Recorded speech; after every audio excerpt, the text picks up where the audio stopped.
Alright, that should be working. Let's see.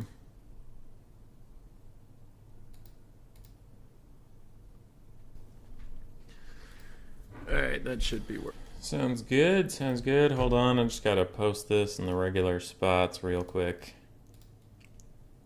Real fast. How we all doing today? It's a big day. Triple tournament day. We have Skaven Slave and New Player tournament, then we have the Clan Rat and Storm Vermin tournament, and then we have the Chieftain through Greyseer tournament. Capping out the day. I will be casting all the way through. So I'll cast the New Player tournament from start to finish, and then I'll hop in on the Clan Rat through Storm Vermin tournament, wherever they happen to be, cast that through the finish, and then hop in on the Chieftain through Greyseer tournament. Cast that all the way through to the finish, because we just love League of Legends. I mean Total War Warhammer 2. I mean Total War Warhammer Vermintide 6. You know the drill. All right, it's officially 10 o'clock, so we can get this show on the road. Human videos, post at everyone. We going.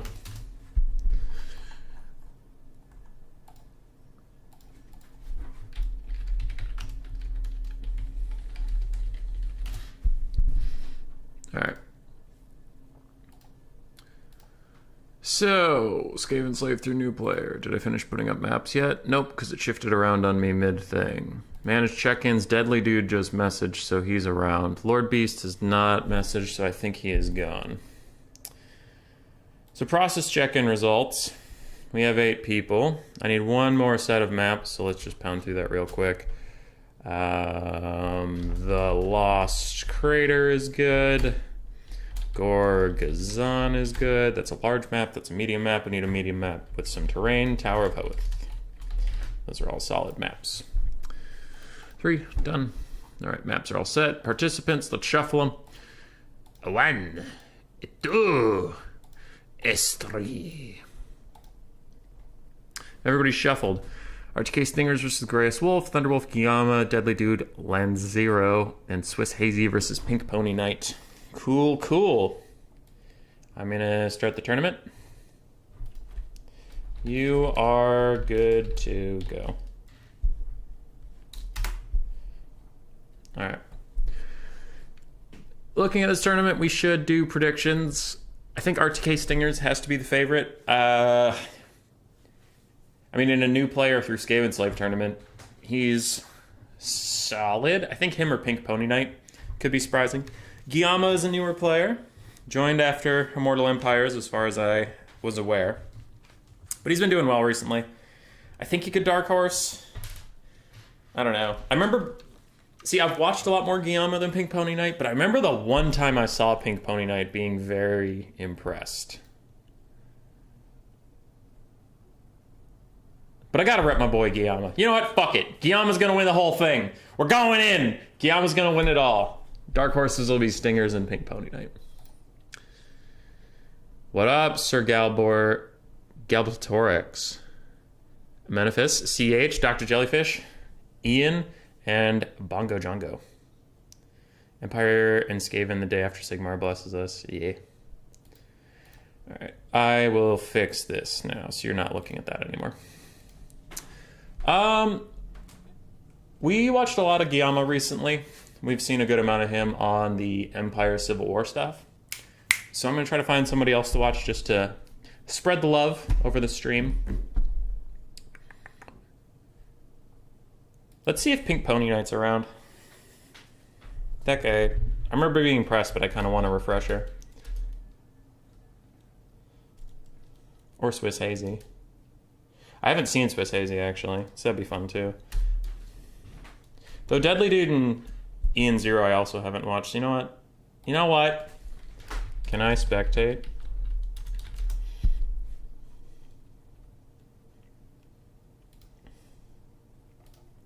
We'll find ourselves a game. Too late, Guillaume, you have to win it all. And he's going to! He's gonna win it all, because he's mother flippin' Guillaume.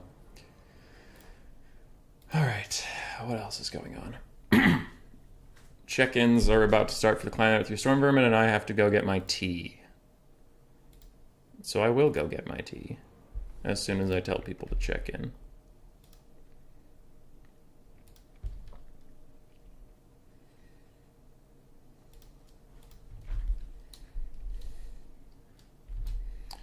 At everyone. Well, I've added a lot of everyone's recently.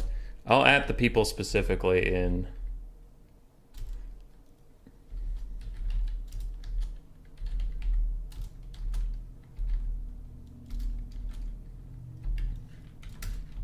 Sorry, typing some things. Warlord M.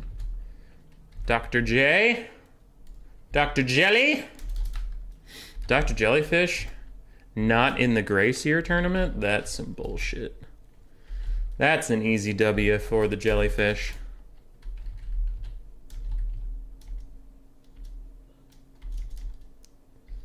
Oh, Berserk's not in here. Okay.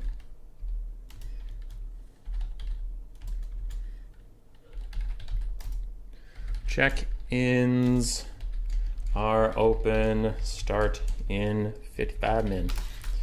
Okay. Turn the opponent. And we're gonna enter this thingy. Boop. Battle, multiplayer lobbies. Beep, beep. And I need to go get my tea. My tea calls. Do I have a blocker up? Yes, I do. All right, gonna get my tea. I'll return when I feel like it. Not a moment sooner.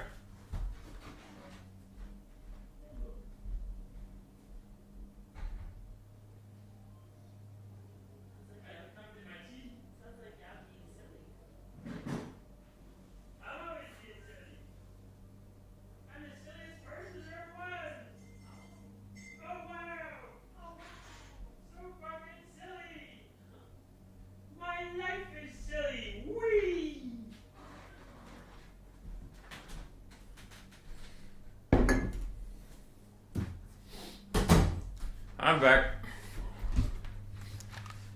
All right, Iron Zero versus Deadly Dude. Need to update these scorecards.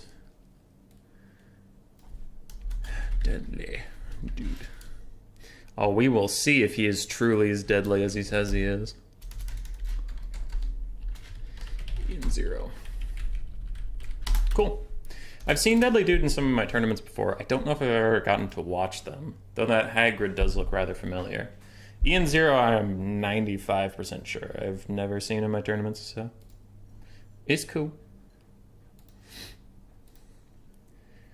Is it one global ban per player? Yes, Deadly Dude.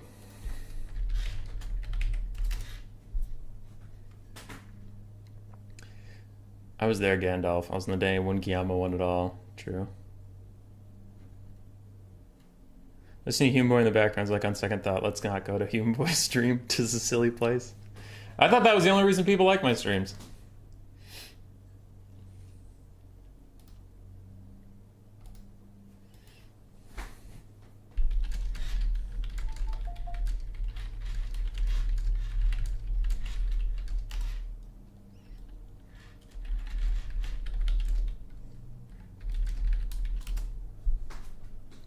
All right.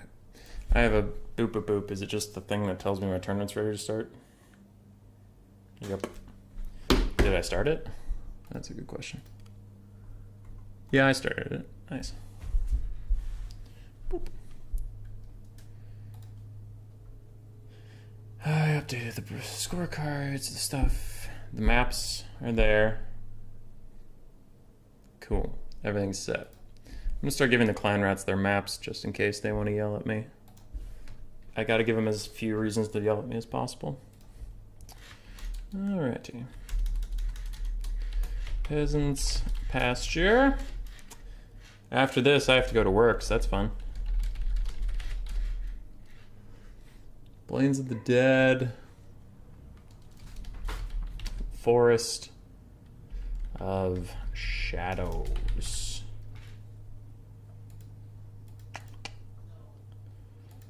Done. This one will do Toothgrass. Hill. The Chill Flow. The Fey Fork.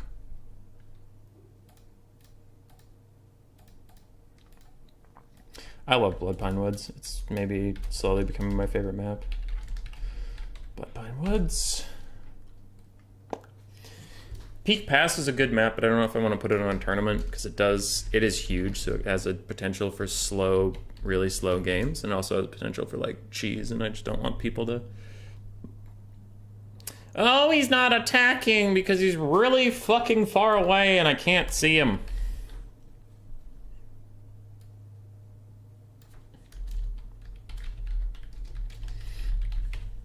It's just easier to avoid that for now. Then round one. Oh, so many maps.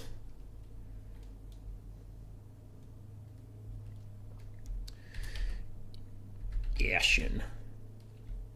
Blasted Lands. Galbaraz. By Galbaraz! Okay, that seems fine.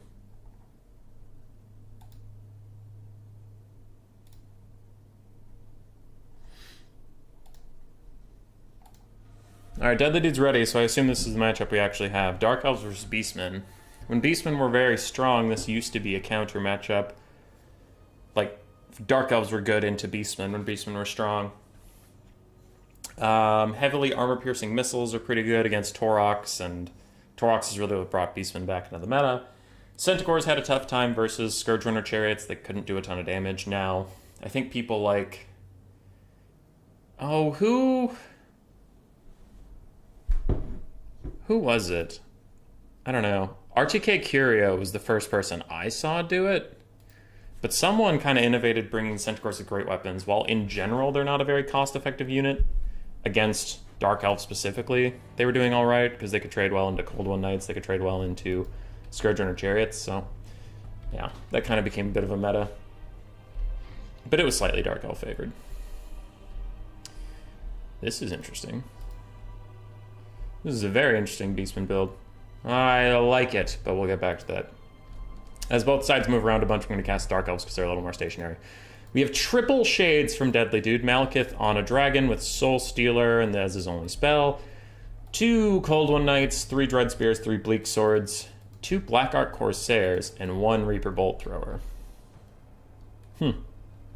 Interesting. I need to think on how I feel about that. I have mixed feelings. On the other side, for the Beastmen, they're still sorting their shit out, so I'm going to think about the Dark Elves some more. Bolt Throwers are alright. They're good at forcing the Beastmen into you. Plus, if they forget their caster for a second, they will take a bunch of damage. Though I agree with Dr. Jellyfish, no Scourge Runners is sad. It looks like we're having a bit of a lag spike since Malekith's wings stopped flapping. Malekith? Ah! Ah! Jesus Christ! Alright, we lost Deadly Dude. Deadly Dude, what did you do? That made me sad. Guillaume versus opponent. Okay. You just crashed. I'm gonna join another lobby, Deadly Dude, in case I was the one that caused you to crash.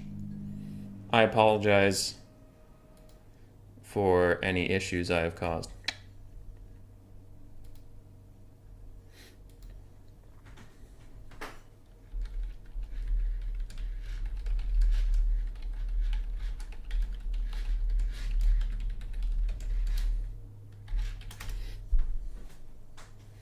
All right. So we're hopping in on tournament favorite and Giga Chad, Guillaume versus Thunderwolf. I didn't know Thunderwolf was VM. All right. All right, VM Thunderwolf. That makes me a little more scared for Guillaume, because VM is usually quite good at the game. But you know what? We will not lose faith. We will not lose hope. Guillaume's just knocking out a tough tournament opponent easy. Not easy, early. Bim bam boom.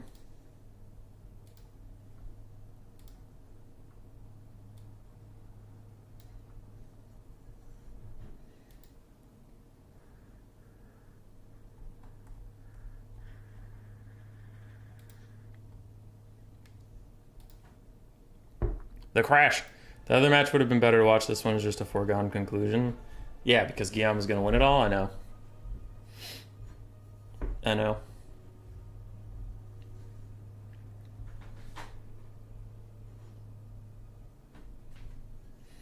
Deadly Dude, let us know how the match goes. Those builds are interesting and unusual. Beastmen to Brett. If yes, Beastmen have a nice time. They should, but it looks like it's a Dark Elf mirror. Oh, God. That's pretty funny. Yeah. Bowmore, that matchup would have been interesting. It's just if they crashed once and there was no reason for me to like... It wasn't like that was the finals or something and I know I have no other option. So if, like, in the bracket, every matchup is as important to watch. If there was a crash once, it's like, maybe I should dip out and give these guys the best chance possible for their game to work, you know? Rather than keep forcing the issue, and if it really was just like, you know, someone's computer isn't up to having 3 people in it. Not saying that is the case, but just in case, it's like, well, I had other options I could have gone to, I just didn't, so. Might as well give them the best chance at a good, non-laggy game. So we have a Dark Elf mirror to start off. The Total War Gods saw we had Dark Elves versus Beastmen. They were like, not nearly enough Dark Elf for me.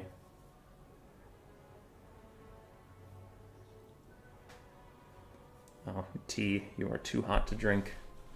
But you tempt me so with your caffeinated goodness.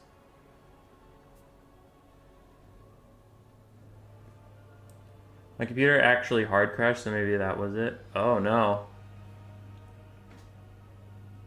Hopefully you figured it out, Deadly Dude.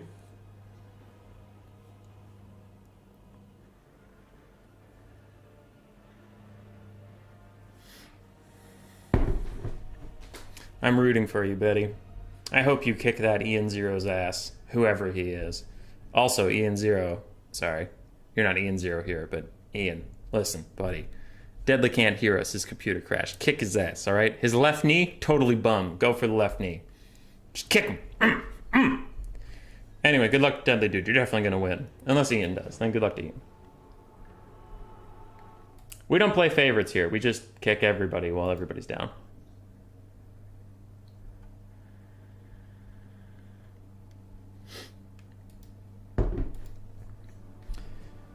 Alright, blocker down.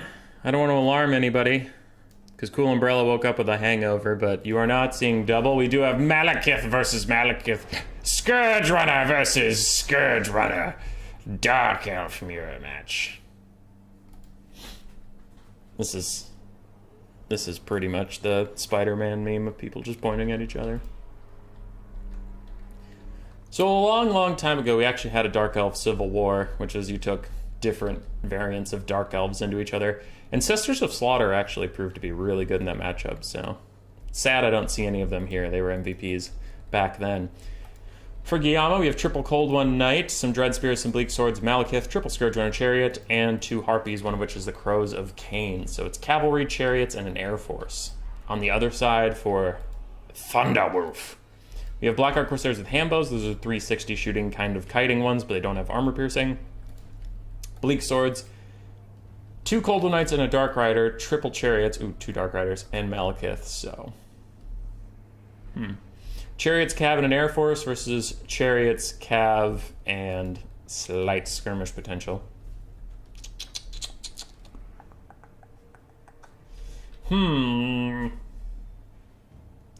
Build-wise, I slightly favor Thunderwolf. It depends. But I think these Black Arc Corsairs with Hambos, if you make a mistake, can actually do a lot of good work, especially if you take an air fight. Like, if you take an air fight with Malekith and the 2 Harpies versus other Malekith, because on paper that's good for you, but you end up right above these Black Arc Corsairs with Hambos and they shoot straight up, that could be a really bad time. Why were the Harpies taken? Probably to support Malekith in the sky versus Marathi Double Manticore or something. Probably. Or as just flying pressure to fly over the front line and get to the Dark Shards so that there are no Dark Shards to get over. I think those would be the 2 reasons you'd bring Harpies.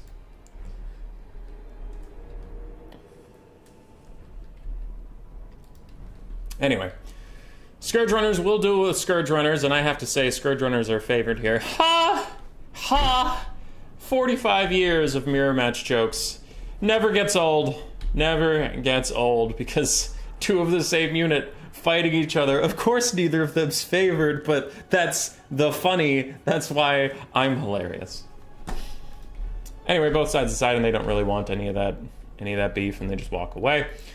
Harpies walking up to zone a little bit. They will want to be careful. They don't want to get into range of these 360 shooters. That's just free damage they're going to take, and they will not like that at all. Guillaume's infantry heading pretty hard on his right flank. I'm wondering what the purpose of that is. It might be a misclick. I'm not entirely sure what the objective is of all of his infantry running over here, because he has more infantry, so he should probably want to take the fight. Scourge Runner Chariots are running in to get some nice poke, which is good, but now they're going to get wrapped up by Dark Riders and Malekith, and then they even get Soul Stealers, so there needs to be some punishment for this. For Malekith diving down, there needs to be something around here, like the other Malekith comes in and breath attacks him while he's on the ground, or something like that. But for right now, it looks like Guillaume's just taking a bunch of damage. A bunch of damage! Harpies are now diving onto Scourge Runner Chariots. They will not do a lot of damage, but at least they will get out of the fire, though. 2 committing to the same target is just fresh fish for those Cold Knights. So Guillaume's Cold Knights will have to get more aggressive, and it looks like we have a bit of a staggered engagement. This is an easy mistake to make, but it's still a pretty crucial mistake in a lot of rush builds. If you are trying to engage the enemy, you need to make sure all of your components are moving at the same time, otherwise they engage piecemeal, like we're seeing. Scourge Runner Chariots go in, Scourge Runner Chariots get fucked. Harpies go in, Harpies get fucked. And now Cold Knights are maybe going to engage next, and they will subsequently get fucked and run away. They are at least perfectly balanced, can't blame units, just scalar build, love flying units. What up, Mr. Teufel? Oh, burned my mouth, but it was worth it. Cold Knights are now charging in to try and help out the Harpies. But they're a little outnumbered at the moment. They need like a Soul Stealer or something. Malekith destroying these Black Arc Corsair handbows. That is a nice sign of life for Guillaume in this game. Now his front line is starting to get engaged, but 2 Cold Knights have been forgotten in the background, and that could be crucial later in the game. For now, the Crows of Cain are routing. The regular Harpies are still staying in it, and with Dread Spears finally joining the fight, they can poke down these other Cold Knights, so maybe this will turn to an okay trade for Guillaume, but he's currently at about a 2-to-1 disadvantage in the damage value. So tough start for our boy. Thunderwolf playing rather well. Hasn't really forgotten too many units. He did have 1 Cold Knight off in Narnia, but it's coming here now. It can get involved, and Guillaume is rapidly catching back up in the damage value. All 3 Scourge Runner Chariots for the other side are kind of clumped up. This is okay as long as they're shooting, but that means 1 Cold Knight could get on them and muck up all 3. So it is usually wise to at least space out your skirmish cab a little bit. Looks like all of Guillaume's forces are now moving forward, which is nice, and a beautiful breath attack from Thunderwolf is going to do some meaningful damage onto the Cold Knights, but both Cold Knights over here are not having a good time, and Malekith dives back in to make life even more miserable for Thunderwolf. Now the skirmishers getting caught by Cold Knights is a bit of a problem for Thunderwolf, though he does actually just use them as a nice bait to get a counter charge with his own cavalry, getting a charge bonus on the enemy. And Guillaume's Malekith is going to have to Soul Stealer that blob or do something about it because his Cold Knights are currently outnumbered, getting shot and getting countercharged. Meanwhile, Red Malekith is standing by, ominously, waiting.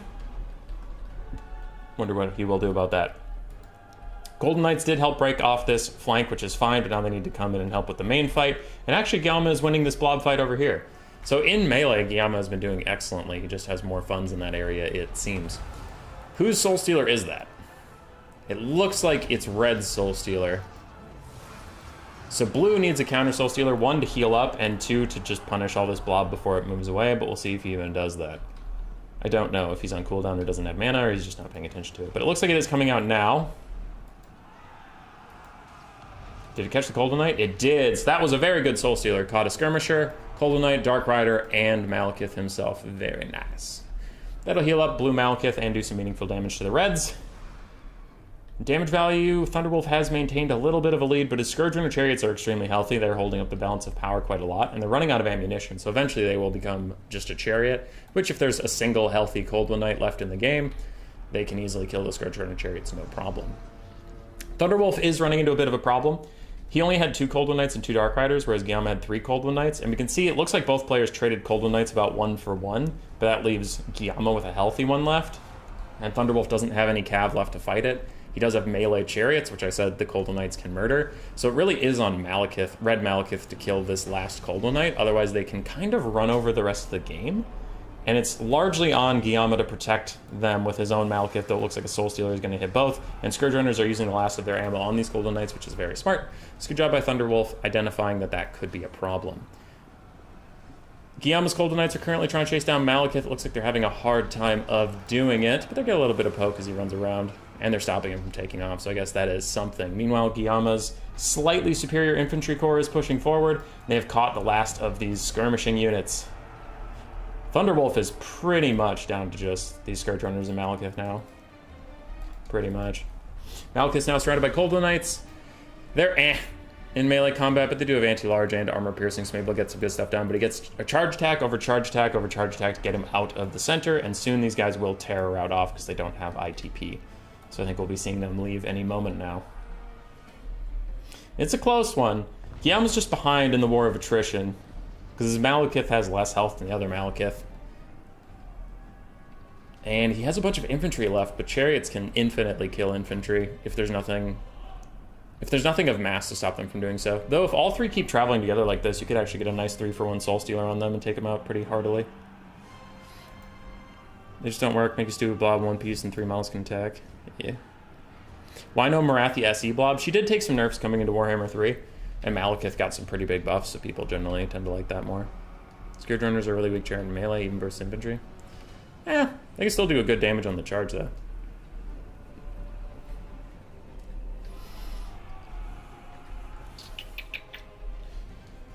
So Thunderwolf is just trying to rally some units. He has Dark Riders chasing off the last of the Coldwell Knights. Guillaume lands his Malekith because he didn't want to take a fight in the air, but he does take a breath attack for free.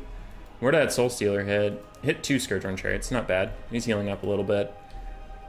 Scourge Runner has 1 ammunition left, 0 and 0. Trying to book Malekith a little bit, but I do think Thunderwolf's healthier Malekith and Chariots will probably carry the game for him. As those Dark Riders finish chasing off the Coldwell Knights, he now will have to engage in melee combat, and he immediately starts charging towards these Bleak Swords. This Malekith, his healing cap isn't even in sight, so I do think that Guillaume's has used maybe more Soul Stealers over the course of the game. In which case, I doubt he has too many more to heal him up. Maybe 1. Yeah, probably 1. Quick Gaze of Malice. Not a ton of great units to use it on anymore. And there's a Soul Stealer actually coming in from Thunderwolf. This is probably going to be game as it catches Malekith, who's now surrounded by other Malekith and Chariots and a Soul Stealer draining him down. He's just not having a good time. He will rout, and if he routs, army losses will hit. And the blue Dark Elves will be defeated. This is a pretty good game, though. Got real close.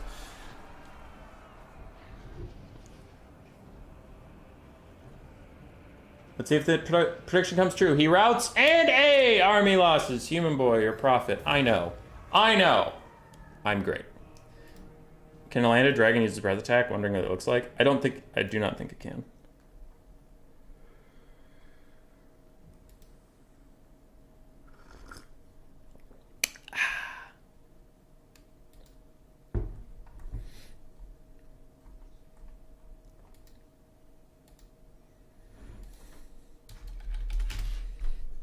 All right. Who's this? Guillaume's Malekith, 2,600 is Coldwell Knights. 2 of them paid for themselves. 1 of them struggled. His Scourge Runner Chariots honestly still got okay value after getting murdered in the very start of the game, but that was a pretty crucial mistake. And his Harpies also didn't get very much value, but his Bleak Swords crushed the front line. On the other side, enemy Malekith got slightly more value. His Coldwell Knights did less, so Guillaume's Coldwell Knights got a lot more done just due to how many of them there were. But you can see Thunderwolf's Scourge Runner Chariots got much more done. His Blackheart Corsair Handbows had a hard time getting any value, and his Bleak Swords did all right.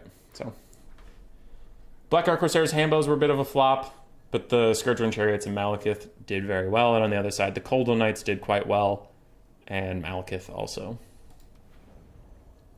GG. Malekith is really strong against Malekith. Some would even consider it a counter. Ha! Mirror match jokes. They never get old. God, I'm so funny. Just let me have this. I'm moving my desk to the seated position. I did not just suddenly get short.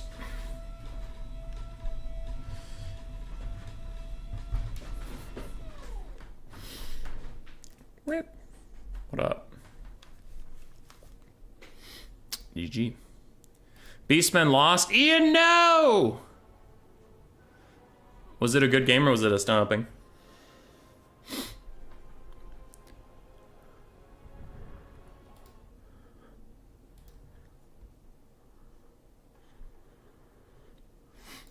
Alright, well these two do their picks and bans. I'm checking in on the Clan Rat tournament.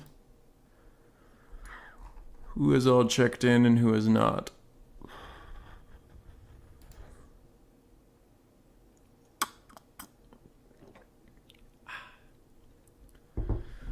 Killer Lion, Contende, Warlord, His Dudeness, and Berserk have not checked in for the Clan Rat tournament. Well, that's not allowed.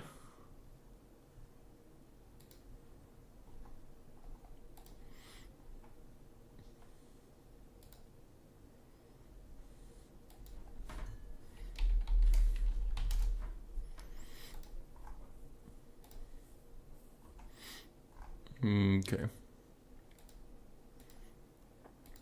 Wasn't too bad, I don't think. About 1.5 difference in points. Yeah, that's not that bad.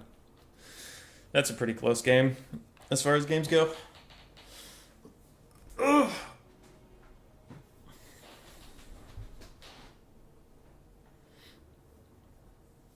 See, my working theory is that Deadly Dude didn't want me to spectate because he was going to cheat. So then he crashed his computer. And as soon as I was out of there, he's like, all right, listen, Ian, there's a new tournament rule that a human boy just DM'd me about. It says I can take 4 Malekiths and 1 Malice Darkblade, and you can't take Torox. And Ian, being the trusting, kind soul that he is just like, you know what? That sounds reasonable. That's my headcanon for what happened. Ooh, Empire versus Tzeentch. I have a build for this I like a lot, but I'm gonna talk about it after the players build their builds because it would not be fair for me to announce this is a build that's worked for me really well, Empire player. Anyways, Tzeentch player, I don't fucking know. Do what you can. So I'll hold my thoughts. But I personally think that this is Empire favored. What up, the green one? How you doing, dude? How you doing? You playing today or are you playing Darktide? Let me look in the Chieftain through Storm Vermin. Yeah, you're in the Chieftain through Grace here. Fuck yeah, green one. Give it to him.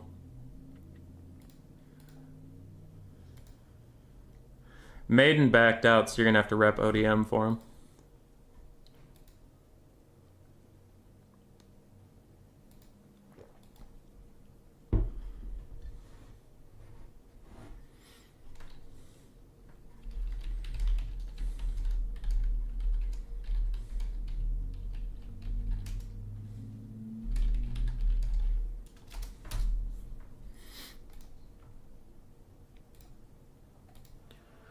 Waiting for my turn to crush somebody. You're gonna crush everybody, green one.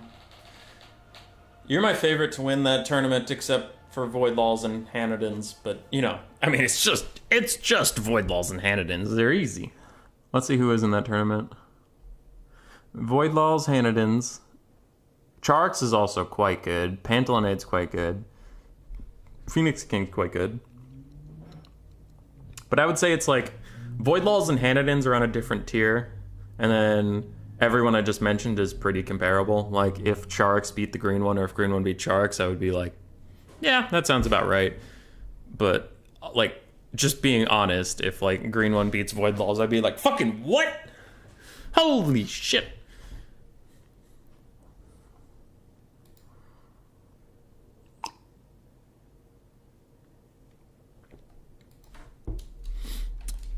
I don't know. Void's just like a beast.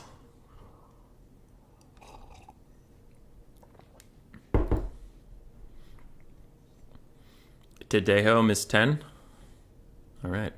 This tourney today doesn't count towards total tavern, right? It does not. Land battles in general don't count towards total tavern, Deadly Dude. I'm sorry. I'm sorry. Please. Forgive me, I'm just doing my best. Why is Berserk in Clan Rat through Storm Vermin? Is he not supposed to be?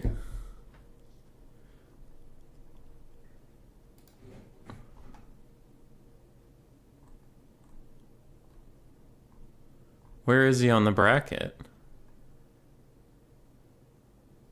Oh, he's in Chieftain. That's fucked up. I mean, he hasn't checked in. You're right, though. He hasn't checked in. So I'll boot him. I'll boot him and then I'll message him if he is going to check in that he should check in for the big tournament. Good catch, Dr. Jellyfish. I am unfortunately busy casting, as you see, so yeah. And that's right, I was going to check this Ververax guy because he's showing up in the Chieftain Truce Gracier, but I've never heard of him. So he probably should have been in the new player tournament.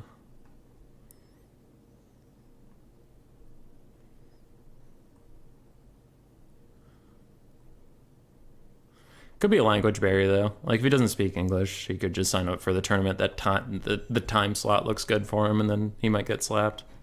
I don't know. I have less problem with someone who might get slapped entering a higher tier tournament than higher tier players entering a lower tier tournament. You know, this is a very different feel. The player I'm most scared of right now is Mofet. He's a machine. Yeah, he is a machine.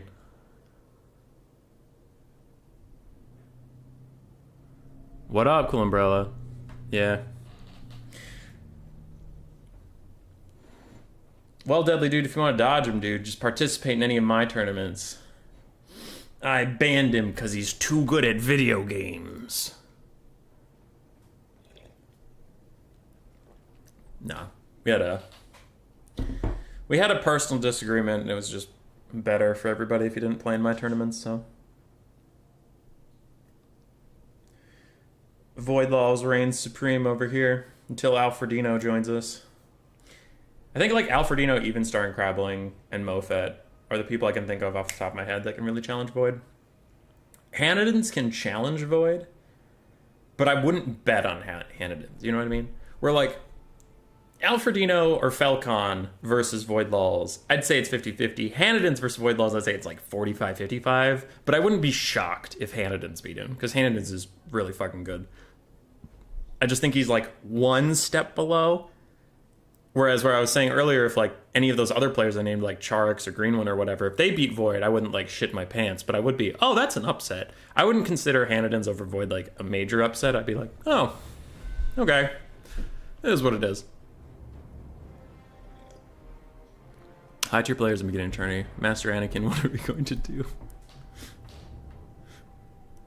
Yeah. Anyway, now I can talk about my type of build here now that I'm not helping either player. In this matchup, I really like Boris Todbringer for his self-healing and his punishment of units with low leadership, because demon units can get low on leadership pretty quickly and start crumbling, or just lower on leadership, even if they're not crumbling, lower, and then Boris will lower their stats and get them crumbling. And unlike undead, demon crumbling actually matters. So if you can get them down to that threshold quicker and get them really crumbling quicker, I really like that. So I love Boris in this matchup.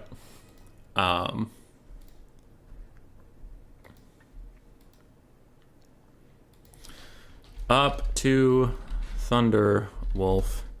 I don't care if he doesn't. Anyway, Guillermo forgot to change the map, so he's asking his opponent right now if he cares or not. So I'm going to finish talking about this Boris build I like while they figure out if we're even going forward with this game. So I do that. I take some Spearmen as a front line, a couple basic archers or crosswomen, not huntsmen, but just archers or crosswomen, because they trade pretty well against blue and pink horrors. They outrange them and also just do good damage for a less cost. I take the Hammer of the Witches, the magic damage cannon. It's pretty good against demons. Nice piece to force them in and stop you from getting Blue Fire or Marauder Horseman kited. And then I take 2 Reiksguard, 2 Knights of the Blazing Sun, because Tzeentch doesn't have super cost-effective heavy cavalry to duel your heavy cavalry, so you can guarantee a mobile advantage off the bat. And then for a wizard, it's up to you. I personally like a Firecaster, because you can give Flaming Sword of Ruin and then give all of your people magic damage. And you can give your Knights of the Blazing Sun a boost because of the Kindle Flame passive on the Lore of Fire. And your Knights of the Blazing Sun already do fire damage. Burning Head's also pretty good for clearing out like chaff. But another good spell lore is I guess you don't need Lore of Life because you have Boris. Lore of Heavens is okay to clear out like Forsaken and stuff, but I don't know, I just really like Lore of Fire here. Anyway, that's a build I like. It's currently 3-0, 3 wins, 0 losses, but that also, like, it's 100% win rate in 3 whole games, so the sample size is small, but I've been enjoying that a lot recently. Don't forget Lotus Moon. I haven't seen Lotus in so long, I have no idea what his skill level is. Yeah. Ice Power. I haven't seen him in a while, but yeah, he's up there. Like, he could beat Void, and I wouldn't be shocked. Look at those War Wagons. Let's talk about those. Hell yeah. Alright. We are continuing on this map, so I will feel free to talk about the builds now. We have 2 Empire Knights from Guillaume. 3, actually. Some in the back. Spearmen, some Swordsmen, Sigmar's Sons. We have 1 Huntsman, 1 Silver Bolts. Silver Bolts do magic damage, which can make them pretty good against demons. A Jade Wizard with only Regrowth and the Blast Scroll to support Karl Franz, who's up in the sky in Triple War Wagon. The crater map is funky. Lost Crater, I love this map. It's my favorite map. On the other side, we have Marauder Horsemen of Tzeentch. It looks like 4 of them.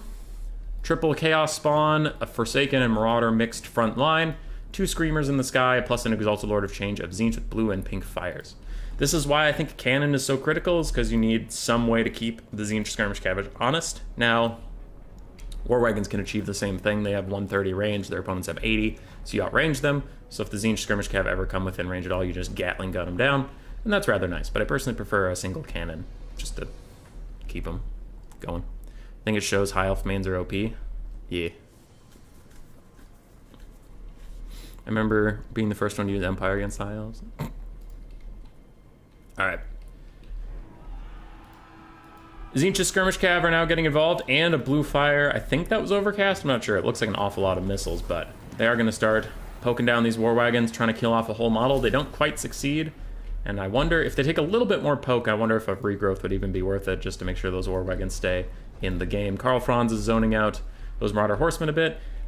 I didn't say how I felt about the builds. I think the Tzeentch build is pretty good, pretty standard. No real complaints about it. I don't think it's particularly great, but I don't think there's any huge issues with it either. Guillaume's build, I am worried about Franz specifically. I don't know what he's going to do. He's an excellent duelist lord, but Tzeentch is never going to take the duel? Like, Tzeentch's whole thing is fuckery. He wants to be a fucker for as long as possible, and Franz is like, 1v1 me, bro, and I imagine Tzeentch will say no and walk away. So I don't like the Franz pick, which is why I like Boris, because he's self-sustaining.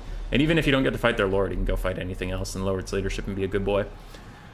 More blue fire cast onto the War Wagons. Good dodge from Guillaume by going into the Arc of Fire, causing them to arc down after them and hit the dirt.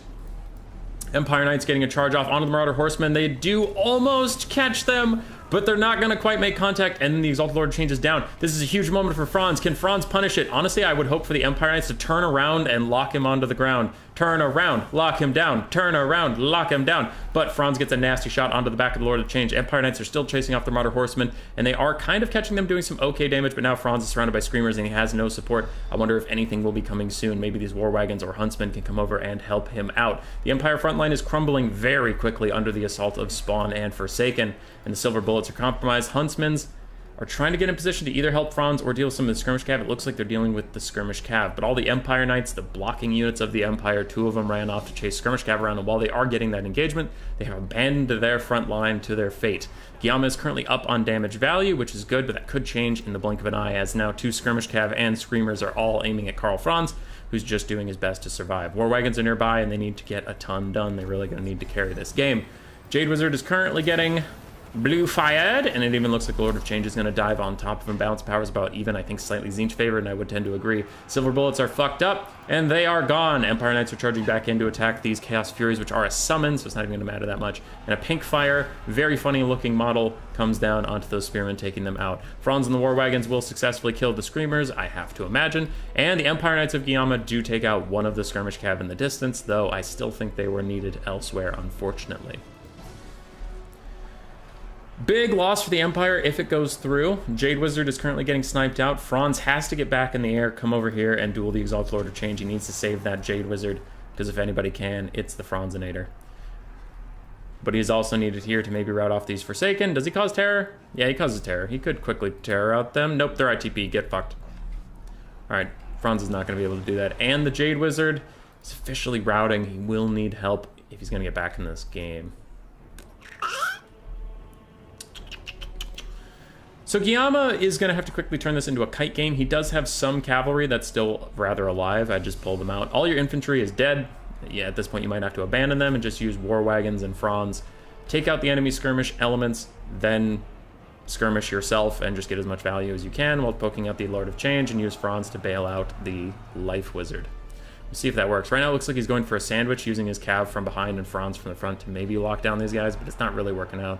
He does need to just back out there. Balance of power shifts into the favor of Tzeentch, as Screamers are going to chase off the Jade Wizard. They're faster, it appears. Yes, they are, so they can stay on top of him and just escort him off the map. We have 3 skirmish cav to make sure no one else interferes. Franz is around half HP, and Blue Fire is going to take him down to half HP. There's no regrowths left for him at this point. I do think Thunderwolf is going to take this game. It's just looking likely. He has a lot more going on.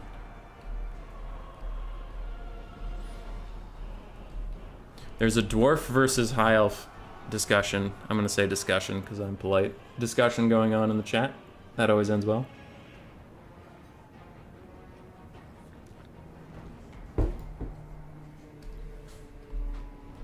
If dwarfs require no skill, why aren't they meta? Because dwarves are stinky. And if they're stinky, then why would you play them? Because then your house will get stinky. Easy win.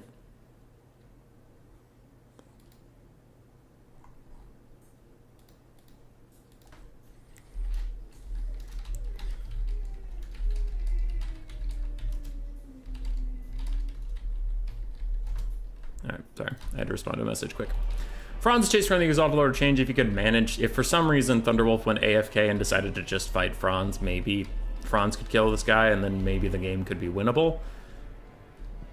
But I don't think that Thunderwolf is going to make such a critical mistake at this point. I think he is just going to continue to kite out, use his skirmish cav to do a little bit of pokety pokes.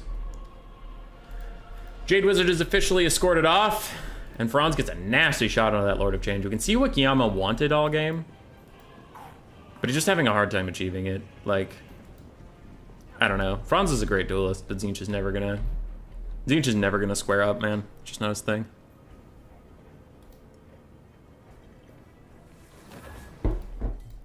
Metas get good, scrub. I managed to get the dub despite my crashes, Deadly Dude. Good for you, man. Good for you. Though I think we all need to pour one out for Ian. Ian! Ian, are you still here? I have something to say to you if you're still here. If you're not here, then I won't bore the stream with it. Damage values are very even, you can see, but I don't think Tzeentch barriers count towards damage value, so there is that you have to get through, and to most demon factions fight to the very end. So Empire stuff could route off. Ian put up a great fight. Hell yeah. Franz fighting Screamers. Blue Fire completely whiffs. Take that, you stupid bird. Your stupid homing missiles. Dumbass bird. Uh-oh. Spawn connects with the war wagons, plus some skirmish cav fire could cause 2 of them to rout. And that would be bad. Hello? Goodbye. Okay, have fun. Hazel Basil's gonna go visit her grandparents, and she's gonna love it. If that buy is still up for grabs, and love it, something came up, I'll be 15 to 30 minutes late. If not possible, hopefully I can manage to come back in less than 15 minutes late. Okie duck.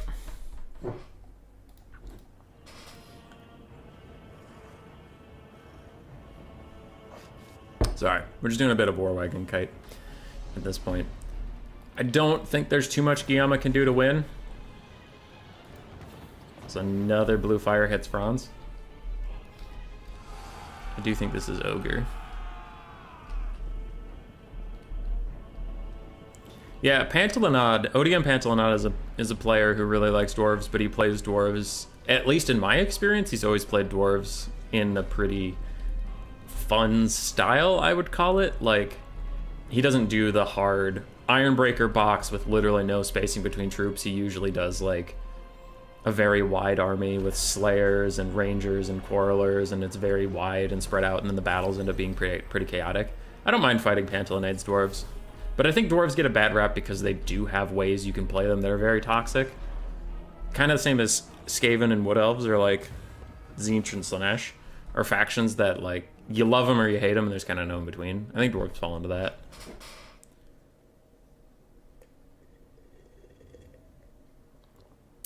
All right. For Guillaume, he played this game pretty solidly. There was one debatable thing about like whether the Empire Knights chasing the skirmish cav was worth it, but they did end up catching him, so it's kind of like, was it worth it or wasn't it? I think it was a build issue. We saw Franz just not be able to get what he wants, unfortunately, and then the Jade Wizard couldn't get what he wanted to heal Franz to help him win duels. Well, Franz didn't get any duels, then your Mage and your Lord didn't end up doing anything, which is just unfortunate, but I think Guillaume actually played this one really well. The first game, there was definitely a mistake with the Scourge-Run Chariots running in too early, getting murdered, and leaving, but then he was playing the game at a disadvantage. This game, I think he played it much better. His build just had some deficiencies, so there's that. For Thunderwolf, it was solid all around. Both games, his builds were really good. Both games, he played quite well. I didn't really see any issues this game at all. First game, he maybe had some problems of taking some fights that Guillaume was winning, and he would commit more resources to a losing fight, and then Guillaume would win it even harder. But in this game, I think both players really stepped up and played better than their game one level. And the Tzeentch build, I said at the start, there was nothing sexy about it. It's not my favorite build. I don't think it's like super strong, but I also think it is very adaptable. Like I think you could fine tune this build for the Empire matchup, but I think if you take Thunderwolf's build as Tzeentch versus anybody, you're going to have an all-right game, right? So it's like Thunderwolf's build is generalist. It's very safe. You can play any faction with this build and be fine. But he took a good build. He played it well. GG to Guillaume. See you around, my friend. Guillaume's a lovely person. If you run into him in the Eschen chat, feel free to do that. And anybody playing in today's tournament could ask today tourney?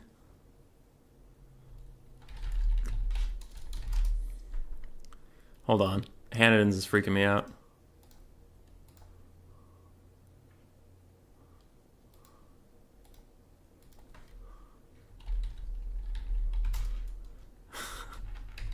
You scared the shit out of me.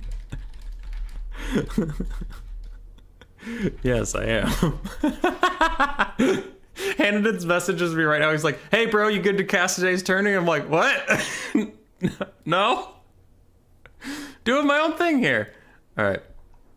Yeah.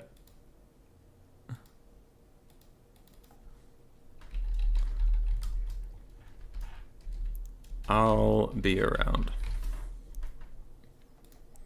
So GG's to Thunderwolf.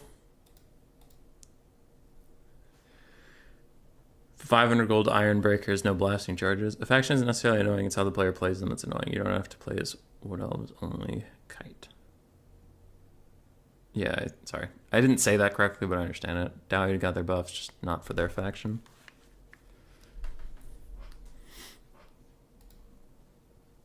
Nice to see if the Skaven heart is holding. Thanks, Hanniden. Okay. So I'm just checking in to see if there's any obvious lobby I can join. Otherwise, we might need a second. So here's where the bracket stands. Thunderwolf will advance over Guillaume. The Deadly Dude did prevail over Ian. And if anybody here is a newer player, and you either played in today's tournament or you thought about it, we do have a chat entirely for new players. We can ping other new players based on the role, the Eschen Initiate role. So if you're looking for other people to play with who don't have all of their ducks in a row just yet, and you don't feel like getting stomped today, you can do that. There's also the Master Assassin role, which are more experienced players, but they have given me a solemn promise not to play bullshit builds or to not, like, play annoying builds. Like, Kite is a legitimate play style, but nobody wants to play against Kite when they're literally learning how the game works, All right, how do I move my units? Oh, and my entire opponent's army is running away and doing stuff. So it's like, just don't play like full kite and whatever. So, yeah. Anyway, if you want access to that chat, you can just go to this, say, can I have the role? And we'll give you the role that gives you access to this chat, and you can ping people and get pinged for new player games. Why not just give everybody the role? Well, because there's some people that just shouldn't be in there. So if someone asks for the role that isn't actually a newer player, well, not give it to them. Also, we have some people in here, like Sir Groot started off as an initiate. He played a shitload. He got really good. So we promoted him to a master assassin, so people know that he's not a new player anymore. But he's still a fun guy to play with. Really nice. Still figuring out some of the matchups, but there is that. There's my little spiel. How are we doing another tournament for a second while this updates? Clan Rat through Storm Vermin check-ins. How we doing? 9 out of 12. His Dudeness, Killer Lion, and Contende not checked in.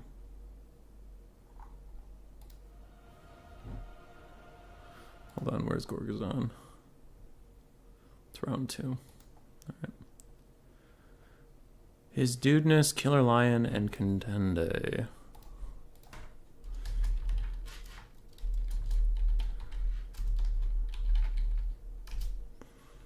Four men left to check in. I put maps on this one, right? Yep.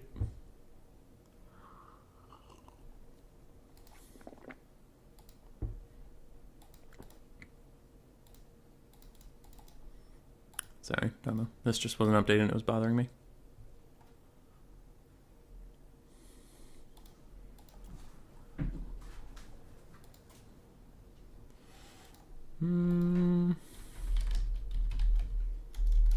And Hazy / who's in the top bracket? Stingers. Whoops, double that.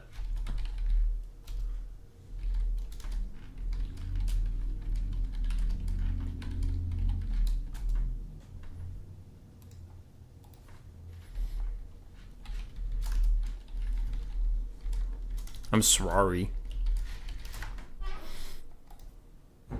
Oh god. And then the Chieftain through Grayseer is gonna start checking in 3 minutes. What a time to be alive.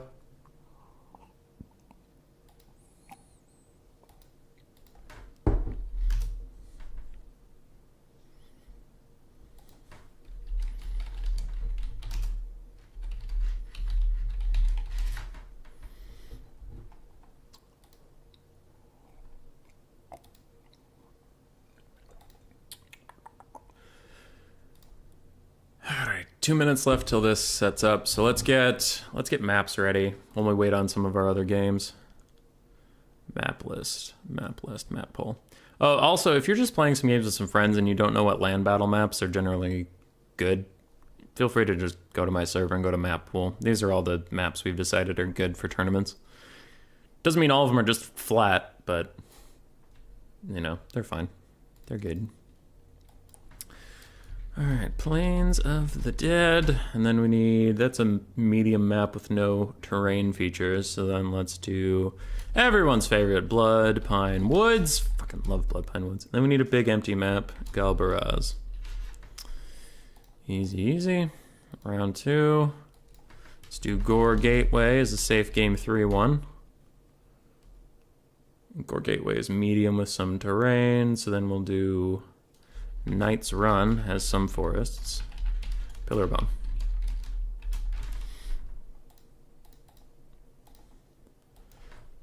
Next one. Forest of Shadows.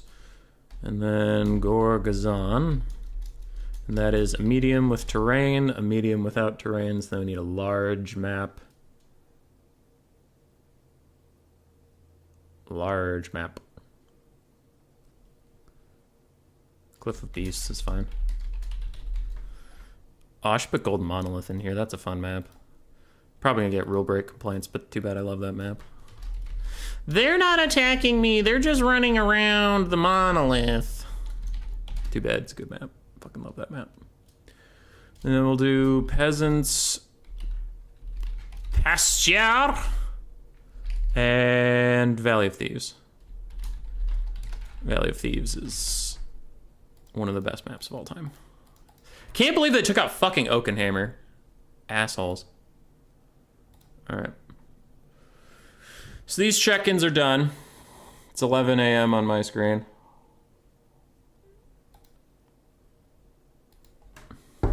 Nice. Code. We are finding a game, by the way. Stingers just said I can hop in.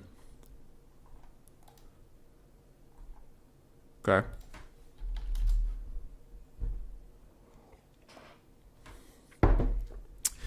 I can make you admin for Chieftain Gracier, and you start it. Sorry, talking to some of my admins. Absolute last second check-ins.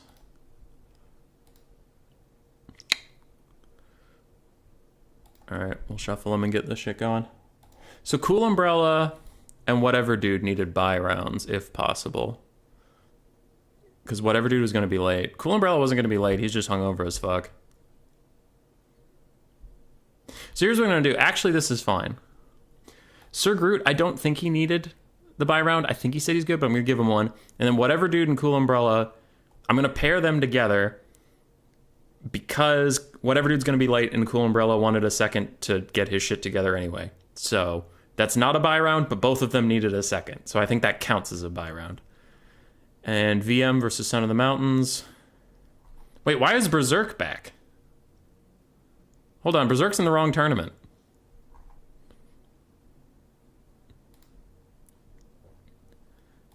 Get out of here. Alright. So there are no buy rounds, but I'm still going to match Cool Umbrella with Whatever Dude because they both needed a hot second. And then... Fuck. Mr. Toyful was fighting Mr. Overlord. Sir Groot and Ever Chicken was up there, and now... Why is this being so stupid? Dr. Jellyfish and Whatever Dude switch. There we go. Olive Move fighting him. This is all fine. Yes. This is fine. Start the tournament. I'll message Berserk if he has a problem with it, but his point rankings put him in the next tournament. They put him in the Chieftain through Gracier, so he's just not supposed to be here. That's why I kicked him. It's not actually a personal thing. All right.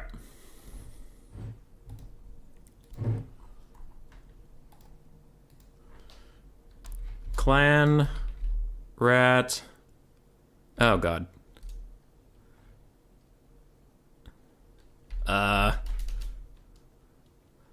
No, my lord. Okay, damn it. Hold on. Doing a thing. Participants. Where is Warlord? Did he kick himself out? Yeah, he kicked himself out. Yeah, I can't add him back. Fuck.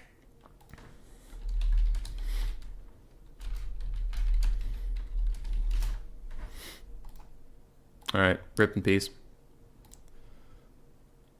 Anyway.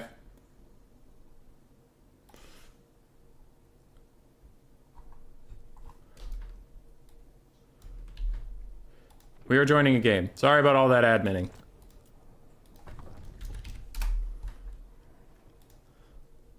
Has a scorecard. We need a blocker. Blocker's up. This is Hazy versus Pink Pony Knight. What? Oh. Oh! Interesting. I'm in.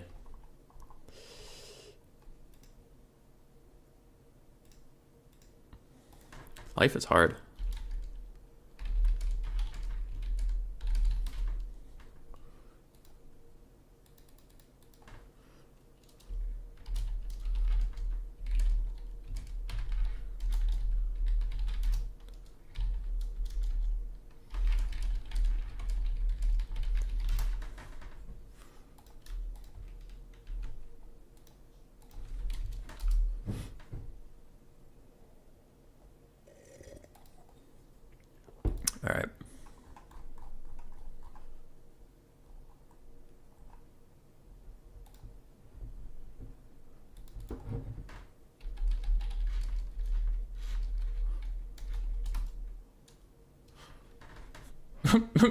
Everybody's yelling at me.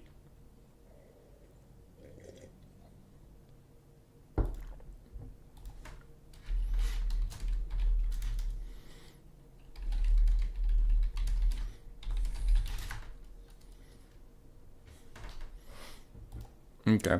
All right. I'm sorry for that, everybody. Hi, Cuden. How you doing? I think everyone plays his favorite style, and I like kiting even if it's the best play style sometimes. Kiyama, that is totally fine. Berserk checked in his chieftain. Yep, Dr. Jellyfish, I dealt with that.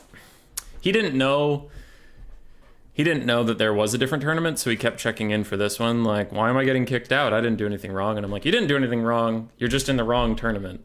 So you're too good for this one. So, yes. I gave him a link to the better one, and he's like, oh, there's another one. Okay, yep.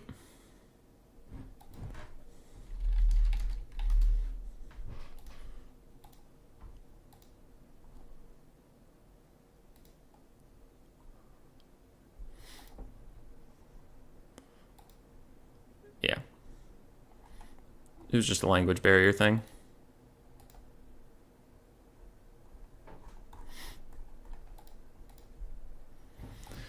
And then I need to make Cuden an admin for this.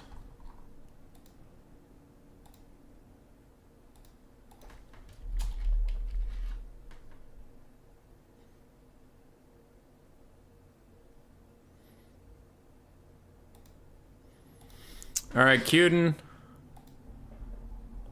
Let me know if you're an admin or not for the Chieftain through Grace here. You should be, and I already did the maps and stuff. But it would be nice if you could handle the shuffling and whatever, so I don't have to. Because I am busy. Alright, Guillaume and Thunderwolf are no longer playing. This is Hazy versus Pink Pony Knight. It is 1-1. This is their final game. And hopefully with the Clan Rat through Storm Vermin tournament started, and then Cuden is on top of the Chieftain through Grace here, I can focus less on adminning and focus more on casting some dope-ass Vigi games. So sorry about that, everybody. Sorry. We're focused now. Admin stream OP. All right.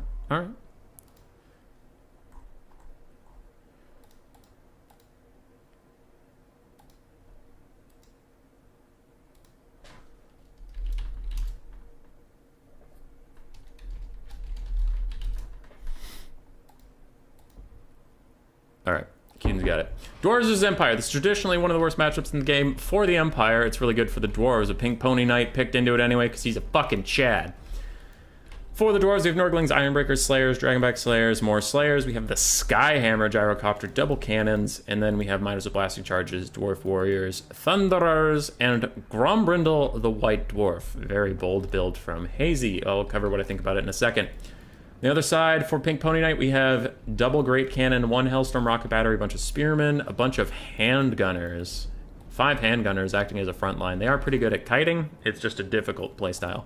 2 Outriders with Grenade Launchers, 2 Empire Knights, and an Amber Wizard with Amber Spear, which if you can get a side shot down Dwarven Infantry line, it can do a ton of damage, and the Transformation of Kadon, and we have Foot Fronds.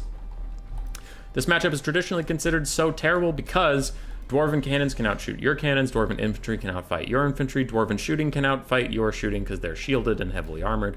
And the only thing Empire has going for it is cavalry, which cannons theoretically in the rock, paper, scissors of land battles, theoretically artillery and ground shooting counters cavalry / skirmish. So your strength that you have left is countered by the Dwarven strength over you. But that being said, the Dwarven build right now didn't go for Thoric Ironbrow, which is usually the best lord, for multiple reasons, and it did go on some more elite infantry, which generally aren't needed versus the Empire. You can just spam chaff into them and they can't beat your chaff. So these Norglings Ironbreakers are going to be ripe targets for handgunners or for those grenade launchers, and I'm rather alarmed. I'm also scared for the Skyhammer. If it does get focused down by any of these handguns or the cannons, it will have a bad time. But it just deletes some handgunners with a quick little bomb drop, so very nicely done there. All hearts for the Dowies. This is a very cool build. I will say this is a very cool build. Empire Knights sprinting through the limited Dowie front line just go straight onto the Thunderers. They don't have armor piercing. They don't have anti-infantry or anything, but they'll still get decent work done onto Thunderers when they get a free charge onto them, and Slayers are running up now to try and defend. The lads. The gits. What did I get an email about? Ready to start Vermin League Clan Rat. Did I not do that? I started it. Fuck off, email. Anyway. Backline is entirely compromised. Outriders, grenade launchers even going into melee with Dwarven cannons just to stop them from shooting. Meanwhile, the Empire cannons have not had a good time, and the Skyhammer is fucking up a Hellstorm rocket battery. Grombrindle somehow got onto the Amber Wizard, and he's chopping him to pieces. Oh, there was a grudging against this poor man dressed up as a deer. Oh boy. It's crumpin' season, and Slayers found Karl Franz. This is a bit of a disaster. This specific area is a bit of a disaster for Pink Pony Knight. He's not having a good time at all. His Dragon-back Slayers are dragging down Empire Knights. Outriders grenade launchers are forced to free, and the Amber Wizard and Franz are both having a terrible time. Now, what's going very well for the Empire is the back line of the Dwarves, entirely compromised by 2 different cav units. That's going rather well, and this Kite Central is going okay, except for that fucking Great Cannon bug, where now a dead guy has the flag. So we have invisible cannons already. Skyhammer is fighting a summoned Manticore. I don't think Hazy has noticed this, and now he has, and he's running away. You just gotta run from the Feral Manticore till it runs out of summon time, and then it'll fade away like that. And now the Skyhammer is safe once again. Though he's rather injured, and if any of these handgunners can get a good single volley onto him, that Skyhammer might be a dead hammer. Grombrindle found Karl Franz! Let's go! He's kicking his ass! Who dares ping me? Okay. So Karl Franz not having a good time versus Grombrindle and all these Slayers. He will soon be dead, and the balance of power is dead even. I said dead twice, I'm sorry about that. Cannon's still compromised by these Outriders with grenade launchers. One Dwarf Warrior is trying to save everything back here, but it's not going super well for him. Franz is routing. Franz is probably honestly going to die, as these grenade launchers are making the Slayers pay for it in blood.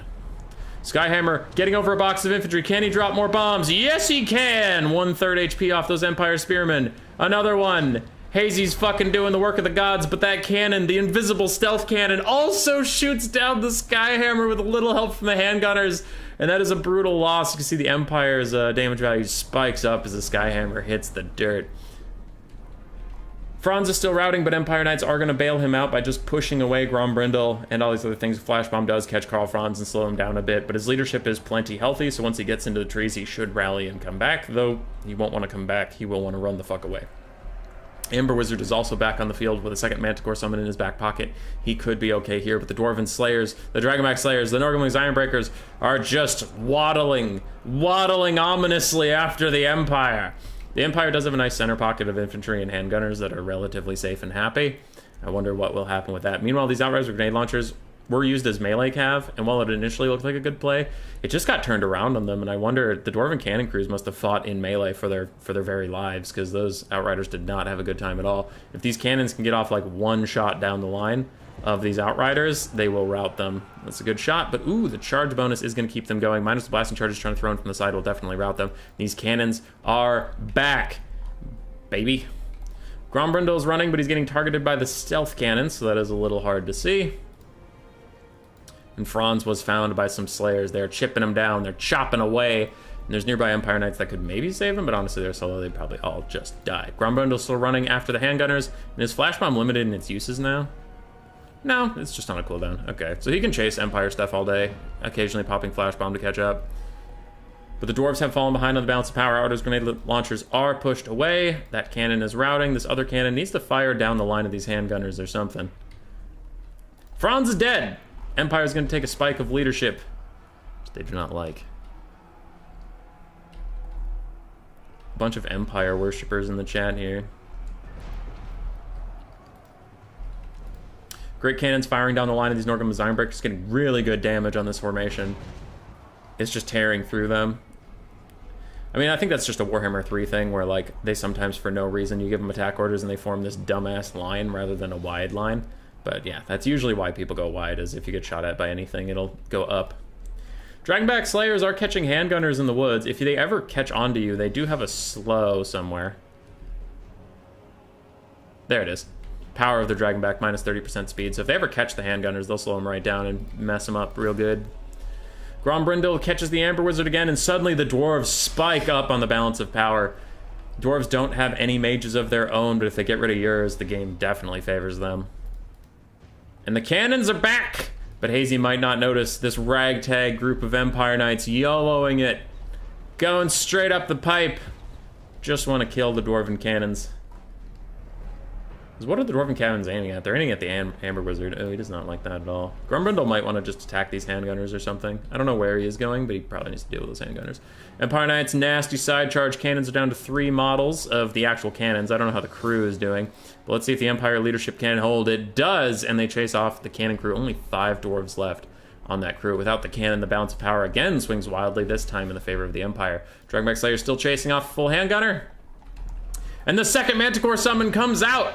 That could be pretty key in this game. If it can get 1 or 2 nice shots onto Grombrindle, that could decide this whole game, because Grombrindle is going to be hard to take down. But handgunners are currently shooting at Norgling's Ironbreakers. They weren't shooting at Grombrindle, as the Manticore is going to get off a couple of little pokey pokes. Empire takes a pretty commanding position on the balance of power. I would tend to agree. We have some Slayers running around, Dragonback Slayers running around. There is a whole Manticore summon boosting up that balance of power, so take it with a little bit of a grain of salt. But I don't know, I'm feeling pretty good about the Empire's chances. It's just if they can kill all the Slayers, which you do have grenade launchers, we have the invisible cannon crew, and we have an Amber Wizard that is way braver than he should be, getting awful close to Dragonback Slayers before realizing fuck shit, and starts running away.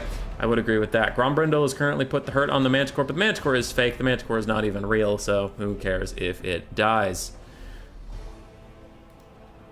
That was a slobber knocker. This is such a terrible matchup. You cannot not root for the Empire. Yeah. I told you, man, Pink Pony Knight's pretty good. Pretty good, dude. Hazy also brought a rather admirable Chad build. Not taking Thoric Ironbrow. Bringing the fucking Skyhammer. Can you really hate a Chad Dowie build?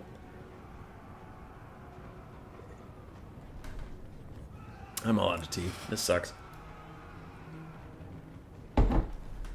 Alright.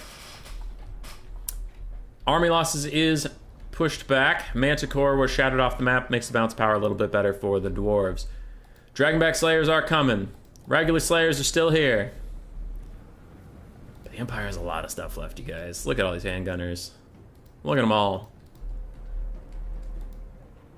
If that Dwarven cannon crew comes back with just 2 people, I don't think they can even man the cannons, but that would be stupid.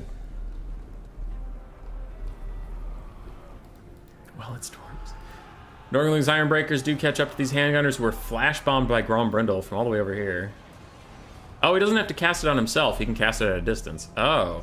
Oh. Alright, that might be a problem. As that rather healthy handgunner unit gets routed off. I don't know if the Norgling's Ironbreakers and Dwarf Warriors can keep up with them. I mean, those handgunners are pretty fast relatively, so they'll probably rally, but still. Not great. Outrider's grenade launchers are almost out of ammunition, though they can infinitely cycle charge, and this Amber Wizard is booking it from the Dragonback Slayers, who are technically faster, they could catch him. But where's the stealth cannon? The stealth cannon shooting Grombrindle! He doesn't even know! He doesn't even know the stealth cannon's there, because it's a fucking stealth cannon! Because fucking Richard died with the flag, and he didn't hand it off before he died, which is dishonorable. You need to hand off the flag before you die, because if you fucking die with the flag, Richard, then the cannon becomes stealthed, Richard, which isn't in the Geneva Conventions, you ponce, you dickhead. Anyway, so we now have an illegal, invisible cannon just gadding the fuck out of Grombrindle. 100 HP on him as the Dragonback Slayers finally get here, realize, oh shit, this is a fucking cannon, Richard, you ass monkey, dying with the flag like a bitch. Oops. That'll be it. Pink Pony Knight will advance. Ugh. I'm playing Dwarves in every series I play today. What up? Cool Umbrella. Cool Umbrella, I don't know if you were here for the shuffling, but there was no buy round, so I put you against whatever dude who needed 15 to 30 minutes to start, so I thought that would maybe be beneficial for you.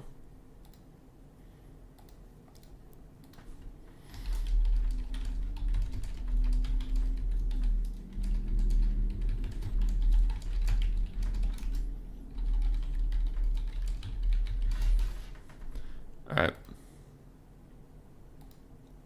That was kind of great. Richard OP. Richard really did the work of the gods. Can you guess what fucking cannon crew went invisible halfway through the game? 1700 value on Richard's shitty thing. Anyway, yeah, Cool Umbrella. Whatever dude said he was out of his house for 15 to 30 minutes, so I put him against you. Wow, look at that. 2,500 value on a grenade launcher, 1,100 on another one. The Amber Wizard and Franz got just murked into the dirt, but it didn't matter. Really nice stuff there. For Hazy, for having never seen him play before, he did pretty solid. I really liked his micro was really good. His build, while like memes aside, you know, it's a fun build. It's fun to cast. It's fun to spectate. This isn't a very good build. Like, it's just not. There's too many issues with it versus the Empire. He played really well. His build was not very good. But that's the easy thing to fix, right? It's easy to fix your build with some time and just asking people who play a lot. It's a lot harder to get like good at the game and good at clicking around. So I'm pretty positive on Hazy. I'm hoping to see him around. I think he could be real good. Real good. Because I didn't see like any dropped orders. There was one point where an almost dead Slayer stood in the forest for maybe 10 seconds before moving. But there was very little dropped orders. Which, like, I drop orders all the fucking time. So if you're already not doing that, that is huge. So really like Hazy. His gyrocopter micro was also quite good. His bombing runs were solid. Anyway, nicely done, Hazy. Nicely done, Pink Pony Knight. Pink Pony Knight will advance. I should add a mechanic where your units can mount your opponent's artillery, getting a penalty to their accuracy unless they're dwarves. I'm in whatever dude's house I can take over. Oh, got him. Menefis, you made me look.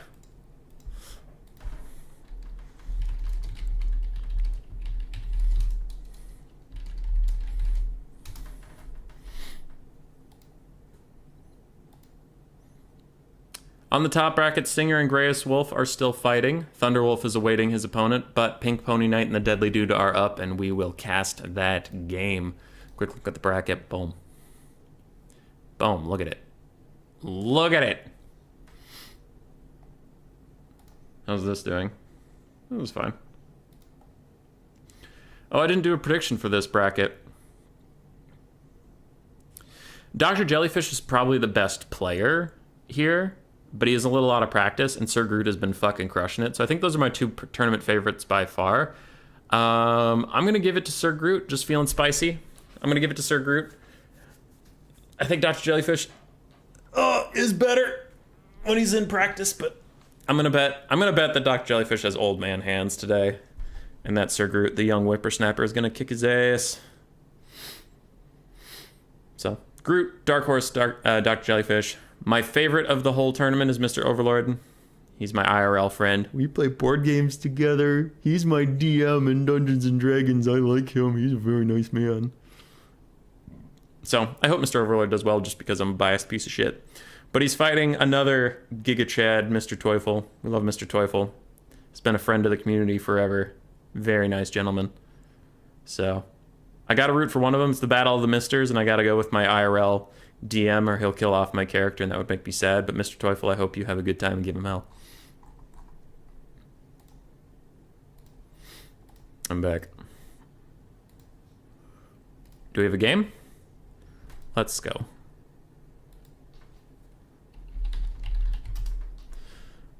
Let's go.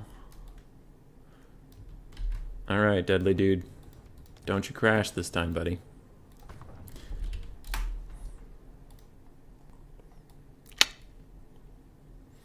Pink Pony Knight is in the same spot. I don't have to change where the name is. Hell yeah.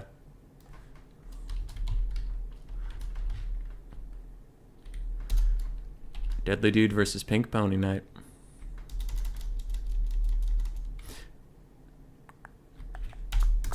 And how are we doing for my tournament predictions on this one? I said Guillaume was going to win it all, and I said the dark horses would be Stingers and Pink Pony Knight. So Pink Pony Knight's still in it.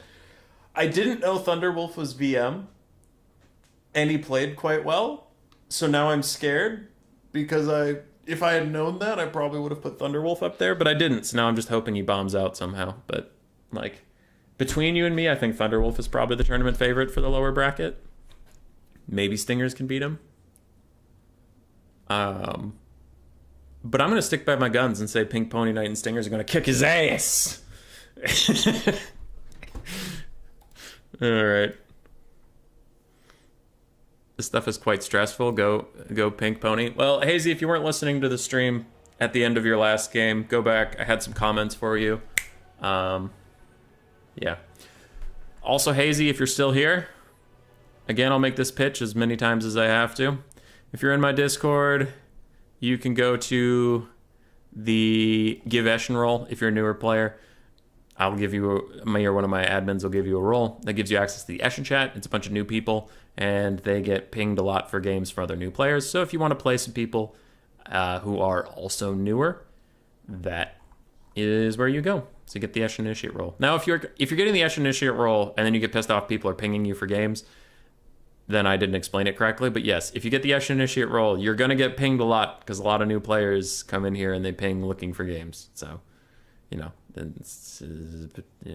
give some, you get some, you lose some. So get ready to get pinged. But that is where you can find newer Land Battle players. If you're not feeling super up for a tournament yet, I know Schnoz has been in here. Schnoz seems like a nice gentleman, but he's not quite ready for tournaments yet. So if you're looking for some people that aren't quite tournament ready, they're also in there. Looks like we have Slaanesh versus Tomb Kings. I legitimately have never seen this matchup. I'll stick around for Pink Pony Night. Hell yeah, Hazy. Hazy, well played, bro. For your first time, keep at it. You'll be strong with the Force. Yeah, I only saw one game, but their micro was really good. But that's the difference, though, right? Is Guillaume, we saw earlier, and Hazy, we saw just now, they had opposite problems. Guillaume's builds were really good. Except, maybe in the game 2, I would debate that Karl Franz isn't the best choice. But I'm saying not the best choice. Franz wasn't a bad choice, I just don't think he's the best choice. But, Guillaume has really solid builds, and he occasionally makes mistakes. The first game when he ran the Scourge Drone Chariots a little bit too far ahead, they got gooned, and then he pulled out. And then he played the rest of the game fine, but he was playing the rest of the game from a step down, right? Hazy has the opposite problem, where his builds aren't ideal, in my opinion, which I can be wrong, but his builds aren't, supreme, but his micro's really good. So it's those are the two components that make you a good player. Correct builds and micro. But I said this a long time ago. The difference between, there's top, middle, and bottom tier players, right? A bottom tier player is bad micro, bad builds. I think the easiest way to go from being a bottom tier player to a mid tier player is good builds with bad micro. I think micro is very hard to learn. There's no tip about good micro. It's just grind. Games. And it's not sexy advice, but it's the only advice I have. You just gotta play a shitload. So, yeah. The easiest way to go from bottom tier to mid tier player is correct builds. And then to go from mid tier to high tier is micro. Now, obviously, high tier players are going to have great micro and great builds, but getting a build right is easy. Ask a couple questions and click on the right units. Micro is hard to come by. So, yeah. And Guillaume's I'm not trying to shit on Guillaume. Guillaume's micro isn't bad. I'm just saying in game 1 of Guillaume's set, he lost due to a micro mistake. We saw game 3 of Hazy versus Pink Pony Knight, and Hazy didn't lose to a micro mistake. Hazy lost because his build was really tough to pull off. Hey, the Skyhammer's cool and it did a lot of work, but if you forget about it for 1 second, it's gonna fucking die. And then he flies it over an invisible cannon. The invisible cannon broadsides it, does a quarter of its health, and it routes, and then handgunners finish it off. And it's well, you just lost a 1,600 gold unit because you flew in front of an invisible cannon 1 time. You know what I mean? That's not as much a micro mistake as yeah, that shit's just gonna happen when you have a 1,600 gold helicopter flying around. So, yeah. I don't know. We have a lot of really good new players.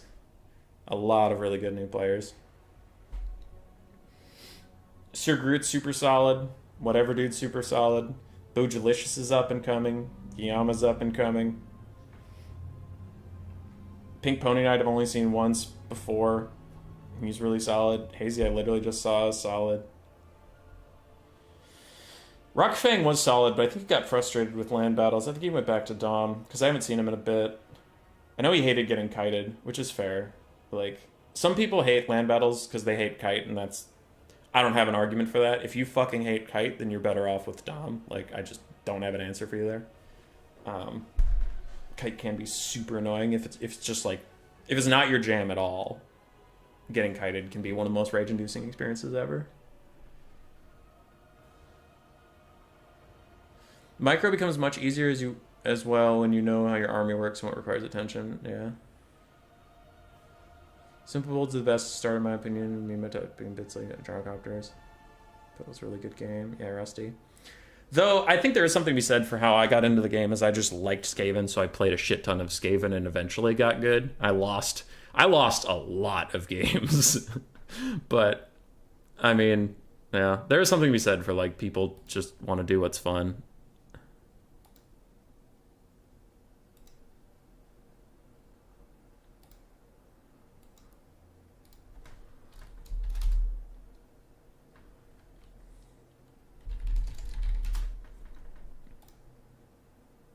Work on my builds in general, I had nothing ready before. I started with the Dominance tournament before, and Dowies always have a giant farmer.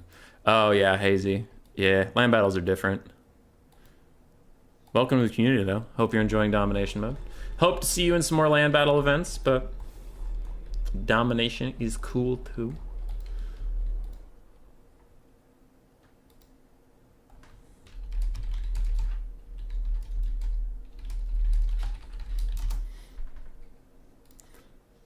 All right, hold on.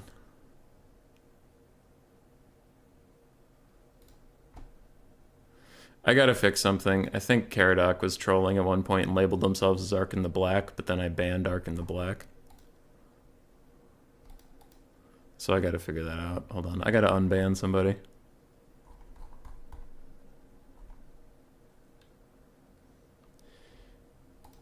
Profile, settings. Is it in my settings? Oh, yeah. Okay, I unbanned Caradoc. Or Arkin. Did I just unban Arkin? I don't know. We'll find out.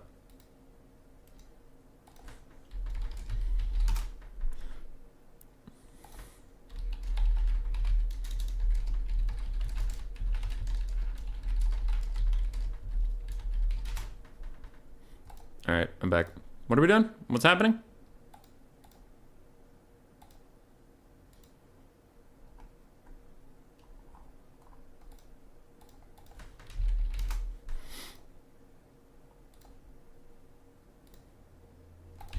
Okay, Pink Pony Knight versus Deadly Dude. We're here. Deadly Dude on Slaanesh.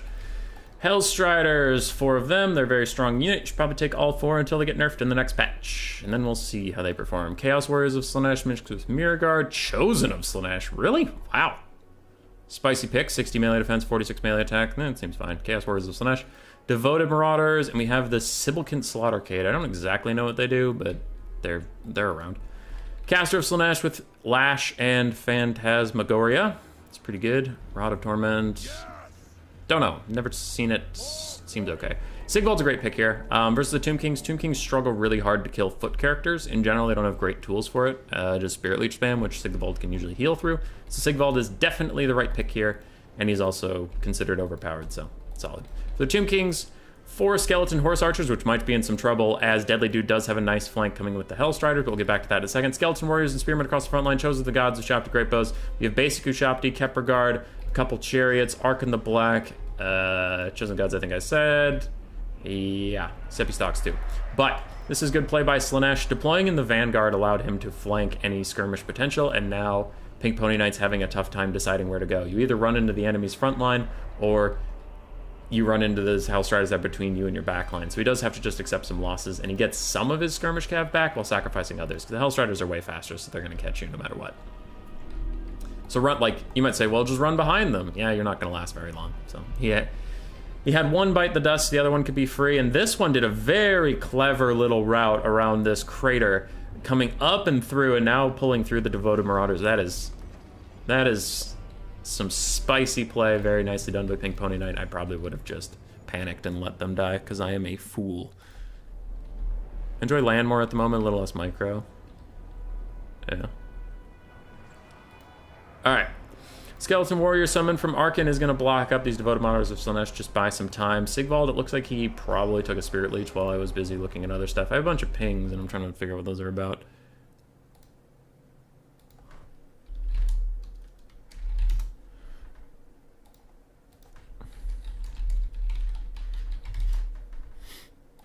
Alright.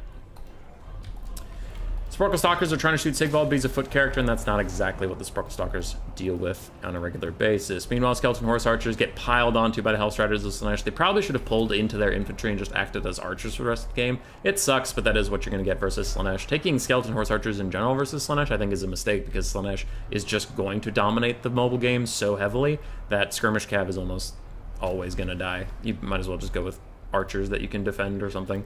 But in general, it's tough versus Slaanesh. This is like... I don't think that's necessarily a problem with Slaanesh. That's what they're built to do. Like, their voice lines literally say fear or speed, so I don't think it's a problem that their light cav is super fast and good at killing other cav. Now, Hellstriders are a little too strong, but I hope they don't get nerfed into the dirt, per se. Chosen of the Gods are having a tough time finding somewhere to really sit and shoot, and now they're running behind their Sporkle Stalkers as Hellstriders chase them, but the Sporkle Stalkers should beat the Hellstriders rather handedly, because they do have 80 armor and anti-large themselves, so they'll beat up the Hellstriders. Meanwhile, these Chariots stuck in melee combat with some of the spears, I think eventually it'll start hurting them, but for now they're okay. And Arkan is just fighting with Chaos Warriors, trying to charge up some of his abilities. Now, Slaanesh is quite ahead on the balance of power, and I would tend to agree. He's also up 2-to-1 in damage value, as Sigvald plus his front line are crushing through the Tomb Kings and taking very little damage in return, honestly. Maybe if there was like a Casket of Souls or something that could help out, but Ushabti Great Bows are not the best at killing infantry. Now, I don't know if a Casket of Souls is the best choice here. I was just saying that could kill infantry, but it also feels like it would get sniped out rather easily. And this is my first time seeing the matchup, and this might explain why. It just feels bad. I don't know what the Tomb Kings could do about these Hellstriders. You take Nakar Horsemen, they're just going to get bodied. Chosen of the Gods and the Sporkle Stalkers are doing alright, but they're just defending. They're barely staying alive rather than carrying the game, and they're meant to carry the whole game. So I don't know. I'm concerned. Kepler Guard plus Chariots plus Ushabtis are doing alright versus the Chaos Warriors and Mirror Guard, but it's not going to be enough, as Chosen of Slaanesh are pushing through. The Ushabti summon's about to fade. And the Chosen of the Gods is not crumbling just yet, but they are not having a great time either. Aspect of the Dread Knight popped onto them to give them magic attacks and more leadership, just trying to stop them from crumbling. That's an interesting little play from Pink Pony Knight. That's an interesting application. I don't know if it's correct. I'd have to think on it whether or not it's correct, but it is fun. The Ushabti summon is now going to fade. They are gone. That leaves the Chosen of Slaanesh and Sigvald available to just chase around the Eyes of the Desert. If we have another Phantasmaphoria soon, that would be really good. You could lock them down and let the Chosen actually catch up, get onto them, keep whittling them down. Hellstriders charging in to die, but they will cause the Ushabti Great Bows to start crumbling once again. If you get them to a certain low health point, they will continue to crumble until death. So that would be good.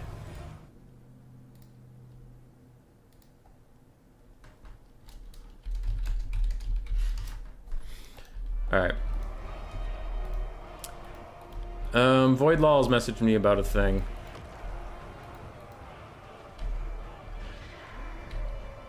I'll deal with that in a second.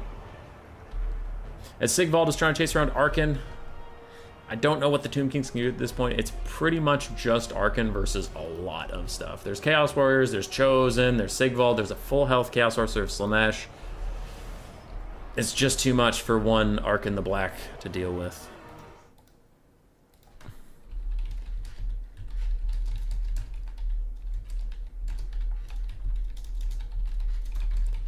He is in finals of a Dom Tourney ATM. I'm fine with it if you are. Okay.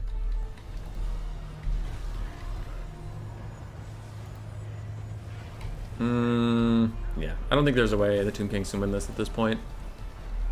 Some Spirit Leech cast onto the Chaos Horse of Slaanesh. I usually don't mind, honestly, throwing Spirit Leeches at Sigvald the whole game. I know that might be unpopular, but you're eventually gonna... He's gonna heal cap in whatever game he's a participant in. So you might as well just start Spirit Leeching him down. I don't know, that's my view. Kepler Guard are still doing well. Even after they took their nerfs, they're not ethereal units anymore. So they don't get 100% armor piercing and frostbite. They're still really good. Kepler is still a good unit. Can be included in almost any Tomb King army without much issue. Sparkle Stalker's teeing off onto this Chaos Sorcerer Slaanesh, getting a good volley, but I just don't think they're going to be able to kill Sigvald. Nothing can kill Sigvald. Sibilkin Slaughtercade now taking a Spirit Leech, though it does have damage resistance. It has 6% ward speed. What the? How is it supposed to do this? Up to 22% intensity increases with each kill made by the unit. It has 58 kills, and it's like a quarter of the way charged. This thing has to get 200 kills before it gets all this stuff? How is that supposed to work? That thing is squishy as shit. It's never gonna get that. Anyway, army losses hits, and Slaanesh will carry 1-0. I wonder how Seekers of Slaanesh would do here. The armor piercing variant.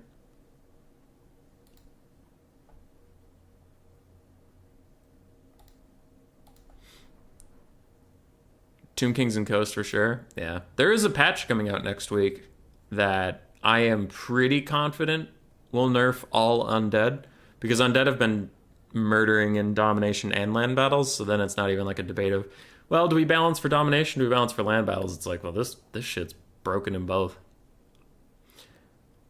But Slaanesh took Tomb Kings to Pound Town, so that's neat. Arkan did fine. Sparrow Stalkers did really well. Chosen of the Gods struggled to find any real place for themselves. I've noticed the Tomb King's Chariots also feel pretty bad recently, and the Skeleton Horse Archers had a hard time. Yeah, that initial surprise was really good from Deadly Dude just pouncing on those Skeleton Horse Archers. And I honestly think Pink Pony Knight played his ass off to make that as little of a loss as possible with those Skeleton Horse Archers, but it was just tough. It was really tough. Because then Slaanesh had a better front line that mulched through his. They had more cab and stuff, so it was all about, like, can the Sprockle Stalkers and the Ushapti Great Bows carry, and they spent their entire time swatting at flies. Because they did okay. Like, they lasted a really long time. Hellstriders of Slaanesh charged into Ushapti Great Bows and died, but the entire time the Ushapti Great Bows were like, meh, get away from me, meh. Okay, I can finally shoot. Another Hellstrider charges in. Meh, get away from me. Meh. Okay, now I can shoot. Another Hellstrider charges in. Meh, get away from me. Meh. Okay, now I can shoot. Oh, fuck. Sigvald and the Chosen are right on top of me, and now I'm dying. So. They just couldn't shoot.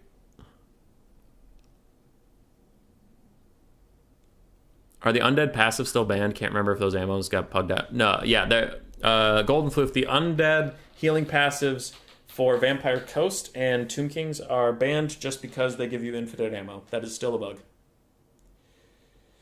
Sigvald needs to jump on that Smoking Rift. Sigvald is meant to carry the game. Yeah.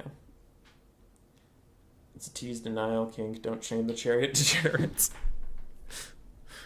It's just silly that it's based on kills, but then the kills you need to get like 200 with a basic chariot. That's just not how anything is going to work.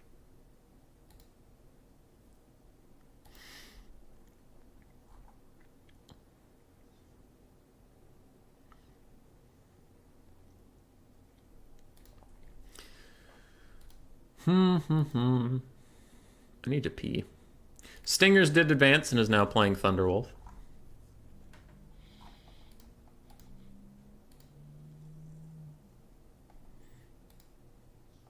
So, how the stream today is going to work is we are going to cast everything in... Not everything, but we're going to cast all the way through the finals of the new player tournament, then we'll hop up to the Clan Rat through Storm Vermin tournament, wherever they are, cast through the finals of that, and then we'll hop up to the Chieftain through Grey Seer and cast all the way through the finals of that. So we'll keep joining tournaments in progress, so we'll get a little bit of everything. But the new player tournament was definitely the the smallest tournament. So that's a good one to start with. And also what's nice is casting new players is really fun because usually they don't know the meta quite yet, and you get to see some fun new stuff just because it's like, you know, once you get to the high tiers, the entertainment value at the high tier comes from watching two players be really fucking good at the game. The entertainment value at the low tiers is you don't have to see the same goddamn units 80 times in a row. Like, if it's Voidlaws versus Hanadins in the finals, I guarantee you we're going to see some, like, Warriors of Chaos and Tzeentch with Marauder Skirmish Cav, and you're like, Hooray! Marauder, Skirmish Cav, and Skirmishing. But in this tournament, we get to see fucking Tomb Kings versus Slaanesh, or like Dwarves versus Empire, and we get a Gyrocopter ROR, Dark Elf Mirror with just a shit ton of Malekith. I don't know. Just not meta. Oh, they're starting already and I have to pee! Oh my god. Alright, I'll be back when I feel like it. I'll at least take this down so you can look at the builds. Beer beep.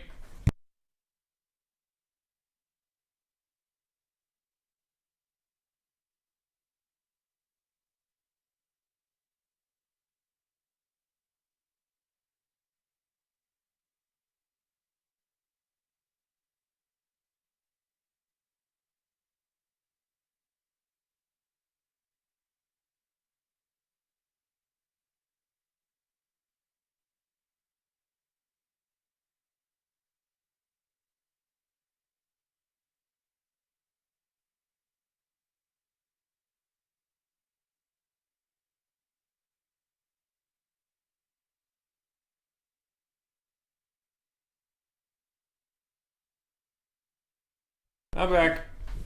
Also, I'm back. Alright.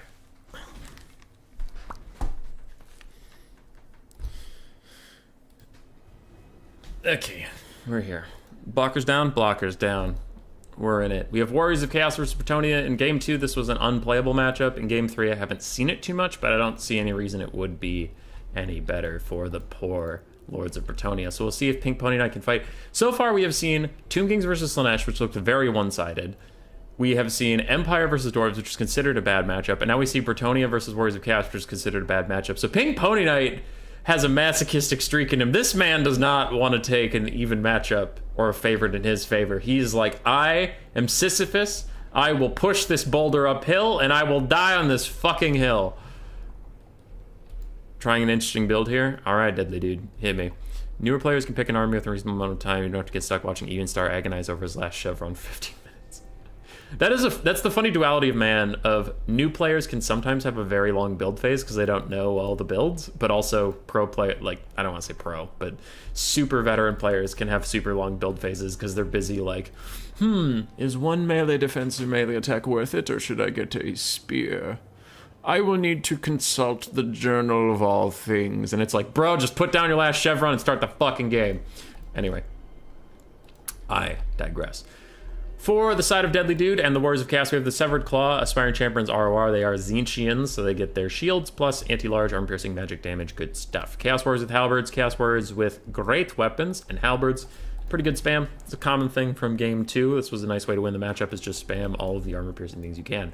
Chaos Sorcerer of Death with Fate of Buna and Spirit Leech. It's going to be a bad time to be an elite knight in this house. Some Chaos Spawn, Valkia the Bloody, 2 Marauder Horsemen with throwing axes, and 2 Hellstriders. On the other side for Bretonnia and Pink Pony Knight, we have the Companions of Quenelles that are definitely going to get Fate of Buna and die. We have 2 other questing knights for some armor piercing, 1 field trebuchet to force your opponent into you, a couple peasant bowmen. Do any of them do poison? One does poison. Peasant mobs, men-at-arms with pole arms mixed in with men-at-arms with spears, and more peasant mobs with peasant bowmen. Paladin and Damsel of Heavens, not of Light, plus Alberic. Oh my god, I honestly assumed that was Lewin. Heavens for Pink Pony Knight, no healing. We have Wind Blast, Curse of the Midnight Wind, and we have Alberic de Bordelot with only his Wrath of Manon. I really think if you're going to go with Heavens, you need to go Thunderbolt and Comet of Cassandora. That could just punish the armored Chaos Warriors so much better than Curse of the Midnight Wind. But that could just be me. And Wind Blast is 0 AP. I worry about the spell choice here from Pink Pony Knight, but we'll see. Chaos advances. Inexorable, like the passage of time, as a trebuchet batters down some Chaos Warriors. We have a lag spike. No. Hang in there. No. Alright. Skirmish Cav are fighting. They're just kind of in range of these peasant bowmen, and this is why standing... If you don't like getting kited by Skirmish Cav, foot bowmen and artillery units will usually beat Skirmish Cav, as we saw earlier in the day. But yeah, look how much damage they're taking from standing archers. Archers OP! Please bring archers. They're so good. Archers in general are are often neglected in the Total War Warhammer community, and I think they're just a really solid unit. Front lines have engaged. Peasant mobs are already fleeing for the hills, and can you really blame them as questing knights slam into marauders and decide to duck back? Alberic is thinking about getting involved, and meanwhile, one of the skirmish cav is going to route straight off the map. No, it'll rally. No, it won't. Yes, it will. No, it won't. No, it won't. Seriously? 0 leadership exactly, and goes off the map for Deadly Dude. Now, House Riders of Slaanesh are on the back line. They don't have really good targets in that their anti-large won't do very much versus these heavily armored knights, and there's no light cav for them to deal with whatsoever. The Curse of the Midnight Wind did go down in the middle. It lowers melee attack pretty significantly, so it is just trying to stall this advance rather than outright help the peasants win it. A Wrath of Manon is cast, 100% armor piercing. It still doesn't do that much damage, but it does enough against those marauders and a little bit against the Chaos Warriors. Alberic tried dueling Valkia. That did not go his way at all. The other skirmish cav is also pushed off, so Alberic should be safe in the sky for the rest of the game, unless he is, of course, fighting Valkia, who dives straight onto the Peasant Bowman. And I wonder, does she have her Sword of Corn thingy? I wonder where that's going to go. Peasants are routing. Chaos still advances, undaunted. And we might have ourselves a bit of a problem here, as the archers for Bretonnia are going to be forced to run. And when they're running, they're not shooting, and that's bad. Pink Pony Knight has secured the mobile game for himself. He pushed off the skirmish cav. He has made the Hellstriders so weak that they might not be able to do very much. But the front line has gone so catastrophically bad for Bretonnia, which you would expect versus Chaos. I'm not saying it's surprising or even, you know, OP, but still, it is true that it did not go well. Alberic gets a nice little charge in, attempts to attack that guy, but it looks like he missed, and then he immediately backs off. Doesn't want to fight anywhere near Valkia, and I have to agree that's probably correct. Hellstriders dive onto Peasant Bowmen and are going to manage to rout them just before they themselves rout, and that's more of Peasant Bowmen being fucking peasants than it is Hellstriders being OP. Field Trebuchet is still safe and technically firing. I don't know what it's firing at this point. I haven't seen them move in a while, but I'm sure they're trying their best. And a Wind Blast went out against Chaos Warriors, but did almost no damage, because it has 0% AP. I mean, what do you want from it? You won't be able to figure it out from stats alone. Yeah. Valkia has targeted Alberic. She's very convinced that he is going to die, and he's trying to run from her. She's technically slower than him, but she's catching up because charge bonus reasons. And actually, Pink Pony Knight is ahead on the balance of power at this moment. I disagree. I'm really scared for Bretonnia in this game, but balance of power does balance of power things. Damage value is just about even, and Alberic is getting his ass handed to him by Valkia. He needs to run away. There's no healing for him, remember. We have a caster of heavens, not of life. Paladin is stuck fighting. Oh no! Paladin stuck in the Ebon Claw and, the Severed Claw and Chaos Warriors with Halberds, all trying to fight this one guy, but he's taking a ton of damage for it, and a rear charge from these questing knights will hit the Severed Claw, but not really do a whole lot, and Peasant Mobs are even going to commit too. I'm just worried about the Halberd spam. There's no Thunderbolt, there's no Comet to really punish them. I think the spell choice is going to hurt Pink Pony Knight in this game pretty significantly. Now, Valkia has committed, maybe all alone. If a questing knight and Alberic and the Paladin commit, they can kill her. Maybe. And they might have to at this point. Another Spirit Leech comes out, but big catch here from Pink Pony Knight. He does find the Chaos Sorcerer at last all alone, and he is going to snipe him out. Plus, another Wrath of Manon is going to hit these Chaos Warriors with Halberds, do okay damage to them, but still, I am concerned. The Trebuchet pulled really far out of the formation just to start firing again, and Peasant Bowmen are rallying on the hills. Pink Pony Knight's fighting his ass off. I don't want to harp on it too much to be an asshole. I just, want to help out, but really, I think Pink Pony Knight would be dominating this game if he had either the Lore of Life or those two spells I mentioned from this one, because so far, the spells just haven't done anything, and even with the spells not doing very much, the game is this close, so I'd really, that's why I'm being so key on it, because this is a bad matchup, and Pink Pony Knight's, staying in it.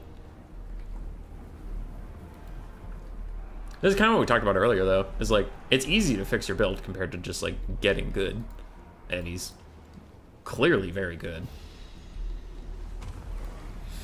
Another Wind Blast tickles the Chaos Warriors. I think the overcast damage on the Damsel honestly did more damage than the Wind Blast itself. Trebuchets, it looks like they were trying to move again, but now they're getting caught by Chaos Warriors, and they're not going to get out of here in time. Archers are trying to fire. 2 units of archers are trying to fire at these Chaos Warriors with Halberds. And they will do okay damage. These guys aren't shielded, but they do have 100 armor. So, it could be tough. Valkia is trying to catch the Paladin and the Damsel. It looks like the Paladin is actually going to turn around and take the fight with her. These Questing Knights are stuck chasing off the Chaos Sorcerer. That is necessary, it just sucks that that's true. The Demon Shield is going to prevent Valkia from taking any damage, and she is going to body this Paladin. That guy is dead as dead gets. Alberic and some Peasants, plus a couple Questing Knights, are routing off more Marauders. They're doing okay over there. This Marauder shouldn't be allowed to rally behind your Peasant Archers. You're going to have a bit of trouble. So where are we at for Chaos? Valkia is very healthy, and that's going to be a big problem as the game goes on. But aside from that, Severed Claw are also rather healthy. Chaos Warriors with the Halberds are a bit tattered, a bit worse for wear, as are their Great Weapon Brethren. So it's really the Severed Claw and Valkia versus the world, but I think that honestly might be enough. How are the Questing Knights doing? One's okay. One's super injured. Don't know where the other one is, so I have to assume it's dead. We have plenty of archers. I don't know, man. I don't know, I'm scared. Valkia lands next to Alberic. The Demon Shield is on cooldown. You might just have to goon her, throw Curse of the Midnight Wind on her, get Alberic back in here and just fight. Like, I know it sucks, but you might just have to do it. This is a pretty huge moment in the game for Pink Pony Knight. I kind of hope he takes this fight, but Marauder Horsemen throwing axes are going to charge him from the back. Alberic abandoned the fight for a bit, but now he's coming back. The Paladin and the Damsel are just trying to get a little bit of poke damage onto that bitch. Valkia is running away so much faster than a horse. It's silly, but she's taking actually good damage. Alberic, get in there, you bastard! No! Valkia is allowed to escape, and my hopes are dashed. My dreams are all dust, ash in my mouth. I have been destroyed and disappointed and fearful. Deadly Duty is still slightly up on the balance of, on the damage value balance power. The actual balance power is either even or slightly Bretonnia favored, but I disagree. I kind of think the Warriors of Chaos are favored right now, especially because those Marauders we mentioned earlier were allowed to come back. They're currently rear charging some Peasant Bowmen, but Pink Pony Knight is on it. The Pink Ponies are here, and the Flight of the Valkyries will play at max volume. But it has nothing to kill the Halberdiers. Questing Knights will not have a good time. Yeah. But Alberic and his Knights charge in. Marauders should rout. Wow, these are some very courageous Marauders. There we go. They start to rout now. Bretonnia is rallying some Peasants. Other Peasants are running away from Chaos Warriors. It looks like we'll have a little bit of kite on our hands, but I think Valkia is going to be an issue. You have to... What was that? I swore something just got cast. Anyway, probably Curse the Midnight Wind her, and then just fight her when her Demon Shield is down. If she pops Demon Shield, you're going to have to back off and wait for it to come down. But like, the only way I see you winning this game is gooning her out while Alberic and the Paladin are still healthy enough to even try and fight. And then kiting out all the halberds with various amounts of Peasant Bowmen. But these, ooh, that is a very healthy and very high on ammunition Peasant Bowman, currently getting caught by a Chaos Warrior with a halberd due to a little bit of slip micro and or charge stuff. Don't quite know, but that is a pretty huge loss for Bretonnia at this moment. Alberic and Valkia are teasing each other, running around like schoolgirls at the ball. Where's that other Questing Knight? I swear there was two Questing Knights. One's routing right now. There's the other one. It's doing okay. It should probably chase this halberd or get a nice charge onto the blob, either or, and it looks like it is going to go for the charge instead. Demon Shield is popped. They have to uncommit from the fight. Run! Run, Alberic! Run! Run, Alberic and the Paladin! Get out of there! You can't fight her. Wait, I saw the animation, but there is no Demon Shield. Okay, alright. So they're still fighting. They're still kicking her ass. Chaos Warriors with halberds are terror routing. The other Chaos Warriors with great weapons are also at the same health point and leadership points. They might terror out soon too. They are terror routing as well. It's just the Severed Claw in here. Questing Knights plus Alberic getting good chunks onto Valkia. They pull a little bit further on the balance of power, but we do have a Peasant Mob shattered. This peasant mob with arrows. The Peasant Bowmen are routing, but they're naturally routing away from the halberds. These other ones are getting caught. It looks like most of Pink Pony Knight's micro is in the current blob fight. Paladin is routed. Alberic's pulling out. He's not routed, but he is pulling out. And a lot of Chaos Warriors are routing. Questing Knight should get out of this blob fight now and start chasing off anything that's routing, doing some good damage there. Maybe even rear charging these Chaos Warriors with the halberds to save some of the Peasant Bowmen back. Valkia's low. Can the Severed Claw carry the whole fucking game? I don't know. Damage value is still extremely even. And the Questing Knights, where are they? They're still in here. They're still fighting. The Severed Claw are literally full HP. Literally full HP. Haven't taken a single point of damage. Questing Knights, get the fuck out of there. You can't stay in the fight. Questing Knights, no. You gotta run away, Questing Knights. Oh no, they're fighting to the very death. They still haven't even scratched the Severed Claw. And that is brutal. The Severed Claw are getting shields back. They don't give them enough of a fuck. They don't give a single shit about what's going on in that blob fight. They're fine. They're healing. That's not true. That's a lie. But still, they're practically healing in there. Balance of power is going pretty heavily against Bretonnia at this point, and I would tend to agree as more and more archers get caught by these goddamn halberds. Alberic is at last coming over, but those Questing Knights staying in the fight for too long was pretty crucial. They could have run after all these routing things. And maybe even helped out the Peasant Archers, then the Peasant Archers kite, but there's just nothing to kill the Severed Claw anymore. I think that was the ability ending. Yeah, some of the audio cues are weird. Like, wah says wah ready when it ends, not when it's actually ready. At this point, Bretonnia is doomed. The Severed Claw stand triumphant. But it was a damn good game. It was a damn good game. And this is like one of the first times I see Valkia win and actually do well.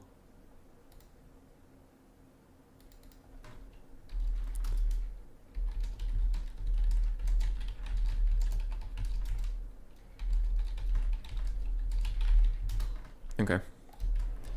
Voidlaw's just messaged me saying he's playing at the end of another tournament and really wants to play in mine too. He just needs like 10 minutes. And I said if there's a buy round, Cuden and I said he could probably have it. So, though currently we're at 16 players, which is even, so whoops.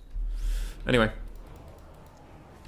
Alberic charges some Chaos Warriors with halberds. Nice charge damage plus some arrow poke, and then a Wind Blast is going to finish them off and get them out of here, but I still just don't see what's going to happen. Valkia dives onto the Paladin. She whiffs her charge. Pretty bad. She probably has the Demon Shield off cooldown, and what is going to deal with the Severed Claw? Fucking nothing. That's what. Archers are getting a little bit of poke onto Valkia, but 100 armor and a bronze shield, plus being a flying tiny single entity, she's not going to take any damage at all.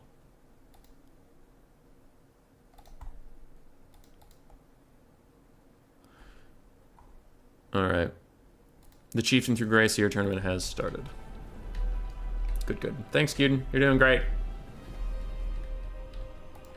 The balance of power is this bad, even with an alive mage. We all know how the balance of power favors mages, so I think it is doomed at this point. We just... Oh, the fucking jukes! The jukes! Did you see that? Dives onto her, immediately pulls back just to pop the Demon Shield. This has to be just one last middle finger. Get her to pop the Demon Shield. As soon as it wears off, you need to take a fight with the Paladin and Alberic. Try to get the snipe kill for the morale victory, but it's not going to be enough to carry this whole game. But Alberic doesn't give a shit. He's leaving his Paladin to die. He's going after the Chaos Warriors with halberds, and he's gonna rout him. But the Severed Claw are gonna take out the last couple Peasant Bowmen, and with that, I think army losses will probably come in hot. Come on, Alberic, go fight Valkia. Go fight Valkia. Go fight Valkia. Paladin's gone. Rear charge from Alberic. Gets a massive fucking hit, and he's gonna run away again because he doesn't like to fight. And he's leaving, but the damsel charges back in. Valkia's gonna punch her in the face, and army losses at last comes. And Alberic's like, wait, not army losses. I promise I'll fight this time. Oh. And he dies. He dies. Deadly Dude is going to the finals, baby. Pig Pony Knight played his ass off. But he will not prevail this day. Love ourselves the Pink Pony Knight. Valkia did great. Severed Claw did awesome. Spirit Leech Caster did exactly 1,400 damage value, then decided his time had come, and he left. Chaos War with Halberd spam and the Great Weapons honestly didn't get good value, but they were good. They did what they had to. Hellstriders, mixed, but overall quite good. Skirmish Cav got fucked, and Marauders got fucked, but they kind of need to be there. Alberic did all right.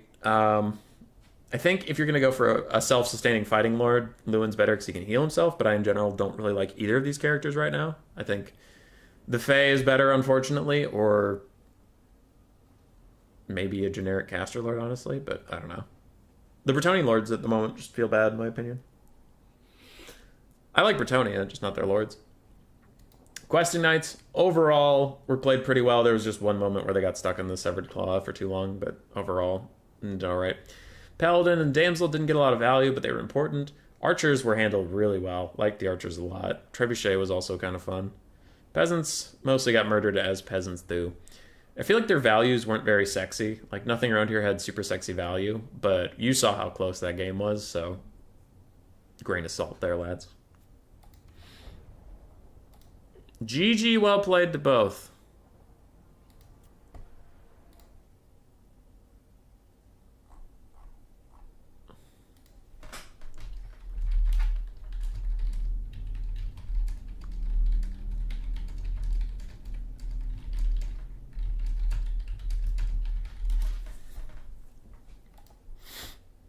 All right.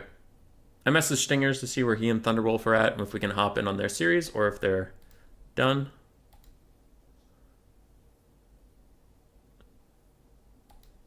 And while he figures that out, I will take you to the bracket. So Stingers and Thunderwolf are still fighting to see who will fight Deadly Dude for the finals of New Player through Skaven Slave. Clan through Storm Vermin. Mr. Overlord has prevailed over Mr. Teufel. Olive Moof beat Dr. Jelly? What?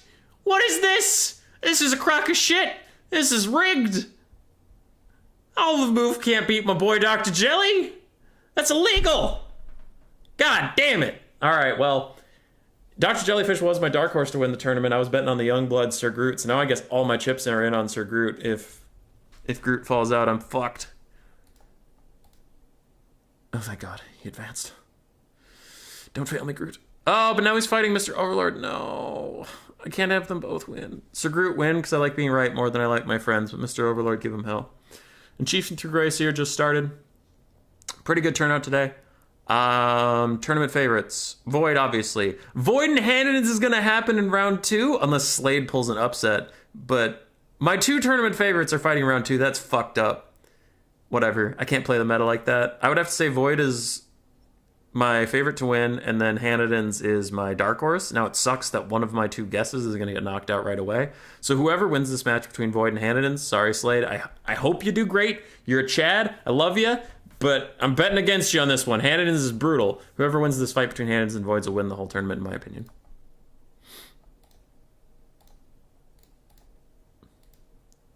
All right, Stingers gave us an invite code. So we're going to go watch the other semifinal. I'm asking them where the score is right now.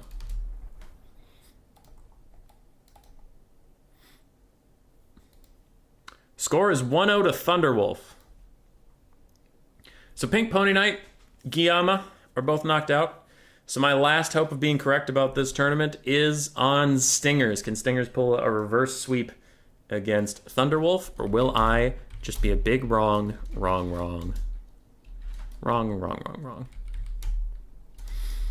RTK Stingers versus VM's Thunderwolf. And is nothing against Deadly Dude. He played quite well, but I do think whoever wins this matchup will probably be favored in the finals, and Deadly Dude is going to have to pull an upset. Probably.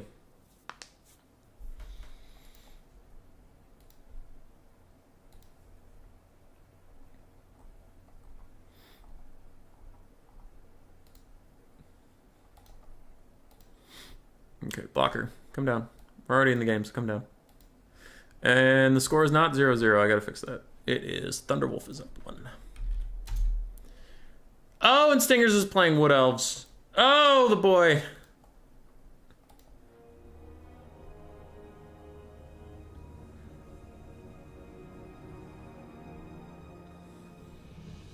Void is lucky. Last minute sign-ups pushes to 17 players. So there's 1 buy round. That's pretty funny.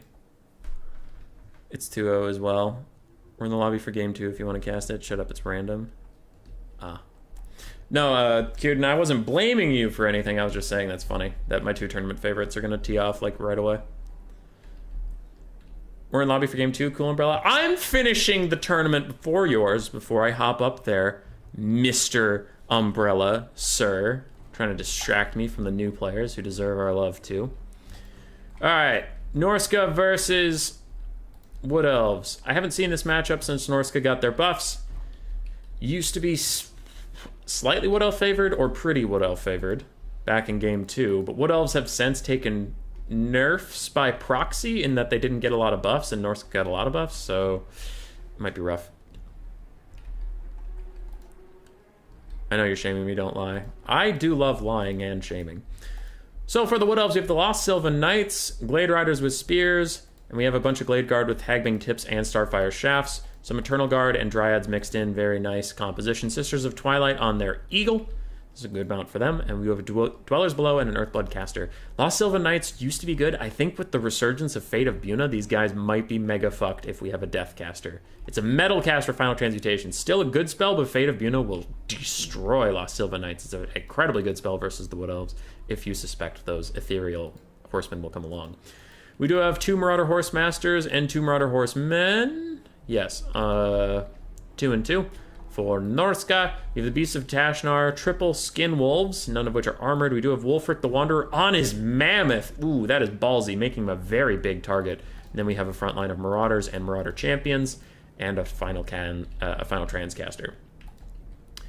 I am nervous for Norsca here because Wulfric's on a Mammoth. That makes the Sisters of Twilight multi-shot. If they can get nearby him and multi-shot him, he takes so much damage because all the arrows are going to hit him because he's such a big boy. Norsca used to be my counter to Wood Elves in game 2. Maybe. I don't know. I didn't know the matchup that well, but I know when Wood Elves used to be like really good, Norsca had a rough time because Norsca was, you know, a D tier faction in game 2, and Wood Elves was A or S. Is there a Blood Crusher? Oh wait, is it Demon Riders ROR on the Khorne roster? I swear I'd seen them before, but I've only ridden Mortal Riders. Yeah, there's a Blood Crusher ROR, because it wasn't the Skull Crusher ROR. It's not the Knights of the Brazen Throne, it's the other one. Yeah, there is a Khorne Blood Crusher ROR. So currently Marauder Champions are getting just murdered by the spread shot of the Sisters, and they've largely been trying to get a side angle on them, which is pretty good. And now the Glade Guard with Starfire Shafts are going to shoot at the Skirmish Cav. We saw how this went last game. Well, actually, the Tomb Kings versus Slaanesh game is if archers can get a good volley off onto Skirmish Cav, it's not a good time for the Skirmish Cav at all. But this is a trick. I was talking to Sir Groot actually about this today with the Vampire Coast. Ooh, nice Seafang. Vampire Coast versus Wood Elves matchup is sometimes you can just do too much to shoot at. So it's like, well, you want to shoot at the Skin Wolves, you want to shoot at the Skirmish Cav, and you want to shoot at Wulfric. You can only shoot at so many things. So now Wulfric is going to get in uncontested. Lost Sylvan Knights charging straight up onto the Marauder Champions, and Stingers is still multi-shotting down the line on some of these other things. Marauders Champions fighting straight through a Dwellers Below and getting shot on the side. That is pretty huge damage value. Stingers is currently up about 2 to 1. But now Lost Sylvan Knights are turning onto Wulfric, and this is the scary part. If Final Trans is not ready yet, because we're so early into the game, if Final Trans is not ready yet to really punish this blob, we could be in huge trouble. I think the Sisters of Twilight should switch to their single shot and dive onto the Shaman Sorcerer. They left no Skin Wolves and no cavalry to defend him. The Sisters need to turn into assassins and kill this caster right now. Lost Sylvan Knights still charging around, really trying to terror out off anything just by the Wood Elves some space and some time. Eternal Guard are now activated. They are armor-piercing and anti-large, so Wulfric is going to take a lot of damage in this fight. Most of the Wood Elf archers are shut down, though, and that is going to be a pretty huge problem. Wulfric is getting splashed on by some of the blue arrows, and Norsca has evened up the damage value quite significantly. Now, the Lost Sylvan Knights are going to tear through Skin Wolves. Their low leadership, low armor, no magic damage is going to be brutal for them to deal with. Stingers is teeing off onto Wulfric, though it doesn't look like he's taking that much damage from the blue fire. I think I was remembering game 2 for that, so they should just switch to single shot, kill the Shaman Sorcerer of Metal, take out any casting that Norsca is going to have in this game. Dryads and Glade Riders with Spears are pushing off Skin Wolves and the Beasts of Tashnar, so good trades there for the Wood Elves. Marauder Champions not having a great time, getting Shrek down, and the damage values are just about even. Lost Sylvan Knights fighting double units of Skin Wolves and getting shot at by Skirmish Cav the whole time, but they do have healing on their roster, and their physical will still keep them fine. It's the Herald of Khorne's Furies. Wood Elves was top tier, Norsca trash tier, just like the matchup. Yeah, wasn't sure if it needed a legit unit filtered from next week's patch. Oh, I see. Little bit of a sudden lag spike. Sisters of Twilight are rolling over to fight with Wulfric as archers turn to Gatling gun him down as well, but he's currently butchering this caster, and I worry if the Sisters commit to this fight, then the Shaman Sorcerer is just going to attack, is going to put a Final Trans down on top of Wulfric's head and deter both of them from fighting him. But the lag spike continues. It's unfortunate, because this game started off with no lag, and then it's just all of a sudden.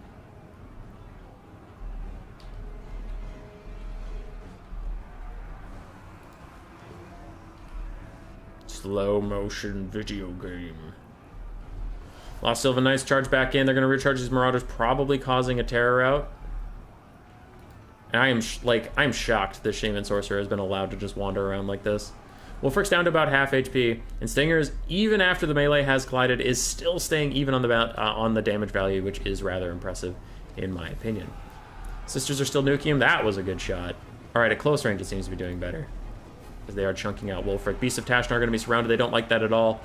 And even Dryads cause fierce. They will quickly get pushed off, and more arrows are raining in, but Wulfric is taking a ton of damage. Lost Sylvan Knight play has been impeccable from Stingers, just rolling around with his heavy cav, never staying in a fight, and keeping everything moving. Skirmish Cav from Thunderwolf, though, good play. Dives straight onto the Glade Guard of Starfire Shaft, stopping them from shooting at Wulfric, who is now getting lower and lower. Someone, for the love of God, needs to help this Spellsinger of Life, or she needs to cast some healing spells on herself. I think she used Dweller's Blow a couple times. Maybe that's why she's not having the amount of magic she needs for Earthbloods, but she's got to heal herself up.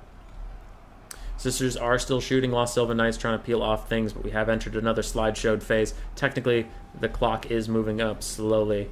But oh, so slowly. Oh, a blessing from the gods! The Spellsinger of Life is pushed away from Wulfric by one of his own attack animations, sending her flying, and now maybe the Dryads plus Spears plus Glade Riders can keep Wulfric off of her for just a second, allow her to rally and throw some heals out for herself. Final Transcaster still has not thrown out any Final Trans. I wonder when those will be cast and what they will be cast on, as the lag continues.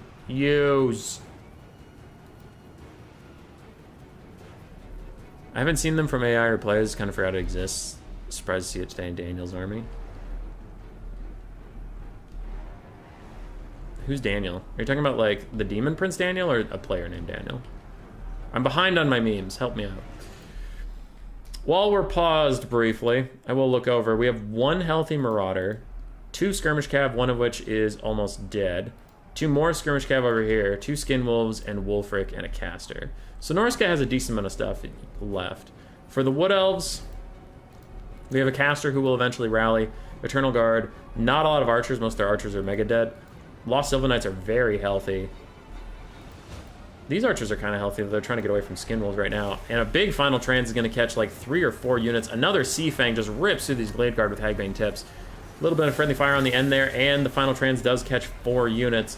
And it looks like it was overcast because of how much it hurt the Shaman Sorcerer of Metal. Now again, what is happening? The Eternal Guards are just leaving this poor lady. Why does everybody just leave her? Somebody help her out, for the love of God! The Wood Elf Caster is going to get completely fucked up, and that might be the game here for Thunderwolf, because she is gone. There is no way she's coming back. If she's not shattered by now, she is going to shatter in just a second. Wulfric's getting sniped out, but it might be too late. You'll just have, like, no caster, and only 1 Dwellers Below was cast all game. She is shattered. She is killed. No one helped her. The Glade Riders just left. The Eternal Guard just left. She got fucked. Oh, no. Wulfric's getting real low. The Sisters have done good work, but they just didn't protect the caster at all. Lost Sylvan Knights are trying to put this game on their back. They're running around, but there's no healing left for them either, so I think there will be attrition over time. Sisters of Twilight chasing off Wulfric. He's like, please just leave me alone. I just wanted to kill the caster. Yeah, the Demon Prince? I see. Killer Lion, what up, dude? Lost Sylvan Knights charging back in, and this is a nice play from Stingers. He gets a full wraparound on this this full health Marauder Horseman. They had a little bit of ammo, so I guess not a ton of ammo, but that is a big loss as far as health bars go, and they are pushed off. Currently, the Shaman Sorcerer is in the middle of a bunch of Dryads, and it looks like the Lost Sylvan Knights are even going to charge through and maybe take them out. Stingers has been controlling the Lost Sylvan Knights excellently this game, and the Sisters have also been pretty well controlled. I really liked how much damage he did to the Marauder Champions at the start of the game.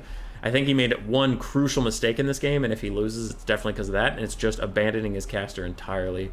Will come back to haunt him if he loses. Lost Sylvan Knights now starting to feel their age, getting a little low there, and they are still trying to charge off some stuff. Glade Riders or Spears will catch Marauder Horsemen in the distance, and that is good. A full health Dryad is wandering off, might want to come back, be a little more focused, and Skirmish Cav below the Sisters of Twilight are trying to maybe keep them a little more honest. Wulfric's down to 3,000 HP. John of Mammoth is not a lot.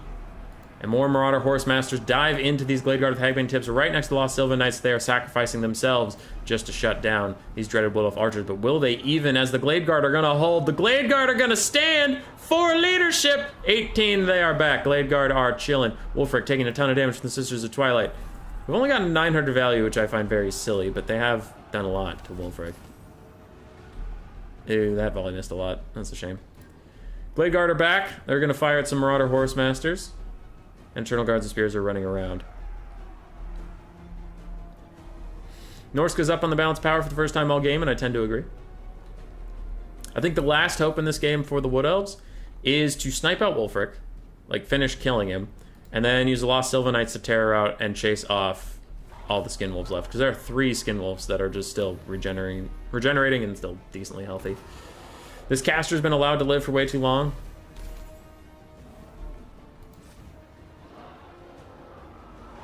Man, Wulfric, even with just 70 armor and no shield, is taking like no damage from that spread shot. They used to be like really good in game 2. Just pepper him with that shit and he took a ton of damage. Now he's taking like none. Taking 100 per volley, which sucks and blows. They have a missile strength of 320 with armor piercing. How is it doing so little to him when all the arrows hit? It's very strange. That was better. That was like 300 damage. Anyway, Wood Elves trying to form some last bastions of safety. They are chasing off more skirmish cav as the Lost Sylvan Knights come back from their quest. Sisters of Twilight going to use their last ammunition on Wulfric, trying to take him down. There, that's better. So if every volley had been like that, they were doing like 400 per volley, but unfortunately, not every volley was like that. Dryad's going to surround Skinwolves. Skinwolves might finish routing off these Glade Guard, but that is going to be sacrificing that Skinwolf unit because they're not getting out of there. They're going to rout for sure. Sisters almost dive in because of the new thing where, like, if you run out of ammunition, you immediately go into melee combat, but they're not going to do that. And Wulfric has rallied the last of his men, last of his troops. Skinwolves are routed off. Eternal Guard are rallying in the back, and the Wood Elves are doing their best. Both sides teeing up, squaring off, getting ready.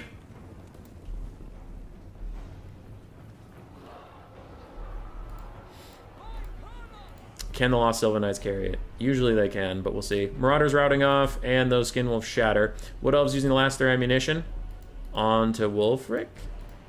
Might be good. Honestly, Skirmish Cav could be good too.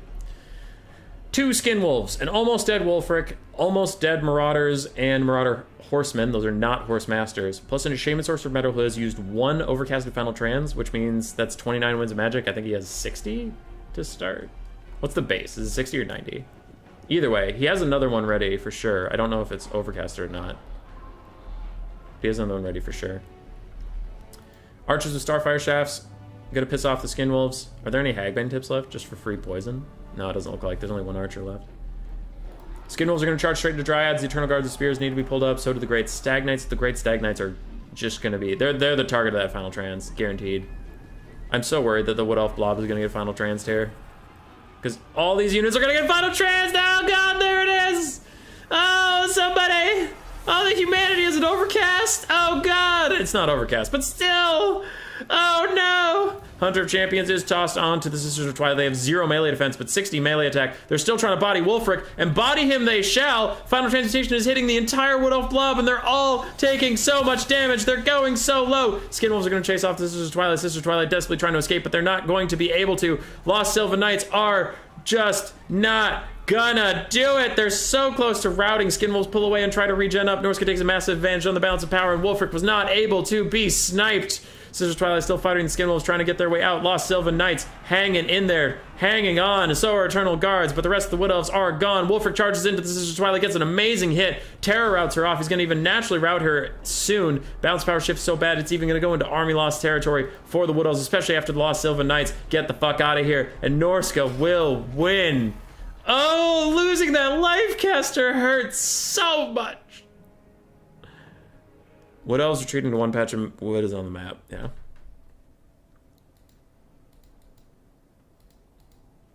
That hurts so much, dude. If she was able to heal, like, anything during that game, man.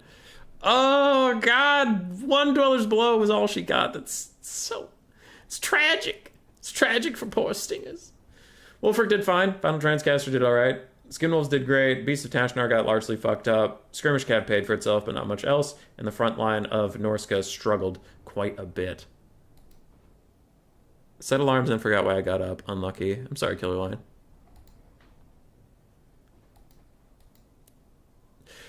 Stingers played so well with the Lost Sylvan Knights. So well. It just wasn't enough. Glade Guard also got really good value. Very well played to both players. GG, well played indeed.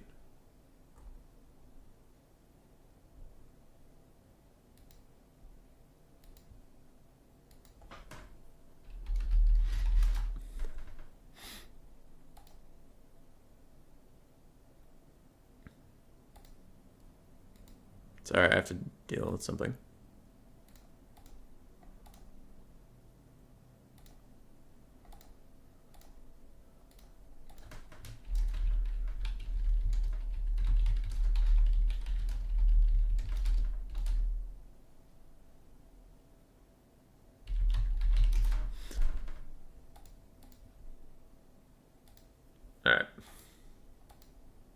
We are going on to finals. It is VM's Thunderwolf versus Deadly Dude. Can the Deadly Dude stop the onslaught of Thunderwolf?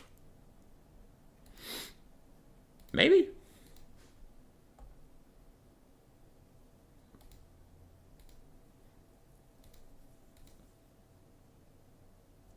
Maybe. I'm scared for him. I'm scared for the deadliest of dudes. I'm terrified. Ugh. And all my tournament favorites are knocked out. I was wrong. I was wrong.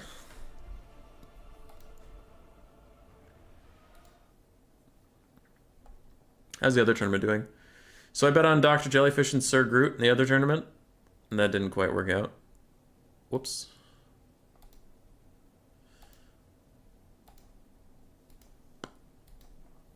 So we're here.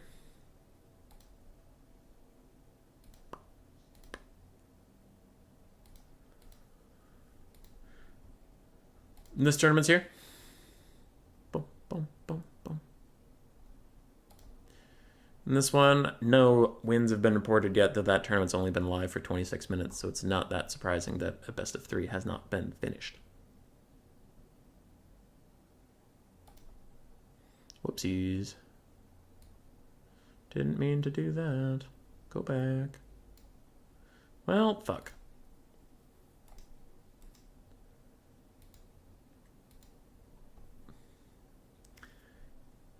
Which one did I accidentally cancel? Chieftain and new player, so I need the clan rat. Yeah. That was, oh man. Stingers was like, he was doing the spread shot on Wolfric, which like used to be really good and used to do a lot of damage, and it just did nothing. That sucks. That shocked me too, because it like the start of the game, I was literally like, Wolfric on a mammoth is a risky pick because his sisters can just, and then they did that and didn't do any damage. Sorry, human, I tried my best. Cool Umbrella, you did great, and self-care is important. 2 months is too much, Dr. Jellyfish. That's fair, man. We're always happy to have you.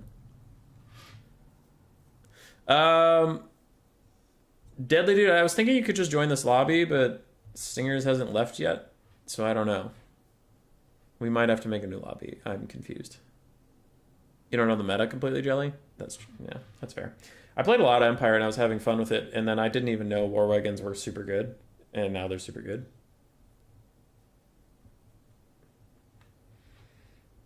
So maybe I'll have to start using them or just continue playing Empire with Toddy and a bunch of Cav.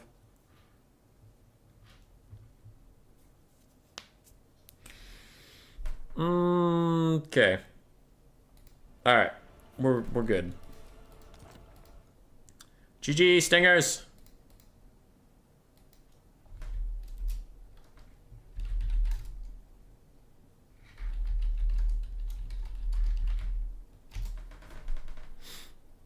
Stingers is coming. Not Stingers. Deadly Dude's coming. He's in. Thunderwolf stays where he is. Just gonna take a 0. I'll play Stingers with the deadliest of dudes.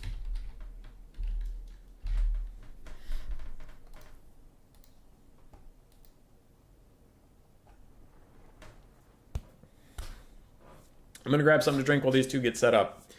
It's finals time, and then it looks like we'll be hopping straight into the finals of the Clan Rat versus Storm Vermin, because we're just starting a best of 3 and they are in finals. So I will message them at whatever, at Olive, at Mr., and at Sir Groot. Wait for me, whoever wins in semis, to go to finals. I would like to cast finals. Okay. We'll hop in on semis if they're somehow still going, but pretty sure they'll be on finals. And I at least want to cast that. All right. BRB, grabbing a drink.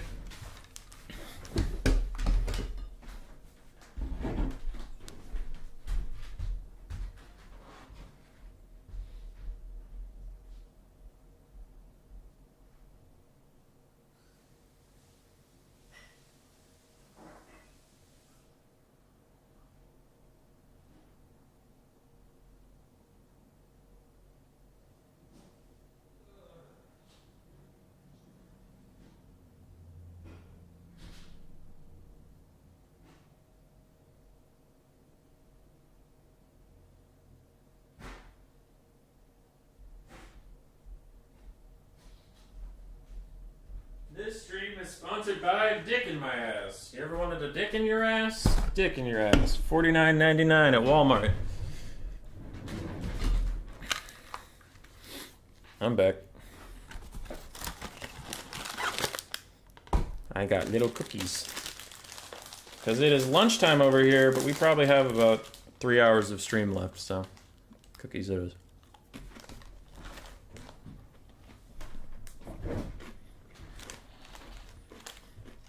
Is this the map? This is not the map.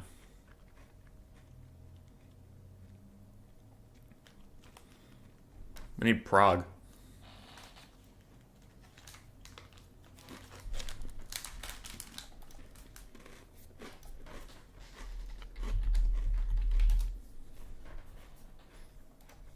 I messaged the host, told him to switch it.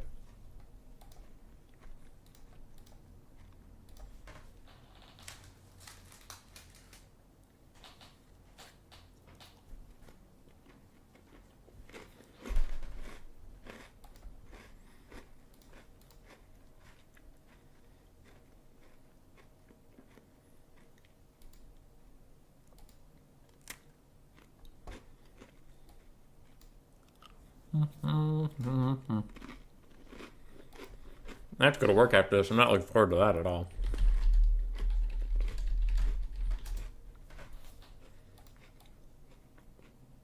Hey, the map changed. Nice.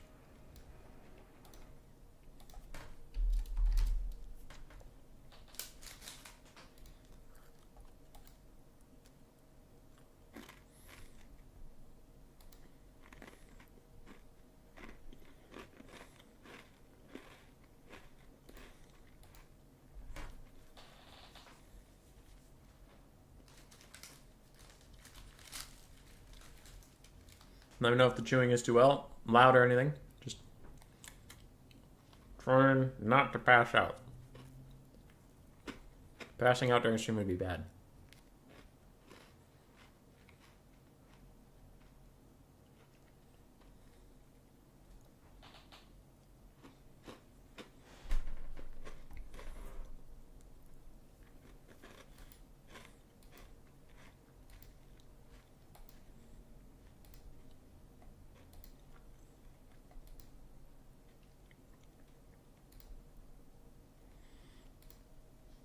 Anybody here playing Darktide? How you liking it? I see mixed stuff. I played a bit with Zep last night. It was fun. I liked it. But some people are saying it looks like shit. And I don't know. It looked fine for me, but maybe I'm just not that discerning of an eye. Carolina, have the game's been so far? Pretty good. Pretty good, actually. A lot of close ones. They've been good and fun. When are we going to do the Friday night NA tournament with all those degenerates that were in the VC last night? I don't know, man. I do NA night tournaments other times of the week. But Friday, Saturday, Sunday is usually busy with a bunch of other people's fucking tournaments, so I try to avoid them. Except for big ones like this that I obviously have to host on the weekend because otherwise people can't play.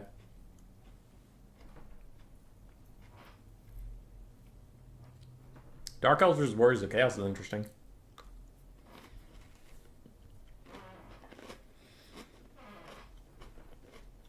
Hot take, I think this might be Dark Elf favored.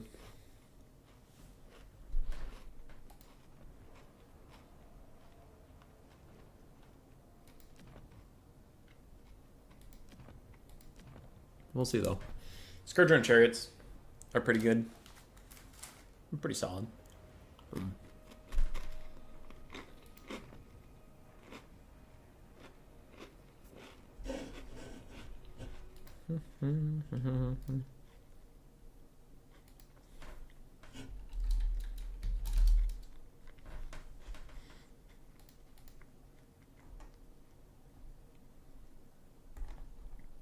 Gore Gateway needs to be removed. Why?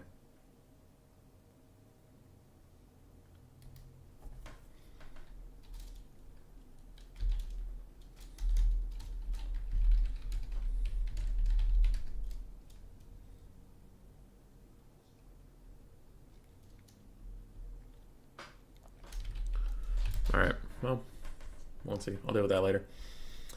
That was a quick ready up. We have Be'lakor versus Malekith.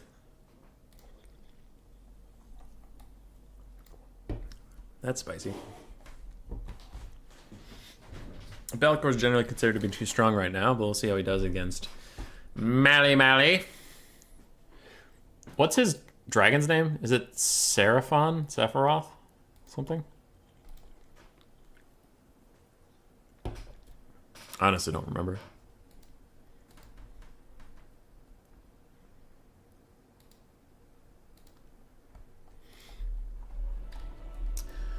Oh, I love this Prague version. The rain version of this map's really good. I wish you could pick map variants intentionally, because then Alpine Ridge was a fine map. The problem is that snow variant fucking blinds you. They fixed a lot of snow maps, but not that one. So if we could just find a way to remove the snow version from our pick, then we could actually play on Alpine Ridge again. Anyway, the sides are squaring up, but Chaos is easier to cast, so I'll start that one quick. 4 Hellstriders, 4 Marauder Horsemen, 2 of which are Horse Masters. Chaos Warriors, the Great Weapons, 3 of them, then 2 basic Marauders, then we have Be'lakor in the sky. There's also 1 dog in it. It's a pretty small force as far as Chaos goes, because Be'lakor is really expensive, plus Chaos Warriors with Great Weapons aren't exactly cheap either, heavy on the cavalry. And of course, everybody loves, say it with me, Chaos Skirmish Cavalry. Dude, fuck Chaos Skirmish Cavalry. We were talking about it last night in a voice chat, that it's really funny that the only Skirmish Cav that was really toxic in Game 2 and people hated was Chaos and Norsca's Marauder Horsemen / Horse Masters. It's like, oh wow, either one of those factions was picked. 6 Skirmish Cav every game. And then coming to Game 3, CA was like, right, we heard you.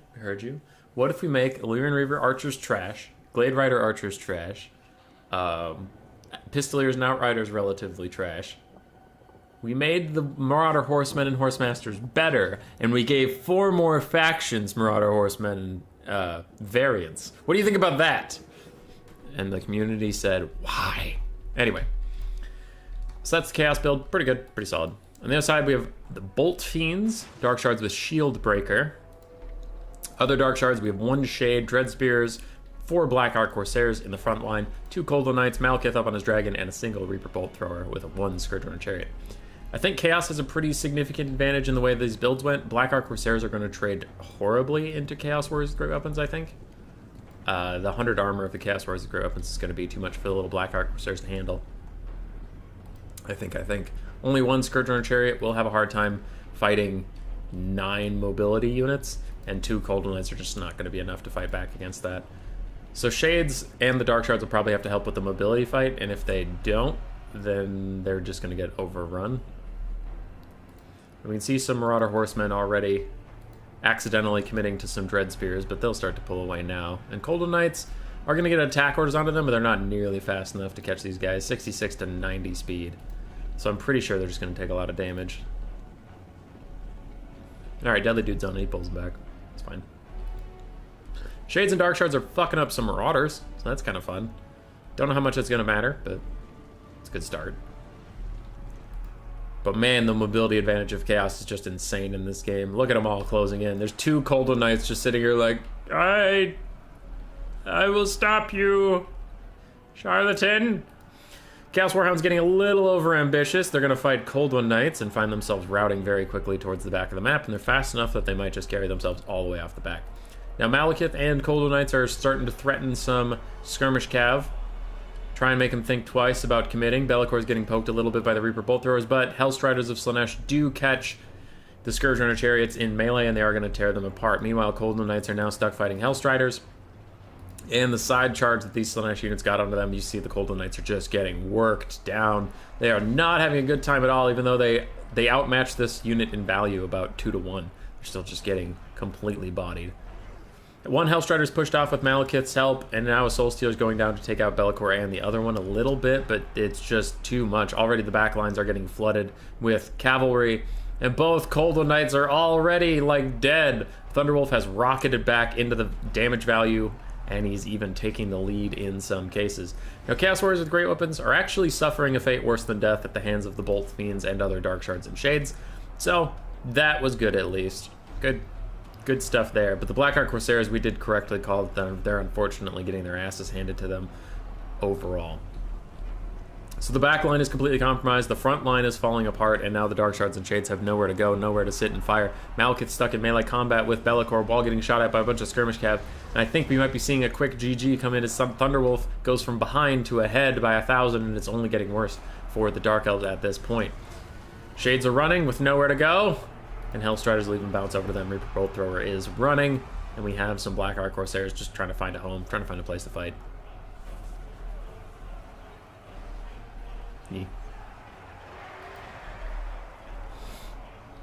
I think that is going to be a quick GG. Quick Pit of Shades from Be'lakor is going to catch out a Dark Shard and a Blackheart Corsair unit, but Malekith is not going to be allowed to come back in this game. He's going to be routed off the map, if not killed outright, and without him, there's really nothing left for the Dark Elves. Yar. Dwayne Boyd, too many broken factions? There's some, yeah. There's some. There's a patch soon, so hopefully it'll fix some of them, but it's mostly like... Slaanesh is kind of... I'd say Chaos is way more broken than Slaanesh, because Chaos can just take all the good things about Slaanesh and more. But, yeah. Chaos, VC, Grand Cathay, Tomb Kings probably, all a little too strong. Undead in general are too strong. So it's easiest to make Undead Crumbling matter. Then all the Undead are fine. Get rid of the bugs that help the Undead healing too. And then for Chaos, nerf Hellstriders, and for the love of God, will somebody finally nerf Marauder Horsemen? After they were OP through like most of Game 2, and now in Game 3, there's more of them, and they're still OP. And it's like, alright, CA, you can take down one unit and immediately make this game a lot more playable. And they're like, no.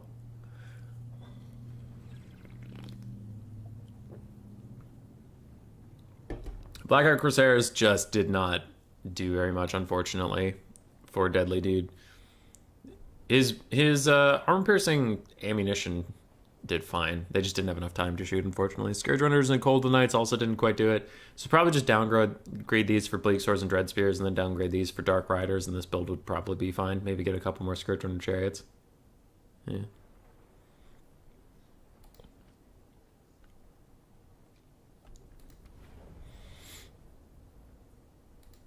He's OP.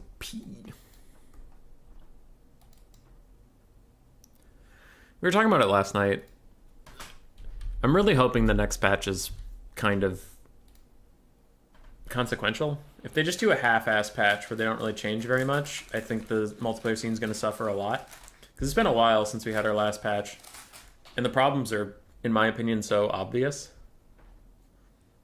that if they don't fix them, it's going to be really worrying about like CA's level of participation in balancing stuff. Because even domination mode, man, like not just like, oh, a land battle whiner whining about balance. Go play a good game mode, you piece of shit. Dude, domination mode, a lot of tournaments recently have been single faction or like 6 bans. Like each player gets 3 global bans, or turns like, I'm going to host this tournament, but you can't play Slaanesh, VC, Tomb Kings, or Warriors of Chaos, and like that kind of stuff. Or you know, in land battles it'd be Cathay, or something like that. So it's not even just like a land battle problem. Most domination tournaments have just outright banned a lot of factions. So it's like, CA has to know what the problem is. If they don't do anything about it, then that's just on them. And they're shooting their own game in the foot, which would be stupid. Because it's not even that hard to change. Like, I don't even know programming, but I know it's not that hard to change the specific things that need to be changed. Like, for the Undead, just make crumbling matter. The stupidest decision they had was upping their leadership, so crumbling was already a joke. And now it's even harder to get them to start crumbling, which is still a joke. So it's just like, just change the numbers on crumbling from 0 to 0.1 to like, you know, 0 to a real fucking number. And then they're fine. In my opinion. Or like healing's overpowered, okay? Change the numbers from 0.1 to 0.5%. Change it to like 0.05 to 0.1%. Like just bring the numbers down, it's fine. It's not like, there are things about the game that should be changed that are bigger. Like unit collisions, Single entities on foot are notoriously hard to kill because a lot of them get knocked down or do all this stupid stuff. That's harder to fix, don't get me wrong. But there are basic numbers things they can do to make this game much more enjoyable. That if they don't do, they're fucking trolling.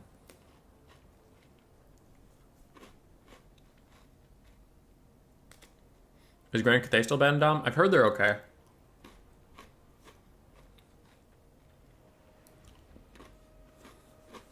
Dom and Land have a lot of the same perpetrators? Yeah.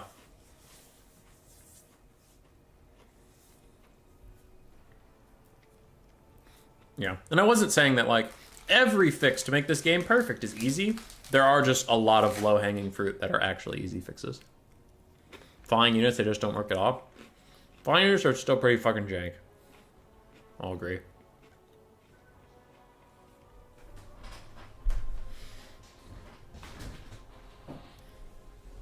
Dude, this game is hilarious, though, that how much better this game is in of a state than it was when it launched. It launched in February, so it's been about 2/3 of a year. So 8 months.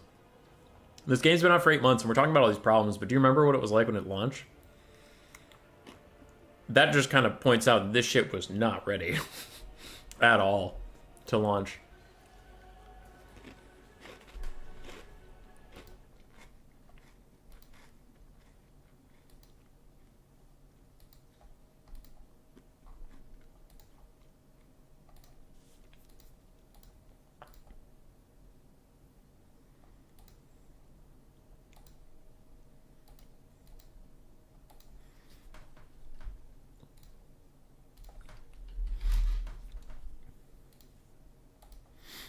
All right. Sorry, I had to answer a message quick.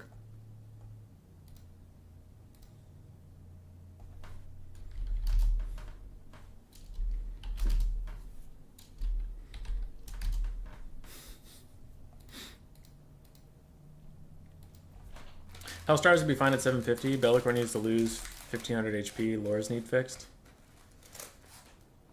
What lores? Are you talking about like magic lores or like literally the lores, like the background story?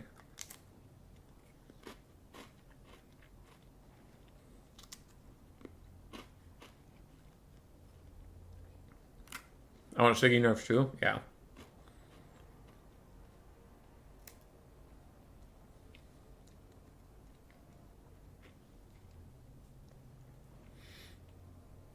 Yeah. I don't know. I can understand where they were at. It doesn't make their mistakes okay. But they did start their ad campaign, like, not even joking, 9 or 10 months before the game came out. They did that thing where they had Turin play Kislev versus Khorne. And then from there, they released trailers, like, once every 2 weeks. They released slowly more and more stuff. So they were, like, doing all these fucking teasers for almost a year until the release, and the game's not ready, and it's like, well, what are you going to do? You already have this super long marketing strategy planned out. You can't just abandon it. I'm saying it's a fuck up to start marketing out that early. I'm not saying it's okay, but I definitely understand where they got to, where they're like, shit, we thought we'd be ready in a year. We're not. We need like 2 years, but all the marketing shit's already out there, so I guess we'll just launch it and see what happens. And it turned out to be a giant catastrophe. But also, Warhammer 2, the scene was struggling towards the end for players. The balance was actually fine. The game was pretty fun. It was just stale. Like, people have been playing the same shit forever. There wasn't a DLC since Torox came out for like 7 or 8 months because they knew the next game was coming out. So the meta got pretty stagnant. So I don't know if they could have continued to tread water. Yeah, it's tough. Hindsight 2020, obviously, it was just like, well, they should have planned one more DLC pack for Warhammer 2 to keep interest in the series and then get Warhammer 3 right. But you didn't know Warhammer 3 was going to not be ready, so then it's not like you can just, pump out a DLC quick. It's not that easy. So I understand their problem, but it fucked up. The drip feed was terrible. I just stopped watching hype videos because I was so tired of, like, this week. Did you know Slaanesh exists? And, like, some people... And if you were excited, that's fine. There are some people who are like, oh my god, Slaanesh exists! I'm like, I fucking know Slaanesh exists. This game isn't going to be out for 7 more months!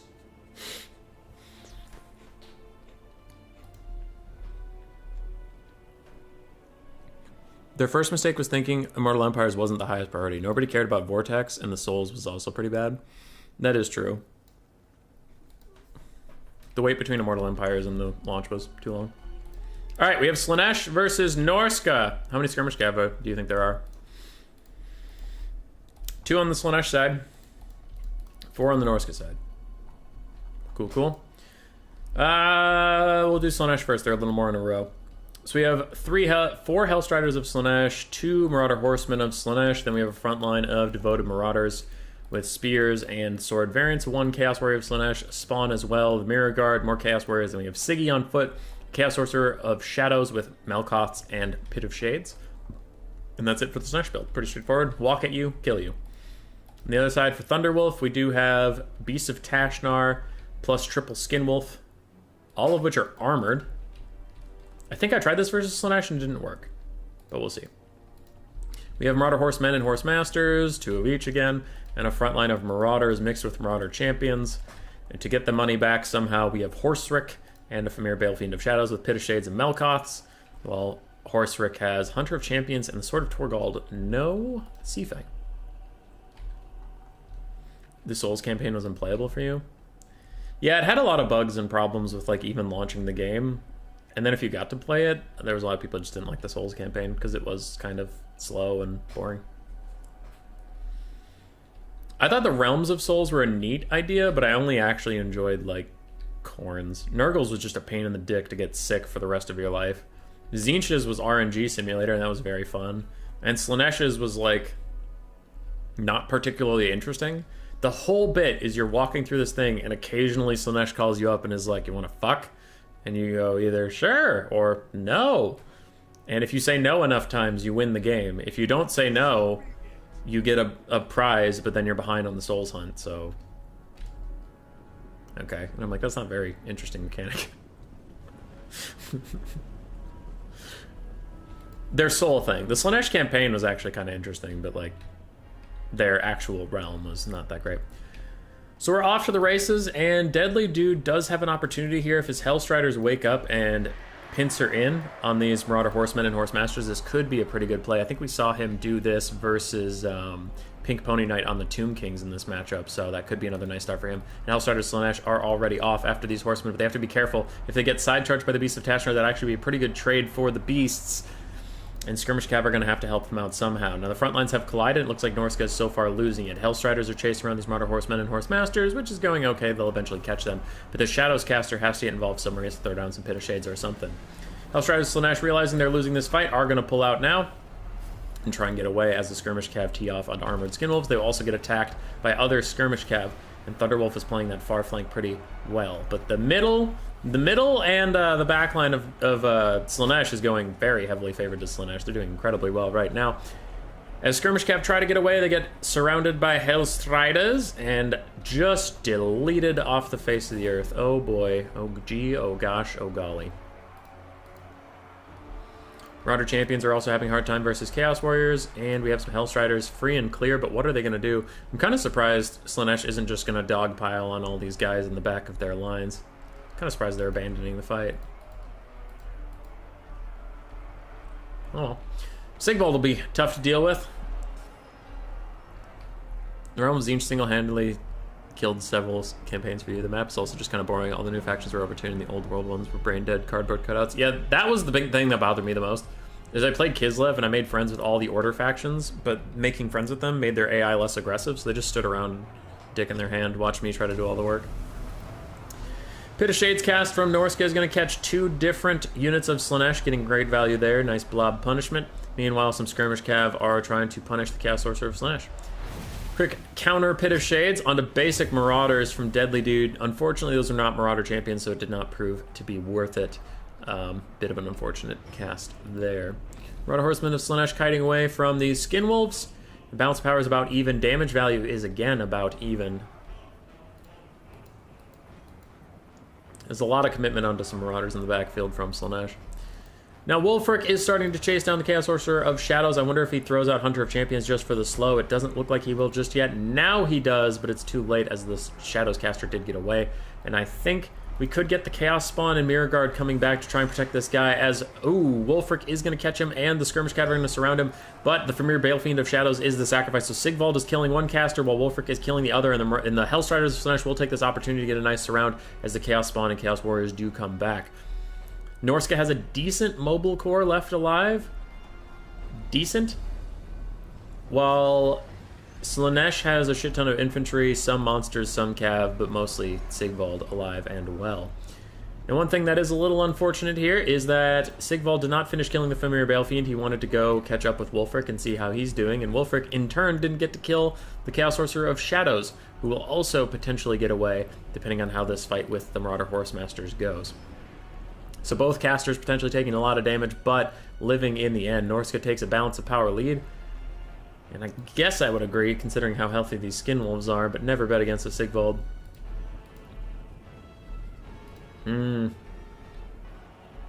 Yeah. Though it is pretty brutal that Slaanesh is going to lose their caster outright. Well, Norsca was able to rally theirs. Last Marauder champion still fighting for a little bit.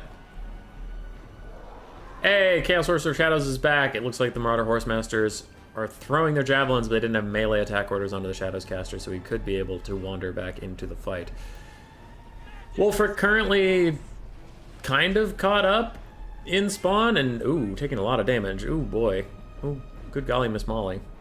It's not super fun for him. Chaos Sorcerer Shadows is trying to get away. Marauder Horsemasters were looking for him in the trees, and they weren't quite able to find him. Deadly Dude is going to plow into some Marauders. Can he path all the way through? It doesn't look like it. He gets stopped up by them, and he is now going to have to fight his way out.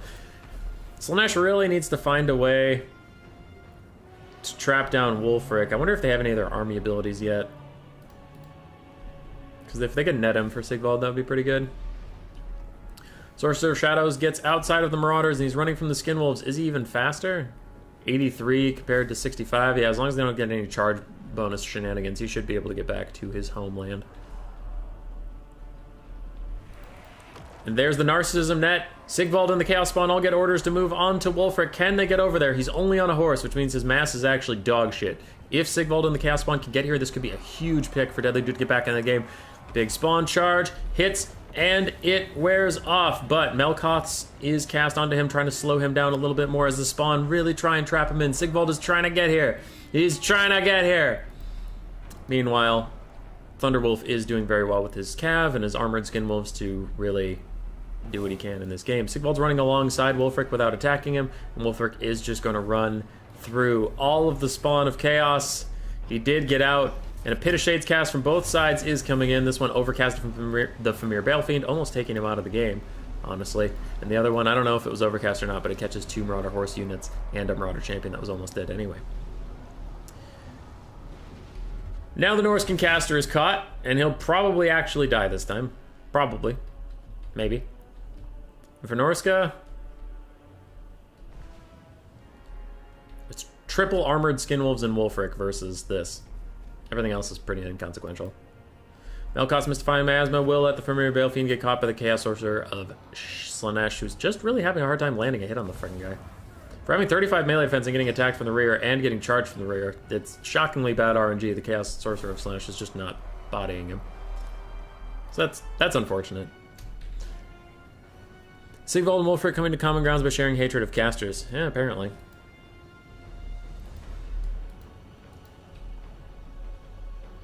Slaanesh separating out a little bit here. I'm getting a little worried about that. Skin Wolves are fucking off to get some regeneration, while other things commit to the fight and die.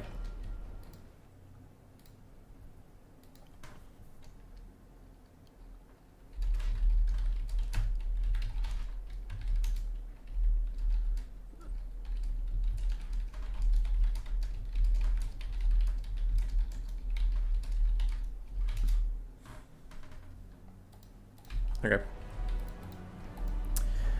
Spawn of Slaanesh can charge into Marauders. Their charge is blunted a little bit. And I wonder if Sigvald can really carry this. That would prove that he's a broken monstrosity. Ooh, but this could be a bit of a mistake. The single entities are abandoning their spawn, leaving them to get shot by stuff, and they're probably going to get countercharged. Sigvald, in the meantime, is trying to fight some armored skin wolves. Melkoth's mystifying miasma onto them just to do a little bit of poke damage and slow them down. But there's no support nearby. The spawn and chaos warriors have to come back. No. What is this? Melee defense plus 10 for Lord or Hero. Yeah, getting separated from those guys was pretty crucial. Wulfric snipes out the Sorcerer of Shadows who's going to rout, and I doubt with all the mobility advantage that Norsca has, they're going to let him back, but Wulfric does take a good pat on the behind as he leaves.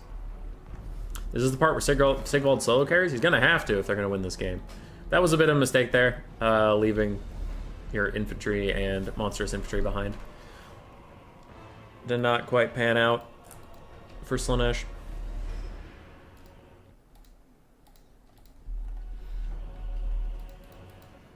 Chaos Spawn getting eaten alive by armored skinwolves. And I don't know, Sigvald would have to be pretty broken to carry it. Pretty frickin' broken. Oh.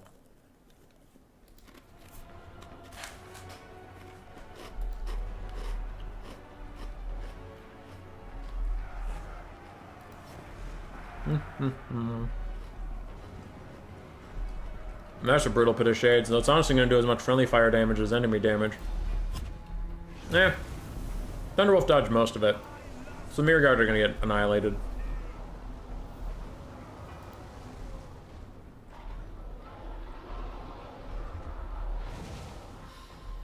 I think if everything were unbreakable, I would actually be a little concerned for Norsca. Because Sigvald probably can kill everything left here. I think if he just takes 1 or 2 nasty shots, though, army losses is going to hit him. But his regen cap is very far off. Like, I haven't seen him take almost any damage all game, so I can't imagine that his healing cap is right around the corner.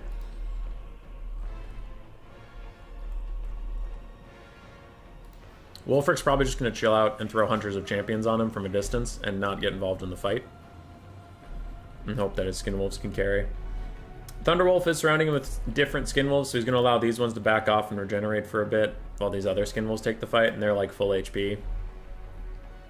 Send Sigvald to poke them down, the other Skinwolves will run in for a bit. Now Sigvald's maybe saving grace is that he could do enough damage to outright kill models, and then they can't heal through that. So maybe he'll be okay, but overall it's a good strategy from Thunderwolf. If a bit slow.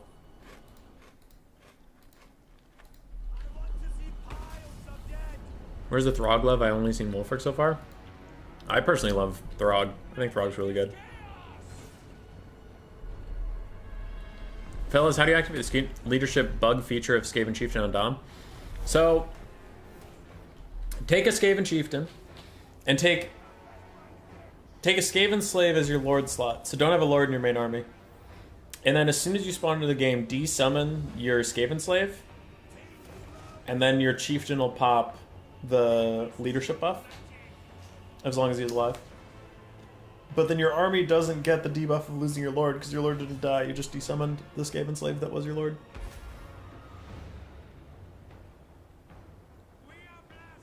Throg died of tuberculosis 3 months ago. Fuck! Sigvald slapping some Skinwolves. And Hunter of Champions wore off already. You can see he's killed 3 of those Skinwolf models since we last looked at him, so they're not going to be able to regen the models back. Now we get our popcorn and wait.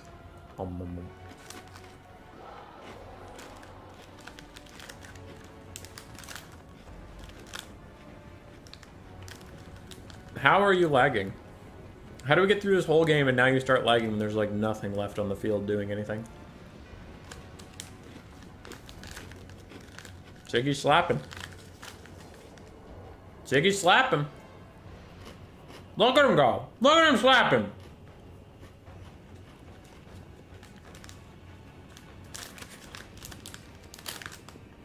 Now my slaves will hold, stay the front line. Yes, yes. Anytime, Ryan.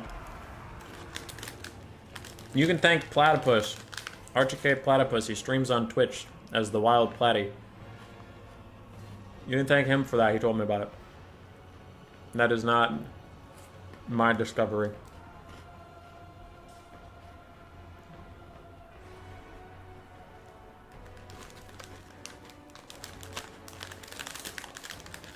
My cookies are all gone.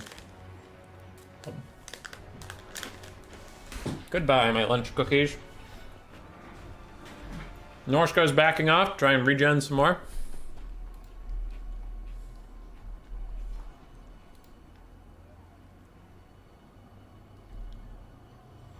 These skin wolves aren't regenerating, so they're actually heal capped. Like, I know the heal cap bar isn't there yet, but what I mean by that is their models all have full HP right now. They could run in and take more damage and heal more, but right now all their models have max HP. So the reason their health isn't still going up is because the HP left that's missing is from dead models. So they'd have to run in, fight Sigvald, not die, but take damage, and then run back.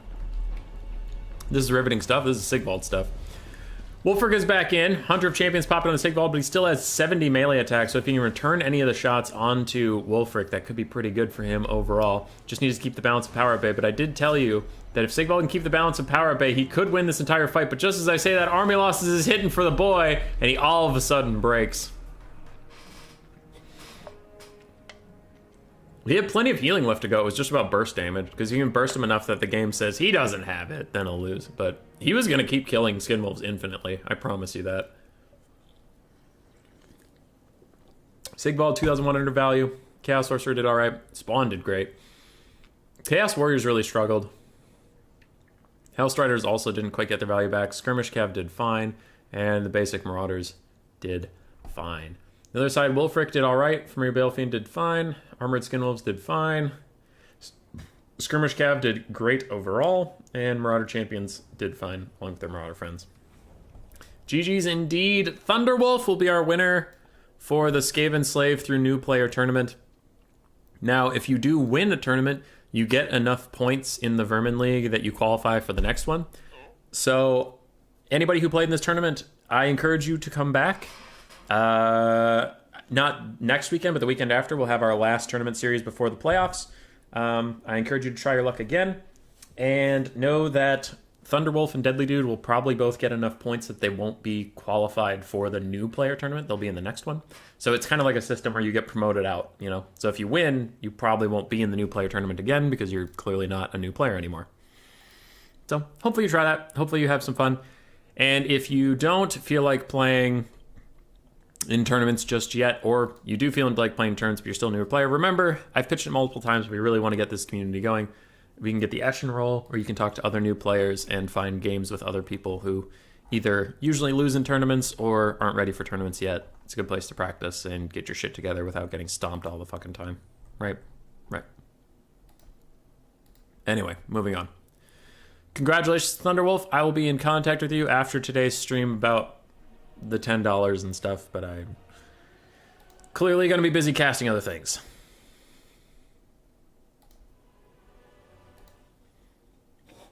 All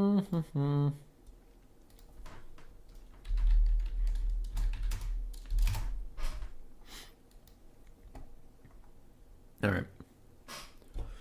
So this is where we're at. You're with me, right? Yep, you are. New player tournament, Thunderwolf. Did do it. Deadly Dude, you gave it hell. You gave it hell, buddy. 4-2 on the day is not bad at all. But we're over here now. Sir Groot and Mr. Overlord are still going at it. Olive Moof and Whatever Dude are also fighting back and forth, so we'll see if we can find ourselves a game to hop in on.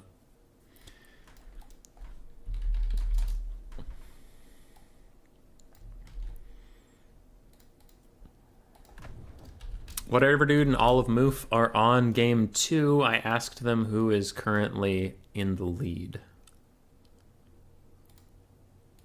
Olive. All right.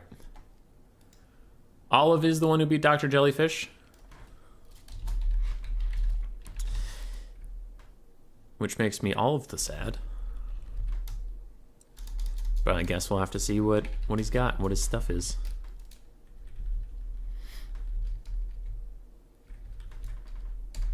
1-0. Whatever Dude's gonna have to pull it back.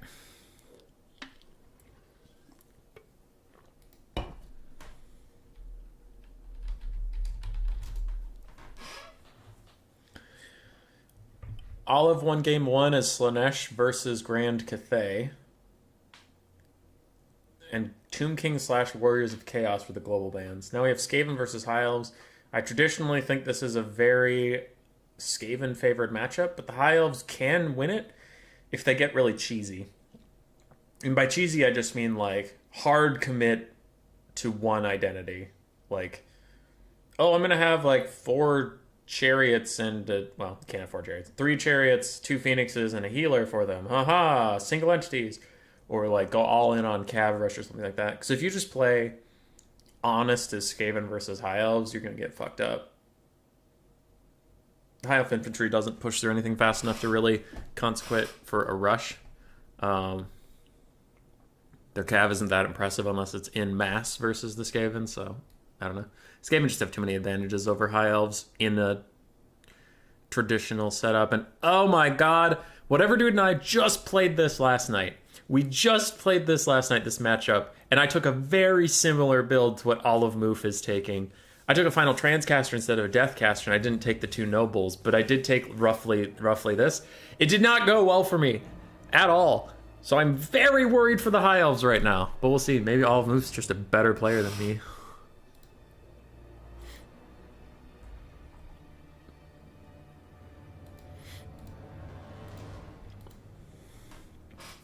Land battles are a blast. Thanks, Dudley, dude. It's good to see you around. Charix! Charix, are you still in or did you get knocked out? Charix! You're still in. You're doing fine.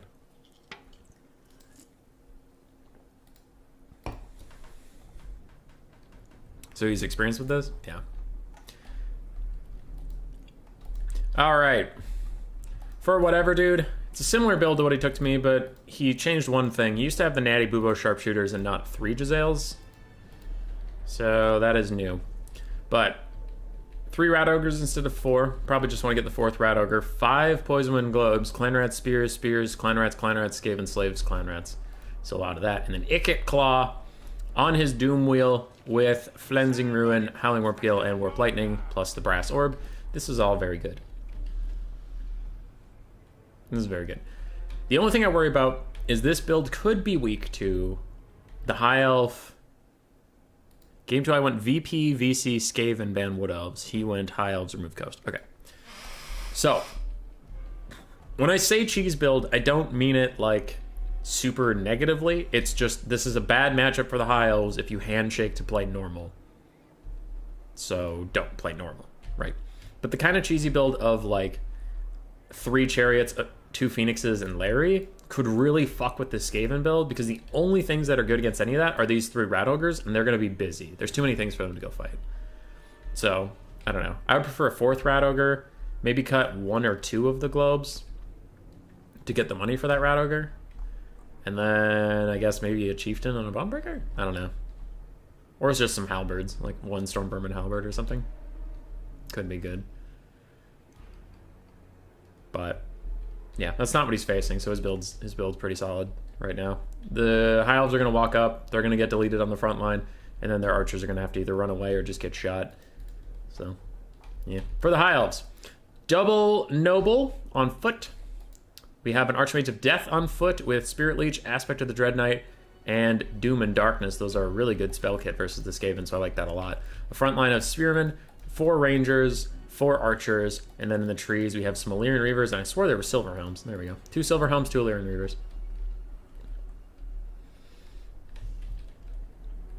I've been trying to enjoy High Elves just because I think they're fun. And Rangers constantly disappoint me, man. Every matchup, I just like... I'm sure there's a couple where there's fine, and I'm sure there's High Elf mains out there who could tell me the reason for Rangers, but like... feeling-wise, pure feeling-wise, Rangers just feel like shit. I have been disappointed by Rangers so often, man. They make me real sad. They're not that expensive. They're only 600 gold, but still, it's like 600 gold for this? You could have this or 2 clan rats. You could have this or 4 Skaven slaves. You could have this or like... what's a 600 gold unit on a different roster? I mean Dryads. Dryads and save 50 gold. I'd rather have Dryads than Rangers, but...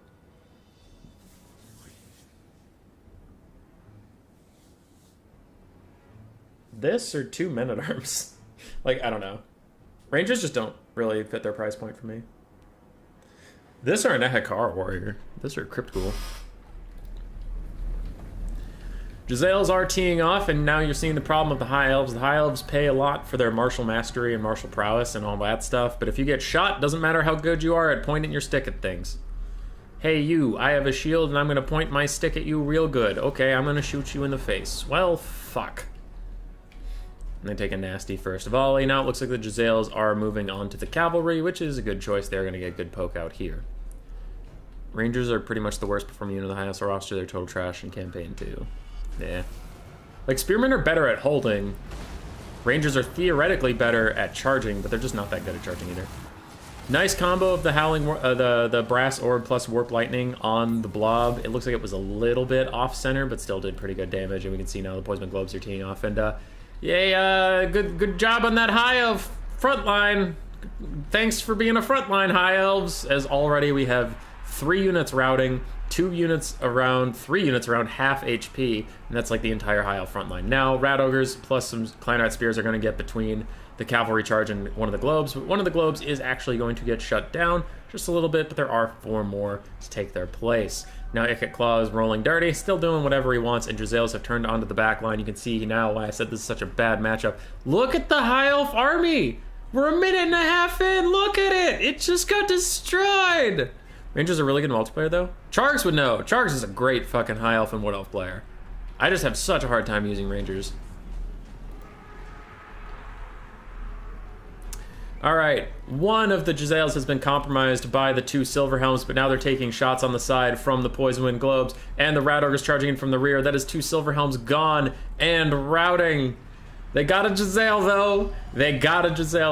And I honestly don't think Olive is playing this bad at all. I don't mean to be shitting on him. I just feel this is that bad of a matchup. It just feels bad. Everything you do is a trade, and you're trading more for less. Bounce power is extremely Skaven favored, and I am forced to agree. Ikat Claw is rolling dirty, stopping some of the archers from doing whatever they want to do. And we still have 2 healthy nobles. We still have a healthy archmage, but the rest of the High Elf army is not feeling so healthy at all. Now, some rangers did get in the back line. They're shutting down the second Giselle. The third one is running from some nobles. Rat Ogres are sprinting over here and trying to help out. But both Silverhelms are shattered. Illyrian Reavers not feeling so great. And as for infantry, we have 1 ranger and 2 spearmen left for the whole High Elf army. Their archers are still doing all right, but now they're trading against Poisonman Globes 1-1, and that is not a winning solution. Flensing Ruin, unfortunately, gets attached to a ranger and not to the Archmage of Death that Ikat Claw was trying to cast it on, so that is just a whoopsie, and that is a bit of a micro mistake, but it happens. And remember when that archer was pretty healthy and this globe was almost dead? Well, this globe is still almost dead, but that archer's dead now. That's kind of fun. Rat Ogre's going to get another charge onto the Illyrian Reavers, and I think it's all over but the crying at this point. This is a nice muck-up from Olive. He has gotten 2 Poison Wind Globes and some Clan Rat Spears all in a big blob, and they're not able to throw their ordnance, but I just don't think it's going to be enough. And what the fuck is going on with the damage value right now? Like, I feel like the whole High Elf army is getting completely shreked, and the Skaven are getting no credit for it. Like, look at the gold damage right now. Look at the balance of power, and just look at the map. Like, what the hell? Where's all the High Elf value going? The Skaven are just killing everything, and it's like, nah, that one doesn't count. That doesn't count either. None of this shit counts. Skaven nuking their own backline. They don't give a shit. They're gonna hit these spearmen and rangers and be just fine with it. And that, ladies and gentlemen, is a bad matchup.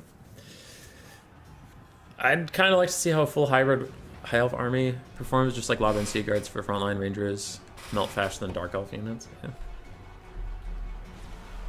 And with the damage value being quote-unquote even, we are about to hit army losses. That is some shit. Where the fuck did the High Elf value go? Why didn't it count? Do globes not count? Come on, that's ridiculous. Like, look at all these units. They're almost 100% dead on their health bars. It's not even like, oh, they were routed off at, like, full health. That's where their value went. No, they're all completely dead, and the value just doesn't count. Oh, wow. It's true. Look at the value. It's not going up. It's now going up a little bit. That stuff's in melee. Poison Wind Globes don't count for value, I think. That's really funny. Skaven outshoot the High Elves in a straight fight, in my experience. Yeah, they do. Real bad. We have 1 full health, full ammunition Giselle that's getting some distance between it and the nearest noble. We have another Giselle getting some distance from the Archmage. If they could turn around and get a volley off somewhere, they would win this entire game. Meanwhile, everything for the Elves is routing, except for this Archer, which has a Rat Ogre chasing it now, so it's going to live a very short life full of pain. And we're going to game 3. Human boy, we're already in game 3. Haha, Warhammer 2 is dead. Haha. Fuck you. You know what I mean. I love this little army loss bar just barely like, they can do it. They can do it. 2 half-health nobles on foot and an Archmage of Death. They can do it. They can kill a whole army. Oh, fuck, now they can't. GG.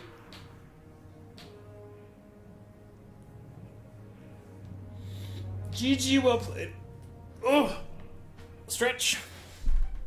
It's the high elf egos. That's what keeps him in. Ikit did great.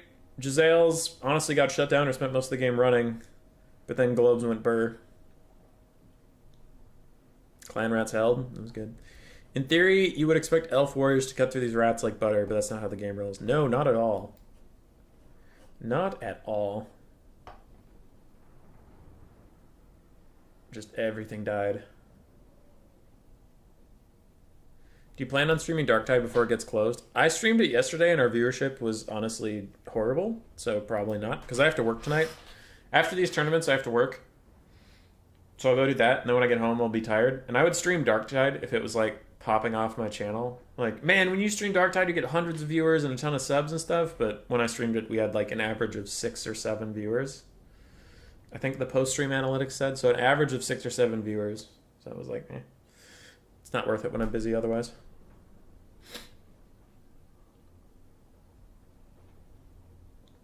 Anyway. Like, remember how I said the globes aren't counting? You might be like, Human Boy, you're being stupid. Remember that at the end of the game, it said the Skaven had 5,000 damage value. 500. 1,500. 2,200. 3,300. 4,800.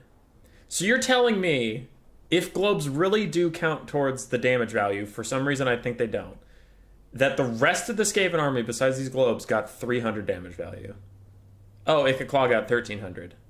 Oh, the Giselles together got like 1,100. So I legitimately think that's a bug and the globes don't count towards the damage value because that was silly. I need whatever dude to win. He's going to share his Vermin League points with me. Fucking got him.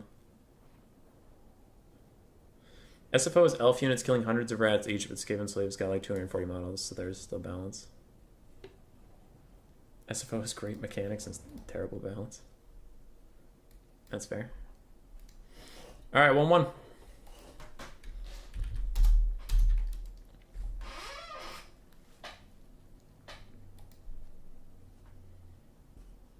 You just made that up? No, it's canon now. Groot and Mr. Overlord still fighting. How's the big lads bracket going? Big JP has defeated Koops. Green One has defeated Bowmore. Charix defeated Yumi. Trigger defeated Alea. Tzeentch defeated Stratgame. Golden Floof and Phoenix King are still fighting, as are Raced and Berserk. Hanadin's defeated Slate X. Phoenix King just defeated Golden Floof in a 2-1 series. And Void and Hanadin's, my 2 tournament favorites, are currently scrapping it out.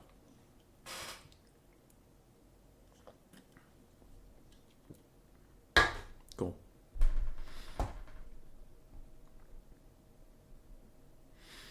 We'll pop on over to this tournament after the finals of the Clan Rat through Storm Vermin 1.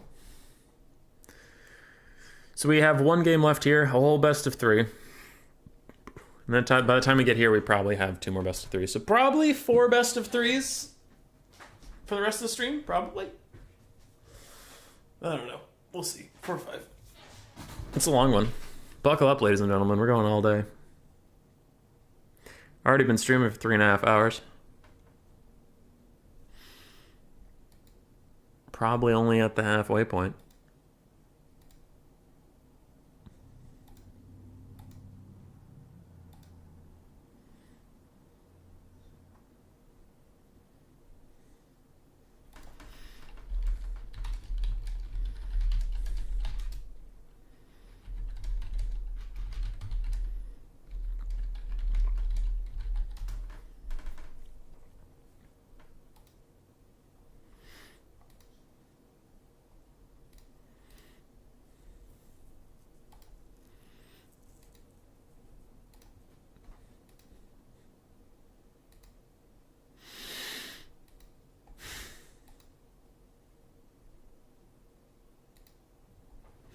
Who do you think's gonna win here? Between whatever dude and Olive.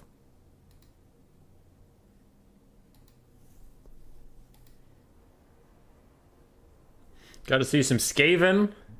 Got to see some High Elves. No Marauder Horsemen in sight. Easy W.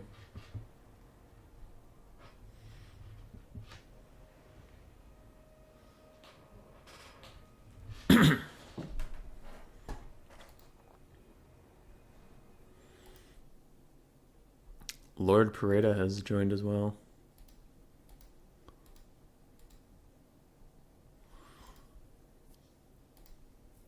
It would be really wild if Hanadins beat Void this early in the tournament. Crazy to have a finals without Void lulls. It'd be silly. Silly even. Uncouth. Uncalled for. I just played a Wars of Chaos Mirror. I saw lots of Marauder Horsemen. Oh, God. Yeah, those things need to be nerfed into the dirt. I'm definitely biased because I cast tournaments through a lot of the late stage of Warhammer 2, but I'm so sick of Marauder Horsemen, man. I'm so sick of them. Like, I hope CA nerfs the shit out of them. I'm just over it. And it sucks because they made Marauder Horsemen such a key part of all the new factions rosters, so I don't think they're going to nerf them into the dirt for the health of their new factions, and I think that's probably a smart decision, but my completely biased opinion is just like, fuck them. Like, just kill them. I don't give a shit. But I know it's probably not going to happen, and for the actual objective health of the game, that probably wouldn't be a good idea. But like I said, biased opinion, hope they're in the dirt next patch. Alright, so whatever dude's picks are Vampire Counts, Vampire Coast, and Tzeentch Ban Grand Cathay. All of his thinking. Oh, you could go... I don't know what Olive plays. That's the hard part.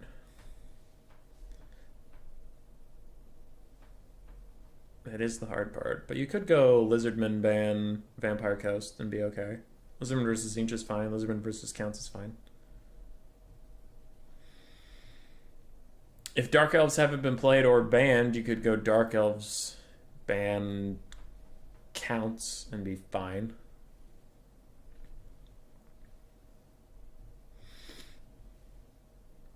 I'm trying to think. What did they play? Slaanesh versus your Grand Cathay. So they didn't have Slaanesh. Could go Tzeentch ban Tzeentch. Tzeentch ban Tzeentch, and then I think they're okay into Counts and Coast. I think. Because they have a lot of shooting. Maybe not Counts, though. Maybe Tzeentch ban Counts, and then just take the Tzeentch mirror. Tomb Kings hasn't been played. It was global ban, though. All of global banned Tomb Kings. You can't play that one. He's hovering Bretonnia. Oh, he better not. Ban Vampire Counts, pick Bretonnia, and whatever dude's going Vampire Coast. Oh no, it's tragedy. Alright, Olive, show us what you got, dude. Fighting Coast with Bretonnia is bold. It's a bold task. It's a hard task, especially since their Depth Guard polearms got buffed, and their Sirens got buffed. And you didn't get shit. You didn't get anything.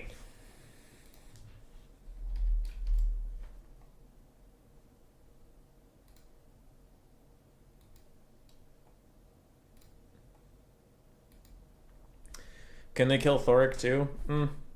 Maybe, yeah. I just want the other Dwarf Lords to be viable. Like, I don't hate Thoric as much because of his current power level. His current power level is obscene, but I more of hate Thoric because of what he stands for, in that the other Dwarf Lords just get nothing ever, and Thoric keeps getting buffs. Where it's like, alright, Thoric is the only viable Dwarf Lord. He needs a Perfect Vigor aura. He needs Unbreakable. What about more armor piercing? He does magic damage. What if he gets a global Dragonhorn? Imric's Dragonhorn only gets 3 casts, but Thoric's Dragonhorn gets infinite casts and it's free, while Imric has to pay for his or take it off of his kit entirely.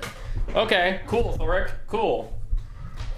Does Grombrindle get anything nice? Does Ungrim get anything nice? Does Thorgrim Grudgebear get anything nice? No, because fuck you. That's why. I don't know. I just want other Dwarf Lords to be good.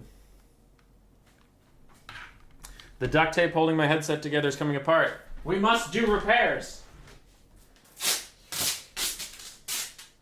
More duct tape. The answer is always more. More duct tape. More. Protect my little ears. Okay. Alright, these guys are picking some stuff.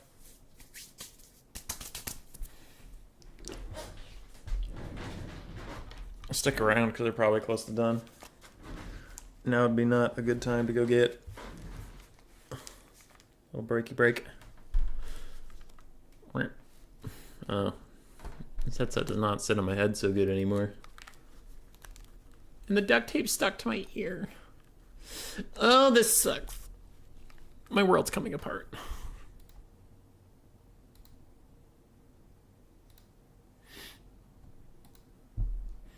Thor could lose the Rune of Hearth and Home and give it to Thorgrim, and Thorgrim would be more viable with the bigger regen.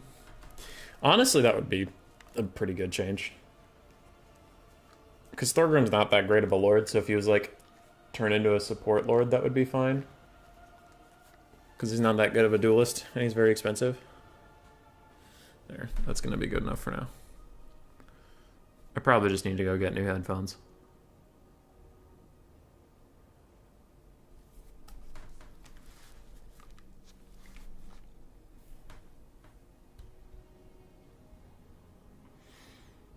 Whatever dude's ready.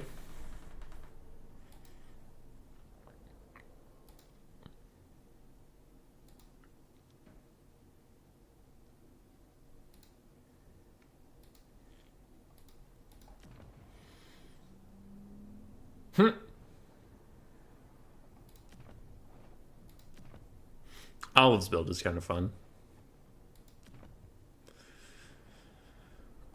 Whatever dude's build is solid. I have some questions, but we'll see.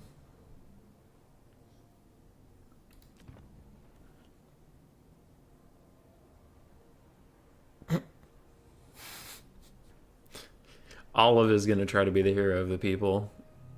He's trying his ass off over here. Oh my god. Ready up. Lock it in. Do it.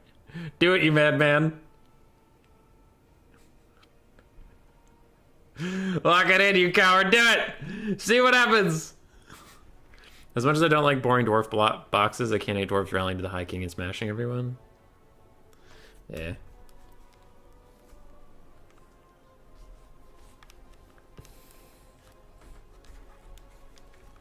Alright, he locked it in! He locked it in, the absolute mad lad! Block her down. Witness the glory. Witness the glory. Alberic, Gotrek, a bunch of mounted yeomen and knights errant, quadruple trebuchet, and a damsel of healing with some peasant mobs. On the other side, we have Count Noctilus, triple depth guard polearms, 2-foot gunnery wights. I was curious about them. I'm not super sure I like double foot gunnery wights. Maybe double crab gunnery wights, maybe. Or just one for some restock for ammunition or whatever, but 2 seems like a bit excessive to me. Then we had some zombies with polearms, some zombies with just normal sword and board. We had 4 animated hulks. I don't remember if there was dogs, I'll have to check. And there's 2 mortars. I know there's 2 mortars for sure. 2 mortars, no dogs, animated hulks, and then depth guard polearms and a bunch of pokeboys. Neither of these gunnery wights have scab's breath either. I'm confused. Based and Goat replied. How is Brett gonna kill any polearms? I don't know. I didn't say it was a great build. I just said lock it in, you Giga Chad. I didn't say lock it in because I think this is strategically sound. Anyway. So, I agree with Swift Pikeman. I think quadruple Treb could actually be kind of a pain in the dick for this Coast build. Like, kinda. They could really cause a fuss. And then Gotrek just sprints after Count Noctilus. Anyway, I like this Coast build versus Brett. I would maybe cut one polearm and one of the gunnery whites and get a couple handgun mobs just to shoot at enemy cavalry, or maybe some dogs to chase after enemy archers. I think 3 depth guard with polearms might be too much, and I think double gunnery white on foot with just their reload is too much. But, you know, that's my own opinion. The rest of the build is completely fine. It's a great build. On the other side is just madness. I'm not even going to pretend to say, well, if you change this and this and this, it'll be a good build. I think this is a bad build. I don't think Olive is a bad person. I don't want to personally attack him. I'm sure he's very friendly. This is not against him. I think this build is shit. I think this build is very fun. I think this build is shit. 4 mounted yeomen. Not the archers. Mounted yeomen. 4 knights errant. 1 questing knight. Alberic. 3 peasant mobs. 1 archer. 4 trebs. A damsel of life with rollers below. Earthblood. And then Gotrek on foot. What's Albion? He's on a horse. He has his trident on. I'm feeling better now. Put me back in, human boy. Like WWE Wrestling. Tag me in. I don't know. You gotta take that up with whatever, dude. I have no hands in this. I guess the lady needs to bless these unblessed trebs. So why I think it's a bad build is the Knights Errant aren't going to do that much damage versus animated Hulks. Like, they're not Knights of the Realm. They aren't going to do that much damage to the pole arms. All they'll do good damage to is, like, gun mobs and the basic mobs, which is super specific. So I think Knights of the Realm is better for that. Mounted Yeomen are like good for chasing off units that are already routing, but nothing in the Undead is going to route, so I don't know what the Mounted Yeomen are going to do. Then you have 1 Questing Knight in case of crab spam, which is good. That's fine. It's fine to have 1 Questing Knight here. You have the Damsel of Life and Alberic. I think Damsel of Life is fine. Alberic's kind of meh. Gotrek can be fine in this matchup. I think sometimes it's kind of meh. Only 1 Peasant Bowman is tough to like punish some things. So this build is susceptible to air cheese. This build is susceptible to crab spam. This build would be susceptible to, like, dogs, I guess. I don't know. I just don't like it. And, like, he's also deploying in the chevron formation, which if there were cannons, you would take so much more damage. This is one of the reasons that people never use this formation, is it's not even that good, but also if a cannon fires in this direction, you take so much more damage than, like, this. Anyway, that's a little thing.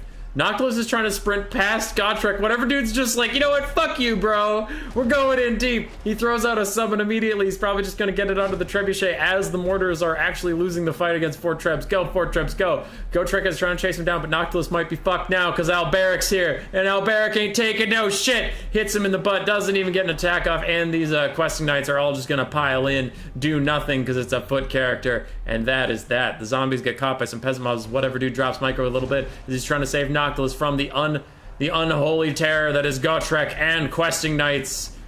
We have a Wraithstorm coming in for the questing knights. They're not enjoying it. Never mind, he canceled it by throwing out a summon real quick. More Knights Errant are pouring in from the side. They're going to try to get a rear charge onto these depth guarded polearms. And we have the Mounted Yeomen lurking, waiting. Why even shoot the mortars? They don't threaten anything Brett has? Yeah, probably. I would agree. We now have a blob fight to end all blob fights. I wonder if we'll get a Dwellers Below nearby, but there's honestly not even anything to really Dwellers Below. And the Damsel of Life is not nearby. Where is she? Is she dead? She better not be. Quick Earthblood from Alberic. There she is. She's behind Alberic. That's why I couldn't see her. Now the Wraithstorm is hitting, and look at all these knights just getting completely worked on by the Depth Guard with polearms. But Olive's actually up on the belts, the damage value. He's up there. He's gonna stay up there. He's doing real good. He's a real good boy. All right. We already have some Knights Errant piecing out. The front line of the Vampire Coast will not be stopped. We have archers trying to shoot something somewhere. It looks like they were shooting at that summon. And the 4 trebs are killing the mortars, but now they need to refocus on other things. And now all 4 of them are firing those depth guard with polearms. The Knight Blob is still fighting. The Knight Blob is losing, and Gotrek is doing his best to turn around a bad situation. Count Noctilus took a beating from something, somewhere, somehow. And Mounted Yeomen have now joined the fight. Gotrek is trying to plow his way through the fight to get to Count Noctilus, trying to do some stuff. Mounted Yeomen are getting killed everywhere. in every way. The mortars are gone. Olive has lost his damage value lead, and now it's just up to the knights, who are now charging in again, but kind of getting caught up on their own friends and brothers and countrymen. Count Noctil's healing cap is in sight as he summons another pistol mob to try and shoot at something. Gunnery Whites are trying to snipe out Gotrek, but it's not going to work. The Damsel of Life is routing with more than half HP. You cowardice wench! Return at once! Do not flee at the side of your lord, Alberic de Bordelot! Snag! The Snag runs away. Animated Hulks and Depth Guard polearms are all teaming up on Alberic, and he is taking tons of damage. The 4 Trebs are doing almost no damage to the Depth Guard with polearms. Meanwhile, Knights and Mounted Yeomen are rallying across the map, but what are they going to do? What can they do against such reckless pointy stick? I have a stick. Big deal. I have a stick and it is pointy. Oh, fuck.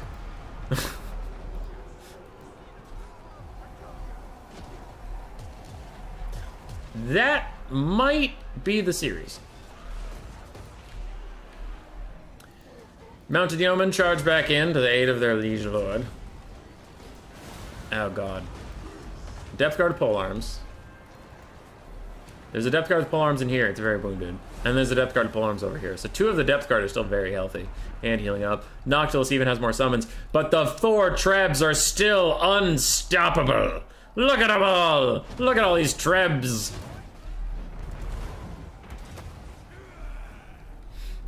It's very silly. Alberic is barely hanging on to his life, and he even gets out of trying to Manon mostly onto a summon that'll fade in 2, 1. Oh, nope, it's just starting to crumble. It has 30 more seconds. Cool. Gortrek's out here fighting, but no one is able to get to Count Noctilus and fully finish him off, so without that, he'll be able to heal up just fine. No problems whatsoever. Vampire Coast will have its magic support, plus all of its summons, and now the Trebs are starting to get compromised. As soon as these Trebs go down, that balance of power is going to tank, because full health Trebs with a good amount of ammunition is, like, artificially inflating this balance of power like you have no idea. The Dwellers Below kills off a whole bunch of stuff, and does it even hit a Depth Guard unit? Yeah, a little bit. Tickles one of the Depth Guard units, but there's still 2 of them. They're still fighting. Double Gunnery Knights are still firing off stuff. And the Trebs are trying to kill off deckhand mobs. But let's play Watch the Balance of Power game as Animated Hulks and Depth Guard are hitting these Trebs.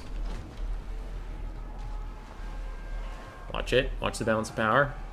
Oh, it's ticking up in real time. Oh, the Knights are here. Can the Knights bail us out? No. Fucking no. Balance of Power's still ticking up. Watch it. Don't watch the rest of the game. Just watch it. Ticking up. Ticking up. You break too. Watch it go. Hey, break. Go. Ticks up. Ticks up even more. Army losses even comes in. Jesus Christ. Okay, army losses isn't here yet. I just saw a lot of stuff spike and I assumed it was army losses. That's my bad. I got ahead of myself, guys. One of these will be my opponent. Really rooting for whatever, though. I want to play him again. He is currently winning by a lot, Sir Groot, so you'll maybe possibly get your wish. That blob is begging for dwellers. I mean, this was funny, I guess. No clues why they chose Lord of Life. He wasn't gonna kite. No idea. Olive just did whatever Olive felt like doing. And it was very silly. GG. GG indeed. You can say what you will about the Olive move, but he is no coward! No coward! Long Paul Dury. They will fight for the ladies' fight for the ladies' bathwater. I agree. This guy was fighting Gotrek and Alberic. The others were not. Mortars got instantly fucked up by 4 Trebs, but after that it was just a slow push to victory for the Vampire Coast. On the other side, Alberic did what he could. Honestly got pretty okay value. Gotrek struggled to get any value.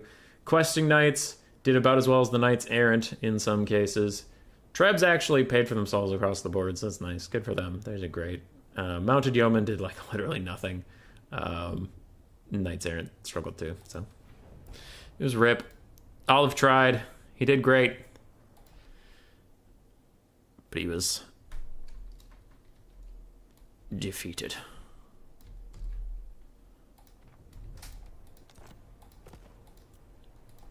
Yes, yes, Groot. 1, 2, 3.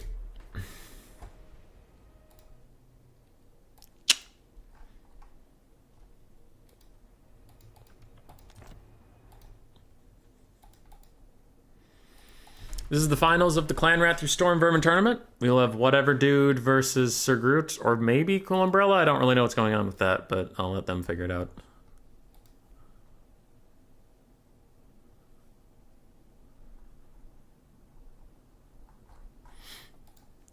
I will let them figure it out while I change this. So this is going to be Sir Groot.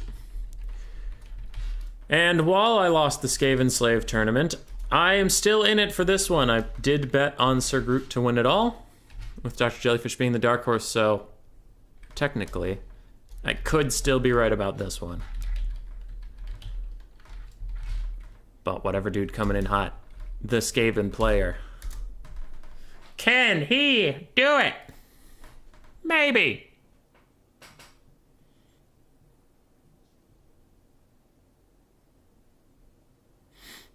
All right.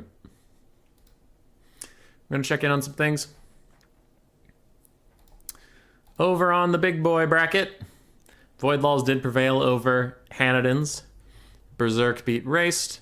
And the rest of this we did check in on earlier, but we are at the quarterfinals. So Void, Berserk, 2 reps of VM having to fight against each other. 2 reps of ODM are left in the green one and Tzeentch. XMT has the Phoenix King. LN has Trigger. RTK has Charix and Big JP. Very exciting. A lot of good players. I want to see green one play again. Big JP's a friend. If he beat the green one, I would be shocked. Green one's really good.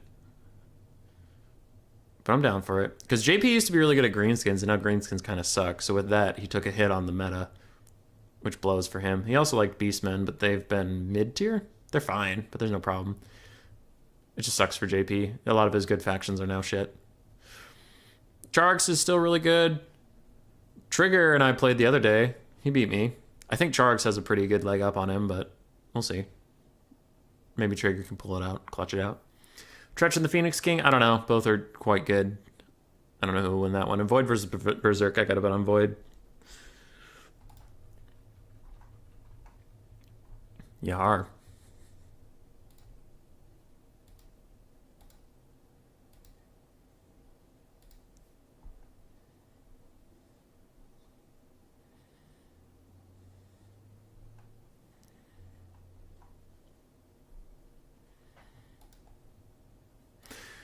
Sir Groot global bans Vampire Counts.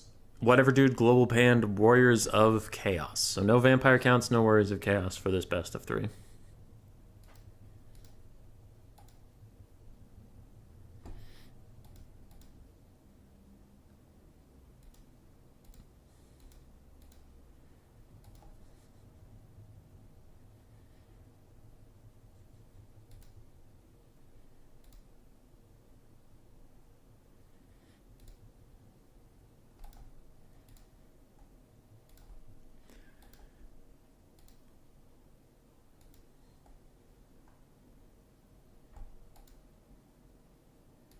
All right.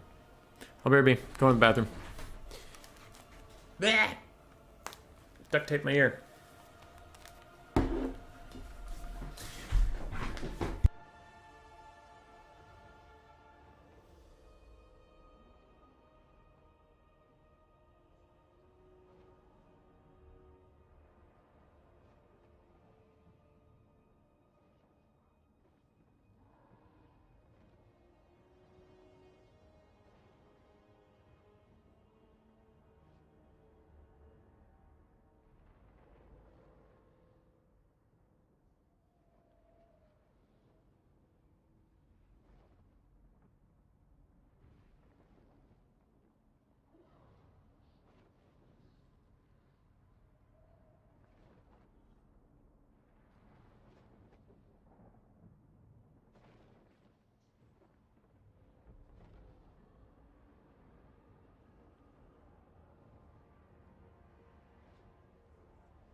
I'm back. How we doing?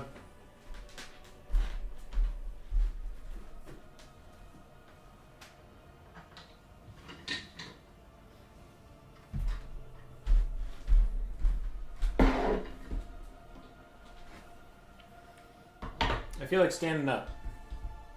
Going back to standing.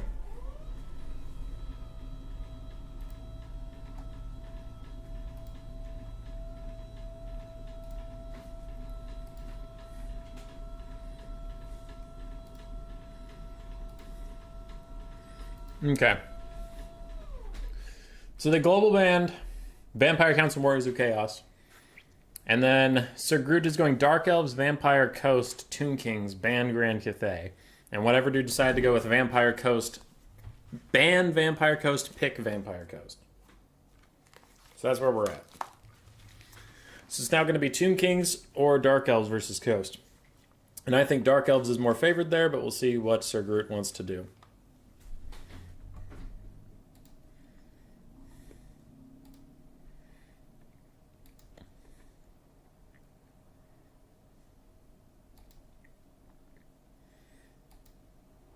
I was just kidding. It's all him. All right. Cool, cool. I updated the camera, kind of, because I'm standing now. What up? Dark Elves it is. Dark Elves versus Coast, I do think is Dark Elf favored.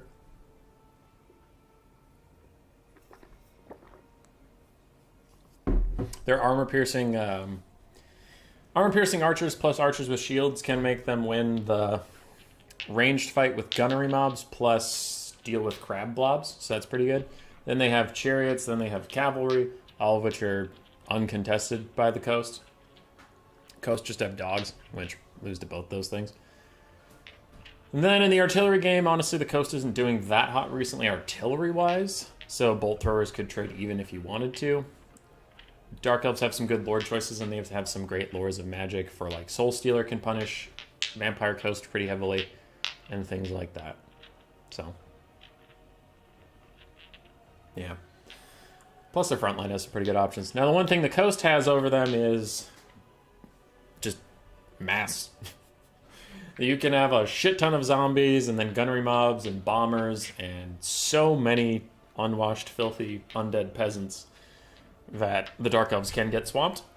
Count Noctilus is still a great lord choice because he has healing for himself to get away from Soul Stealers, and aside from that, he is rather hard to punish as a foot lord with a halberd, anti-large, armor-piercing, good melee defense. He's just generally set for life against a lot of what the Dark Elves can bring.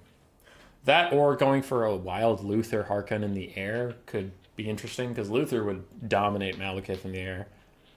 He would do okay versus Marathi Double Manticore if he had some ground support or something like that, and he could just be a wild pick, but it's pretty expensive and kind of risky. Sirens can be good versus the Dark Elves. You just got to watch out for burning heads.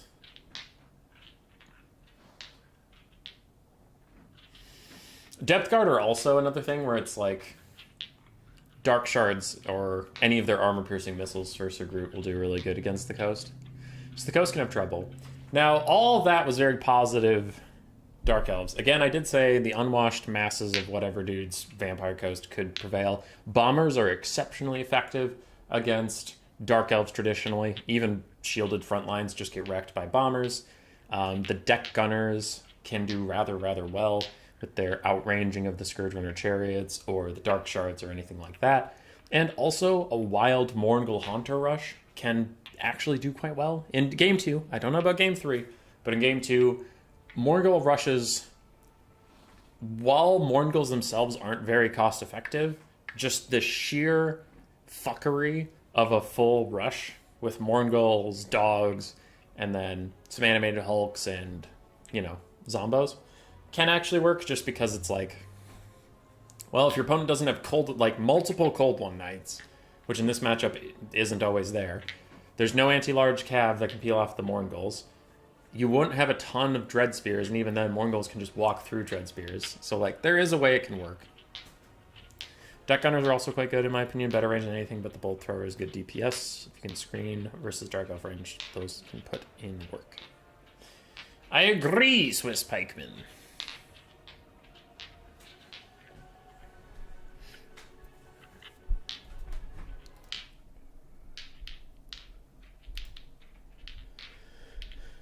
If you hear a clicky clack in the background, I just got my not nervous, but there are these little therapy balls. Just giant marbles. I like to do something with my hands at all times, especially when I'm just waiting in a screen like this. I suppose I could boot up Stardew and play Stardew whenever we're in a loading screen, but for now I'd just rather play with balls. He said balls.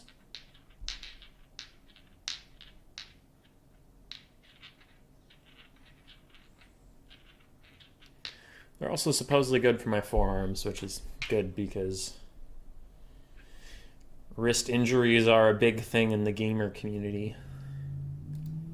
Filthy gamers with their unwashed wrists.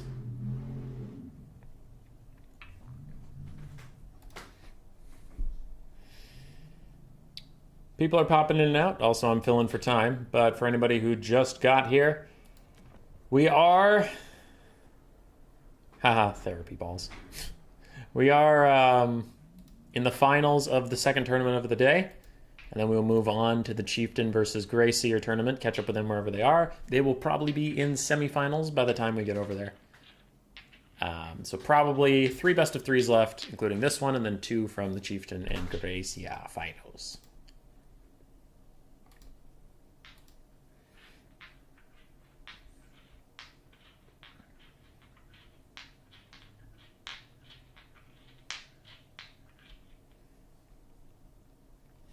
Sir Groot's build looks ready. Whatever dude's build has been the same for a while. He even readied up.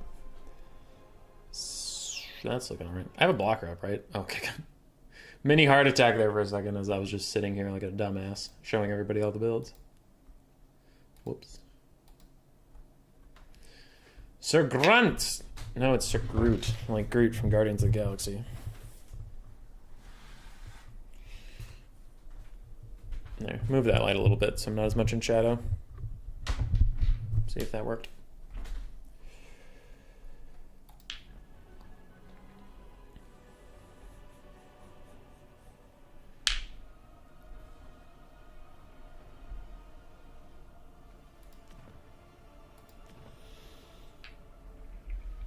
Oh, he's having a rethink.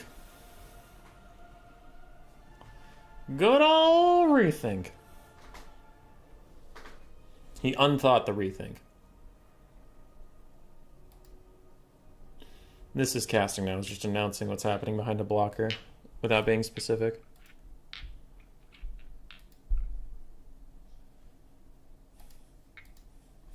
His build is ready again. He has 5 gold left. And he's up. Both players are not using cool sub-faction colors. I am set. I am appalled even. God, this sucks. What's the point of even playing the video game if you aren't going to change the pretty colors on the screen? Alright. I wasn't entirely on drugs. We do have a Morgul. We have 1 Morgul Haunter. We'll see if that carries the whole game, the whole shebang. We also have Celestia, which is risky, but it might pay off. If your opponent is Soul Stealer or Fireball, Celestia can be really tough because she's just going to get deleted. So you might have to take Celestia and a Vampire Caster to heal her up. But then that's a lot of money going into casters when you only really wanted 1. So that can be tough. But if your opponent goes for like Burning Head and Flaming Sword of Rune to deal with Syrenes and they have nothing to actually kill Celestia specifically, now Flaming Sword of Rune onto something that can actually hit Celestia will be very good, don't get me wrong. But generally throwing like Flaming Sword of Rune onto Dark Riders and then they run into Celestia isn't going to do that much damage, right? Right. Fireball would annihilate her. So it's risky, but it can actually be a good bet because the Lord of Fire usually will just go with Burning Head and Flaming Sword. I actually don't know what the spells are of the Dark Elves yet, though, so it could be really bad. Alrighty. Dark Elves, triple Scourge Runner Chariot, double Dark Shards, both with shields. We have a mixed front line of Dread Spears and Black Arc Corsairs to really try and grind through the melee with all the undead. And then we have 2 Dark Riders with shields, Malice Darkblade, and a Sorceress of Shadows with Melkoths and Pit of Shades. 2 blob punishment spells, no single entity punishment spells. From builds alone, my money's on the Dark Elves. Maybe. I do have to think on this. For the coast, there are 4 doggos. We have 1 Morgul Haunter, 4 animated hulks. We do have 2 Depth Guard with pole arms, then a couple zombie pirate deckhand mobs with pokey sticks, and 5 zombie pirate deckhand mobs with slashy sticks. We have a vampire fleet captain of vampires. This is what we talked about. She has a summon and her invocation and heck plus taunt. And then for Salastra, we just have the Tide Call, but more importantly, the Ghosts of the Past Knight Errant summon. They do have 100% armor piercing and frostbite because they are an ethereal unit. I really, really like this summon a lot. I think it's extremely good. If you can get up to the front line, summon it past the enemy front line, the enemy has a lose-lose situation. Either they let their Dark Shards get fucked up by the Knights Errant, or they use their Scourge Runner Chariots to screen for them, and then they lose their Scourge Runner Chariots to the Ghosts of the Past. The only good choice for the Dark Elves is their Dark Riders, but in the specific build we have here, there's 2 Dark Riders that are going to have to try and stop this from happening. And if Sir Groot is patient, not Sir Groot. If whatever dude is patient and gets his dogs involved, the 2 Dark Riders will be so busy with 4 dogs that they won't be around to stop the Knights Errant summon. So I do think the Knights Errant summon could turn this game. It just depends on how it's used. Right. Other than that, it's just a big horde of unwashed bodies walking slowly at the Dark Elves and threatening to drown them in their sailors. I'm going to say sailors. I'm not going to say the other word for sailors. I'm going to say sailors. They are going to drown in sailors. Sailing men, you might even say. Men who sail. Seaworthy sailors, you might even say. You know what's going on. You know what's happening.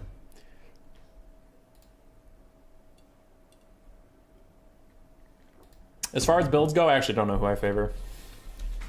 My heart says the Dark Elves because triple Scourge Runner Chariot is like really meta, but like the more I think about the Vampire Coast build, the more I like it, so I'm kind of, I don't know, I'm just gonna, you know what? I'm gonna go with the Vampire Coast, fuck it, I'm going with the Vampire Coast. They're gonna do great. Oh, there's 4 Dark Riders? I thought there was only 2. 4 Dark Riders could be tough, but if they're not even around when the Knights are summoned, then go Knights go. Disco Inferno. We are off to the races.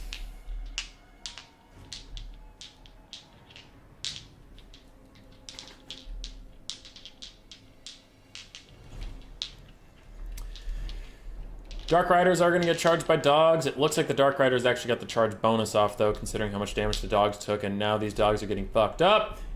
That is already half health off of a dog unit. The other dog is trying to flank that Dark Rider and kill it, but it doesn't look like that will be a worthwhile trade so far. Sir Groot off to an early lead. More dogs are running, and oh no, Sir Groot left with his Dark Riders just as the dogs are about to collide into the Dark Shards. I wonder if they even have attack orders. Looks like they do now, so that could be a big loss for the Dark Elves as far as the whole game goes.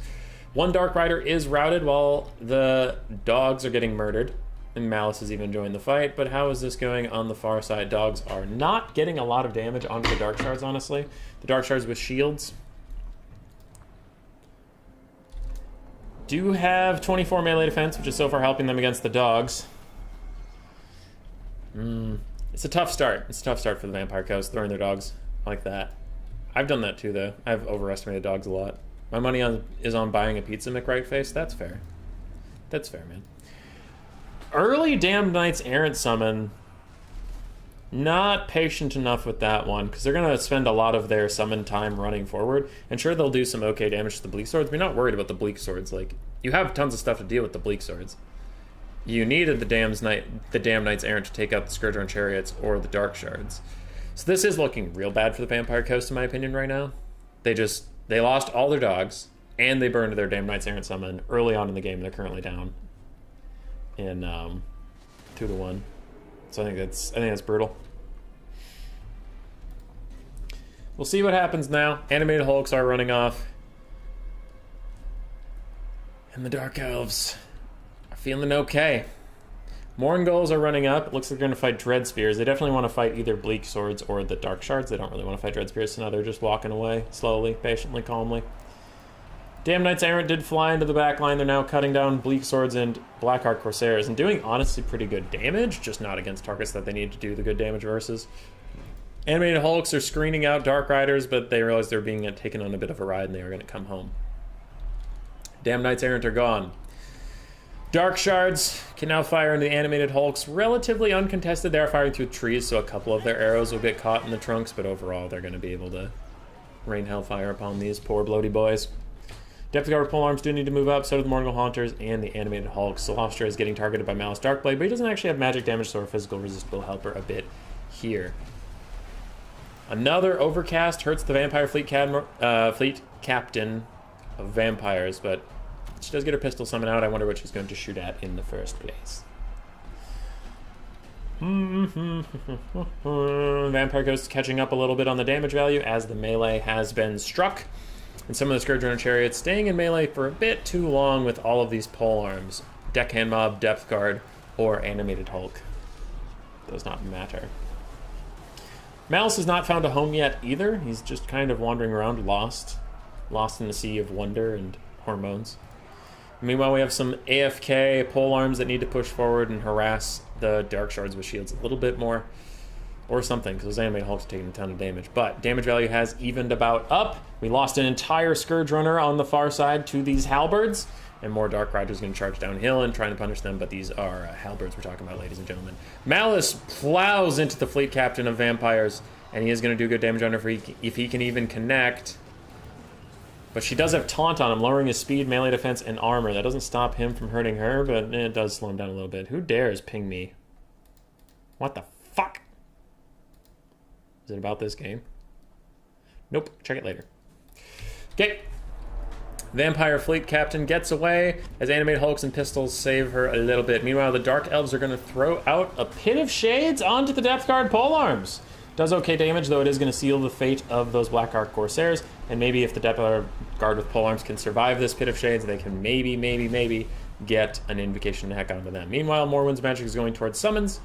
Slosh just still running around. Dark Elves all of a sudden took a big lead on the damage value. Though the coast is currently up on the balance of power, just a teeny tiny amount. We'll see. Dark Elf front line is suffering mightily, not having a good time whatsoever and starting to fall back. Some of the Dark Shards got compromised yet again, and now Dark Riders will have to be used to save them. Meanwhile, these polearms are going to fight the Bleak Swords to the very last man. As for the Dark Elves, Malice is still very healthy. Scourge Runner Chariots, ooh, another big catch. I would say catch might have been a mistake from Sir Groot, though, judging by the fact that it's Depth Guard with polearms that caught them. Because that is one thing that's tricky about Depth Guard is they have the exact same symbol as the Deckhands mobs. So you could try to take a charge onto them and then instantly regret it. But big chunk off that Scourge Runner Chariot. Plus, Malice is fighting some Animated Hulks, and they'll do okay versus him. I mean, Malice is going to be largely invincible to most of what the coast has in melee, but gotta kill him eventually, somehow. Depth Guard still harassing the backline, forcing Dark Riders to either sit in combat with them or let them hit the deck guard. And this Vampire Fleet Captain should try and fight the Sorceress if possible. Now, the Sorceress is on horse, and this person is on foot, so they can't really get there, but might as well pressure, might as well harass. The second Scourge Runner is getting pushed off the map, and unfortunately, whatever dude has some forgotten Animated Hulks looking into the sunset, but not back at the battle. Why is Cyrus pinging me? But go watch SAO Alternative? No, I'm streaming right now. Depth Guard with polearms, getting onto Malice. That unit can fuck up Malice Darkblade, so we'll see if they even notice what is going on. And Coast push a little further ahead on the balance of power. On the damage value, they are behind, but you do have Depth Guard healing, and you have a caster that can throw out healing as well. Another Pit of Shades onto the Depth Guard with polearms. If we have any magic whatsoever, we need to throw Invocation and Hex onto these Depth Guard. Either one of them is a fine target, but we gotta heal them up, heal them up, heal them up. You're going to need them in the late game, especially this one, though both their healing caps are actually within sight. And Dark Shards are still shooting this one while it's in melee with its friend.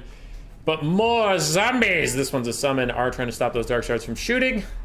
So maybe the Depth Guard can just easy grind through a melee and do alright. Dark Elves falling further behind. More Bleak Swords are routing, and it's really just a question of mass for the Dark Elves. We have a healthy caster, we have a healthy-ish Malice because he has a transformation in the back pocket. But we're down to one Dark Shard that is currently surrounded by zombies, and we have one Scourge Runner Chariot with no ammunition left. But the Depth Guard are dead, Dead, dead. They're going to crumble away. They're trying to regen while fighting these Scourge Runner Chariots, but it's just not going to be enough, and they will get finished off. What up, Trigger? How you doing? Did you win? You beat Charix, Trigger? And Big JP beat the green one. Hey, hey! Let's go. 2 upsets. Fuck yeah. I mean, I have nothing against Charix or the green one. They're both very lovely people, and I would consider them among my friends. I just think that upsets are cool. Let's fucking go, Trigger and JP. That's awesome.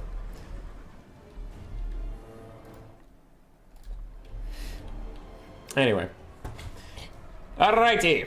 Dark Shards are still trying to find some space to fight, but we have Morngulls. Where are the Morngulls, actually? Morngulls are right here. They've been regenerating, too. And Malice Darkblade commits to a fight with Celostra, but she's nearby some Death Guard polearms and animated hulks. Malice is getting worked on right now, and he has to be careful. He always has to be on top of that transformation button, just in case he starts to rout, because Malice is not unbreakable. Tzarkan is. So if Malice routs before transforming, he might not ever get a chance. Celostra's running away from Malice right now, just trying to get some distance, and she might even get some healing from her friend here. It looks like she will, which unfortunately means the Depth Guard will not, but it looks like they've been able to just regen up themselves nicely. The other Depth Guard is entirely dead. We have some animated hulks. Are they the ones from the hillside? The ones from the hillside came back from staring at the sun, and they are here to rout off more Black Arc Corsairs. Malice Darkblade is surrounded on all sides by filthy, unwashed undead, but he'll transform soon. I have not started part 2 yet, Cyrus. Though I don't even know if Cyrus is watching this. Another beautiful Pit of Shades is going to punish these units. Now, it's a lot of unit flags. Most of the units around here are actually close to dead, but it is going to be nice to finish off those Depth Guard and a very nice Pit of Shades cast regardless. Malice is getting very low. He's going to need to transform quite soon, and when he does, I bet Celostra won't want to be there, but the Dark Elves are quite far behind on the balance of power. And I sort of agree, though I think when Tzarkan transform, we're going to see that balance of power spike right back up. And depending on how much Winds of Magic is left, this lady has cast a lot of Pit of Shades, so I don't think there's that much Winds of Magic left. But a late game Pit of Shades and some of this stuff could be pretty crucial. Now Malice, Sir Groot is keeping a steady hand on the trigger finger, not pulling it too early, wants to get all the value out of Malice he can before transforming into Tzarkan, but he terror routes! No, he terror routes! He needs to rally, but he doesn't, and it loses! No! He didn't get to transform! No, the risk you play with not just hitting the button! Poor Groot! Poor Groot. And that is a come from behind win by whatever dude. Big misplay with the dogs at the start, but the rest of it was solid. And unfortunately, a misplay at the end. So, Vampire Coast started off with a misplay. Dark Elves ended with a misplay. Not getting to Tzarkan summoned was a big problem. Scourge Runner Chariots did not get a lot of value. They got caught a couple times in polearms, but the Pit of Shades caster did excellently. Dark Shards did fine. Bleak Swords did alright. Yeah, Bleak Swords did fine. Dark Riders did great. And Bread Transfers also did fine. Celostra was around. She was a supportive lord, and she did her job. So did the Fleet Admiral Vampires. Depth Guard both did all right. Morngulls were chilling. I mean, they had plenty of health left to give. Dogs got cremated right away. Animated Hulks did rather well. And zombies did zombie stuff. The tragedy.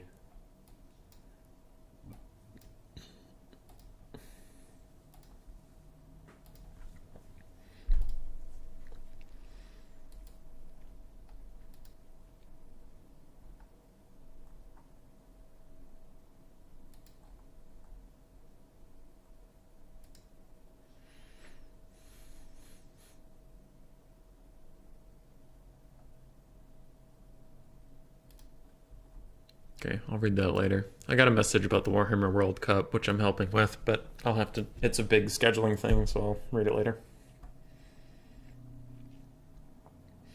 Well, that was a game.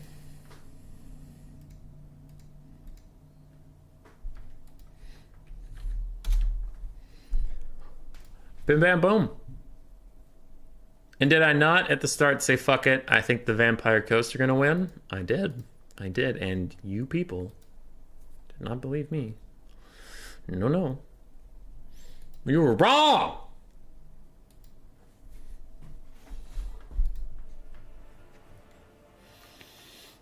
Celestia's a workhorse, dude.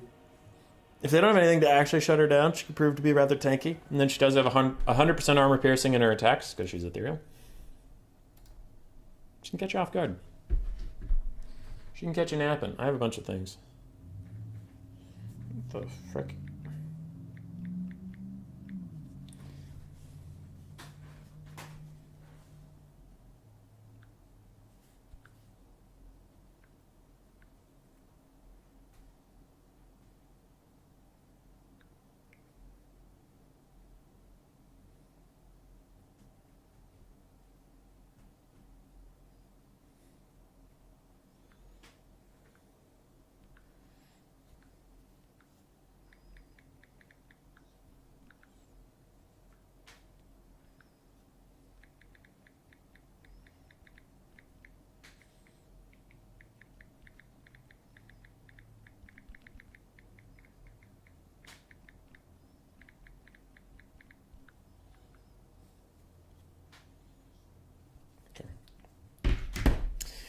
Got a text from a friend about a thing.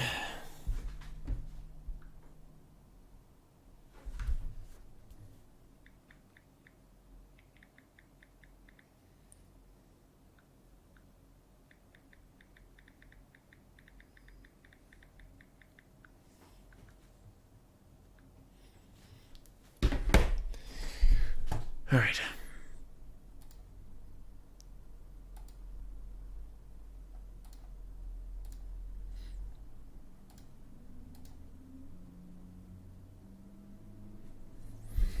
How are things today? Mercy the Mad's playing Darktide? That's intense. I have no idea why is this game main you're not aware of this, but Globadier is completely OP right now due to the new explosion damage. I really suggest you test this before dismissing what's saying talk about top players on it because they agree.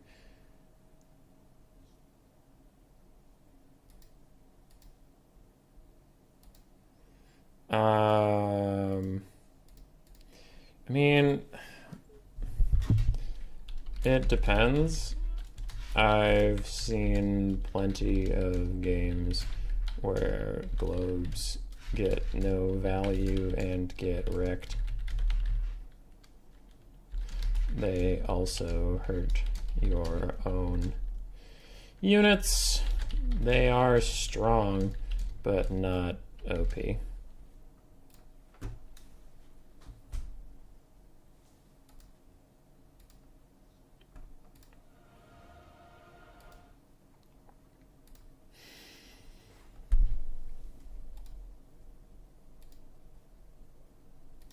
All right.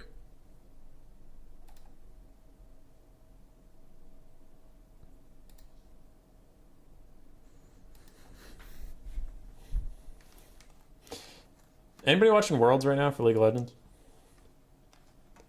that a thing or just me?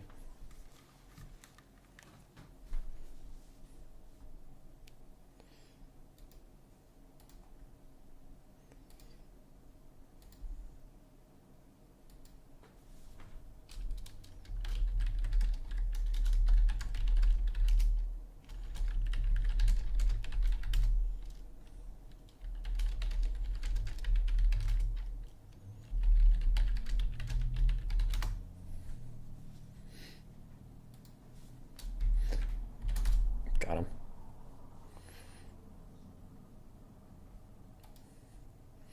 Hanniden's just messaged me about always meeting up with Void Lulls in the early rounds.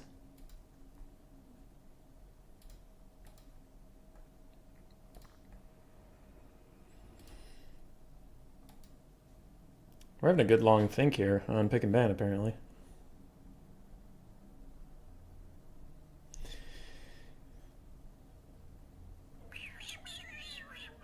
Human Boy watches League of Legends, yet not morbidly obese. How can this be? Because I am special.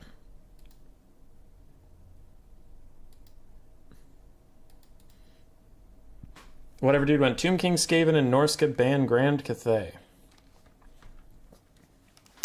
Tomb King, Skaven, and Norsca ban Grand Cathay. You could go... Slaanesh. Ooh, that would be really good. Slaanesh ban Norsca. Or Slaanesh ban none. I think Slaanesh versus Norsca is even or slightly Slaanesh favored. But Slaanesh versus Tomb Kings, as we saw earlier today, was brutal for the Tomb Kings.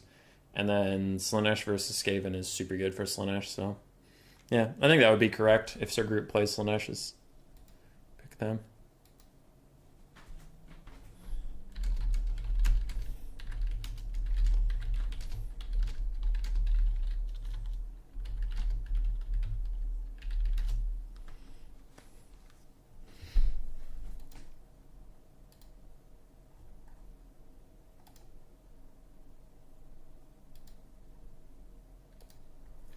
Cool Umbrella, what's the next match? Are you talking about like the next match in this best of 3 or the next best of 3? Because the next best of 3, I don't know. We'll slam into the next tournament half drunk, one eye open, and figure out who's playing a game that we can spectate. Because Ellen, here's the bracket while we wait for this pick and ban phase. Trigger upset Charix, and Big JP upset the green one. So they're in semifinals. They just asked me if they could start, and I said, sure, go for it. Meanwhile, Phoenix King and Tzeentch are still having an epic series, so are Void and Berserk. So by the time we get there, maybe this semifinal will have started. Maybe it won't. Don't exactly know. Also, I accidentally started Warhammer 2. Go away, Warhammer 2. So, yeah, that's where we're at.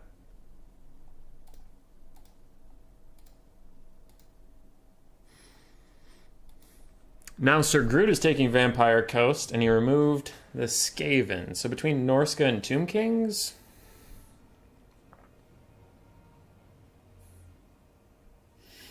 I feel like Tomb Kings can do okay into Coast. I feel like Norsca can too. I don't know. Either's fine. Yeah, either's fine. After, like... Originally I would say Tomb Kings is not favored into Coast. Or, like, not even. It would be Coast favored. But then... Cannons have been underperforming really, really badly recently. And without, like, cannon superiority in this matchup, that removes a lot of the advantages that Coast had. So now I'd just consider it even. Because a build that used to work for me really well was 2 cannons, 2 mortars, and Nocti on his peg leg. But now with the cannons missing, like, every fucking shot, don't know what they're going to do. What's the next match? The matchup? It's currently Coast versus either Tomb Kings or Norsca.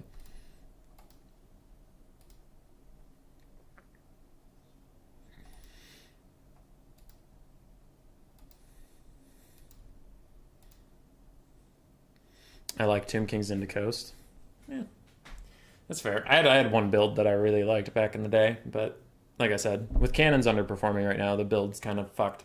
Because those cannons were crucial in what I was doing to, like, deal with chariots and deal with Ushabti Great Bows or deal with Casket of Souls or anything like that. But with cannon sucking dick, it's like, well, okay, what can threaten a Casket of Souls? You have to walk up to it, which you're going to take a lot of damage. What can threaten a chariot spam? I mean, Animated Hulk's got buffs, so maybe they'll be okay in that one, but I don't know. Could be tough.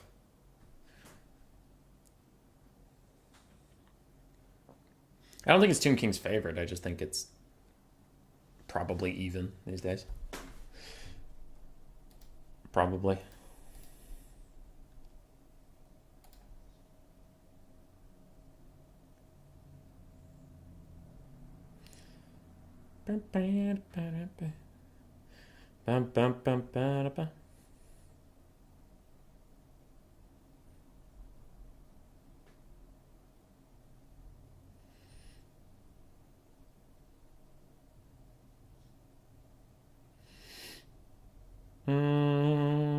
Alright, he's going Tomb Kings.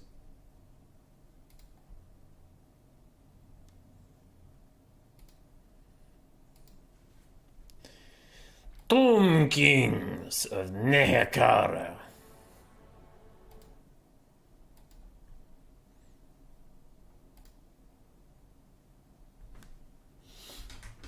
I'm sitting down again. Been standing for a while. I don't like it.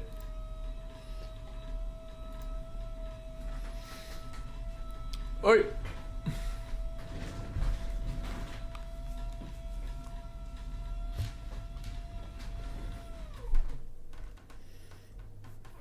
Shady's back. Bum, bum, bum. Hello, friend.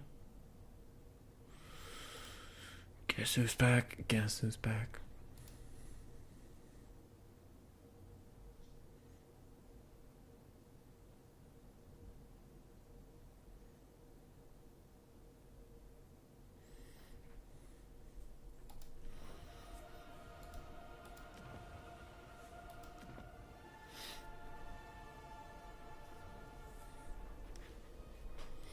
If whatever dude sticks with this build direction he's going, it's going to be a wild one.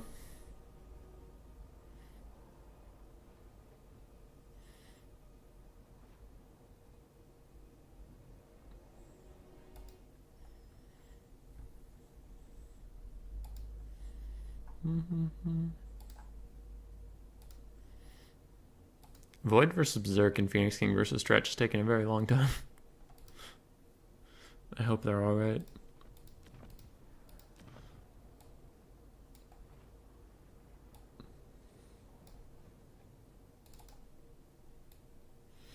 That's it. That's it.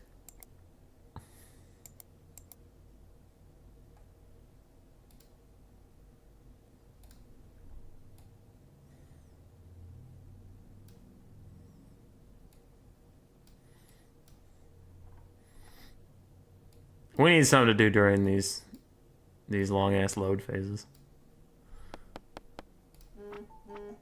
It's Stardew Valley time.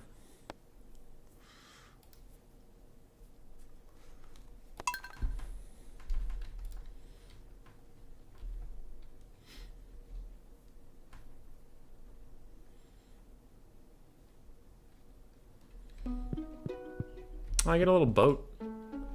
Ooh, I don't want to hold that. Take it back. I don't want it.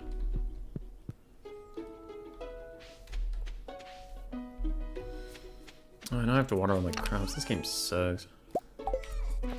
You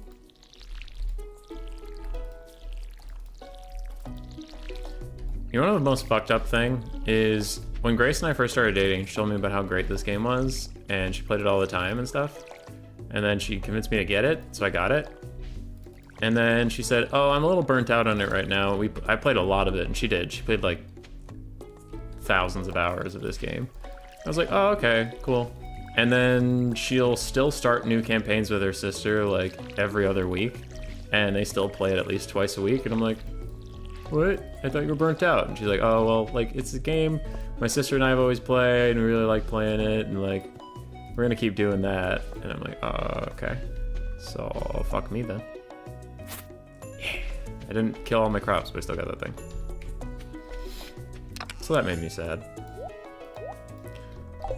I've just been living with the shame of that ever since. What am I supposed to be doing right now? Okay, cool. Need to clear off these frickin' islands. So I can walk around. This place sucks. Ass. Okay, there's a dock. I've never gotten past, I think, summer. Summer is the furthest I've gotten in this game ever. Summer of the first year. What up, Swiss Pikeman? How you doing? You appear to be upset. Can I help you?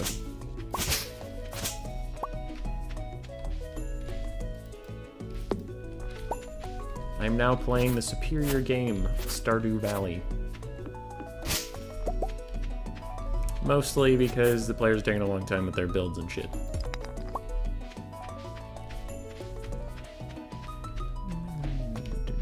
Okay, alright, well, fuck you too. Get on there. Get on there! Get on there! I felt trapped. I had to do it. Behind the blocker, whatever dude is ready. Sir Groot's still thinking about it. What up, Agoraphobic News? How you doing?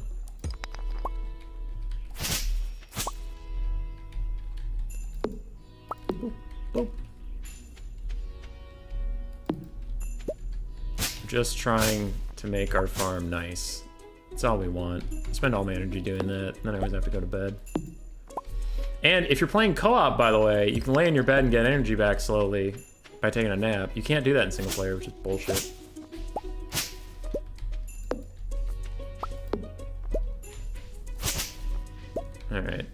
I made this area walkable, at least.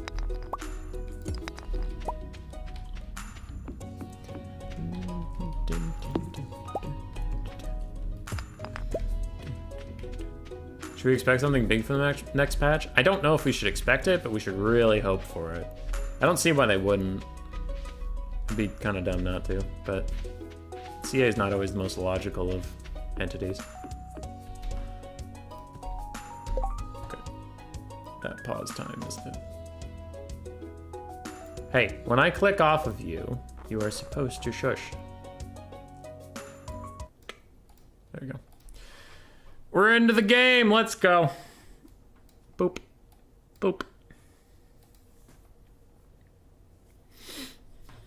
So, if you want to game 3 between these two players in the finals of the Clanrad vs. Storm Vermin tournament, you want Sir Groot on his Vampire Coast to prevail over whatever dude's Tomb Kings. Or if you hate content and you hate video games, then you want whatever dude's Tomb Kings to 2-0 Sir Groot. Boot him out of this tournament. Call it a day. Also, if you want me to be right, then you want Sir Groot to win, because I did predict him to win the whole tournament. So, there are the stakes.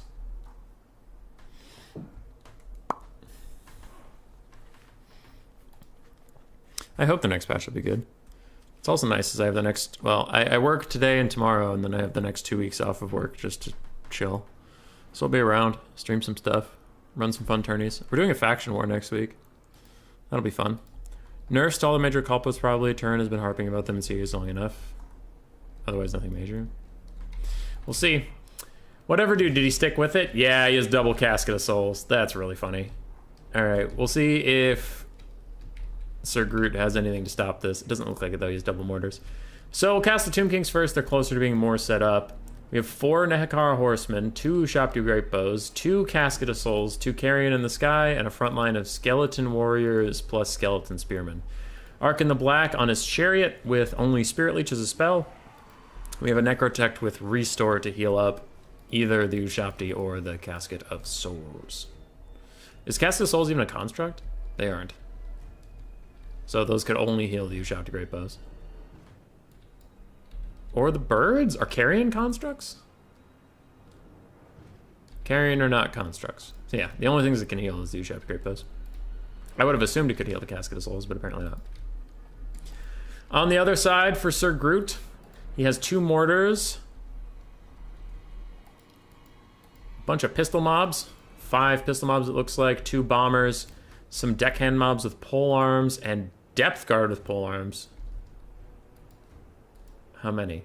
2 depth guard with pole arms, 1 depth guard, period. 3 animated hulks, some scurvy dogs, looks like just 1, and maybe Count Noctilus himself on foot with Pit of Shades, his summon, and heal.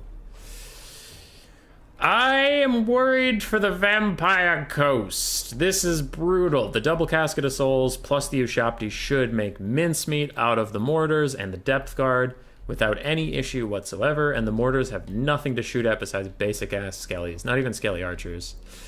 I think this is going to be bad. I think this is going to be a real bad time to be the Vampire Coast. I'm scared. I'm frightened.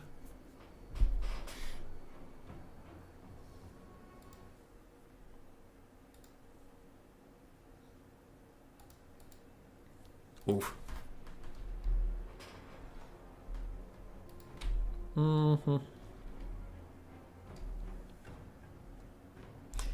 Yeah, this one's gonna feel brutal.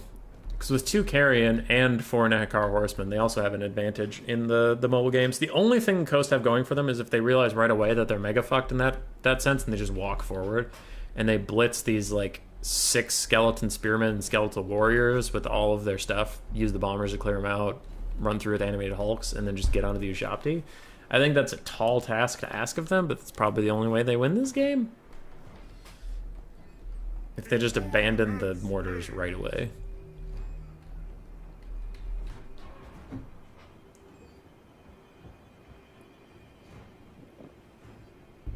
So we'll see what the casket should shoot at.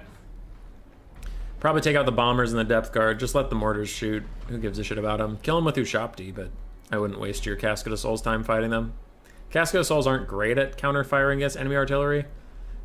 So just take the mortars out with something else. Carrion, Nakar Horseman.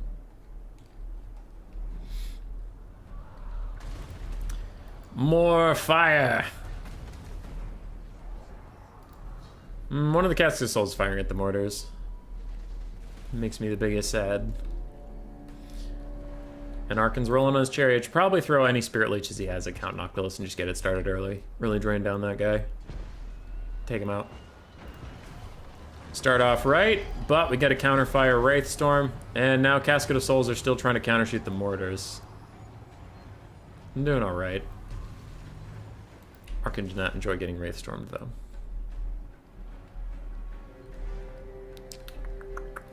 Skeleton Summon onto the Bombers is pretty nice. Just want to keep them off of your own limited infantry. And the Carrion are coming to deal with the mortars. Casket of Souls, switch on to Depth Guard or Bombers, please. Please, Casket of Souls.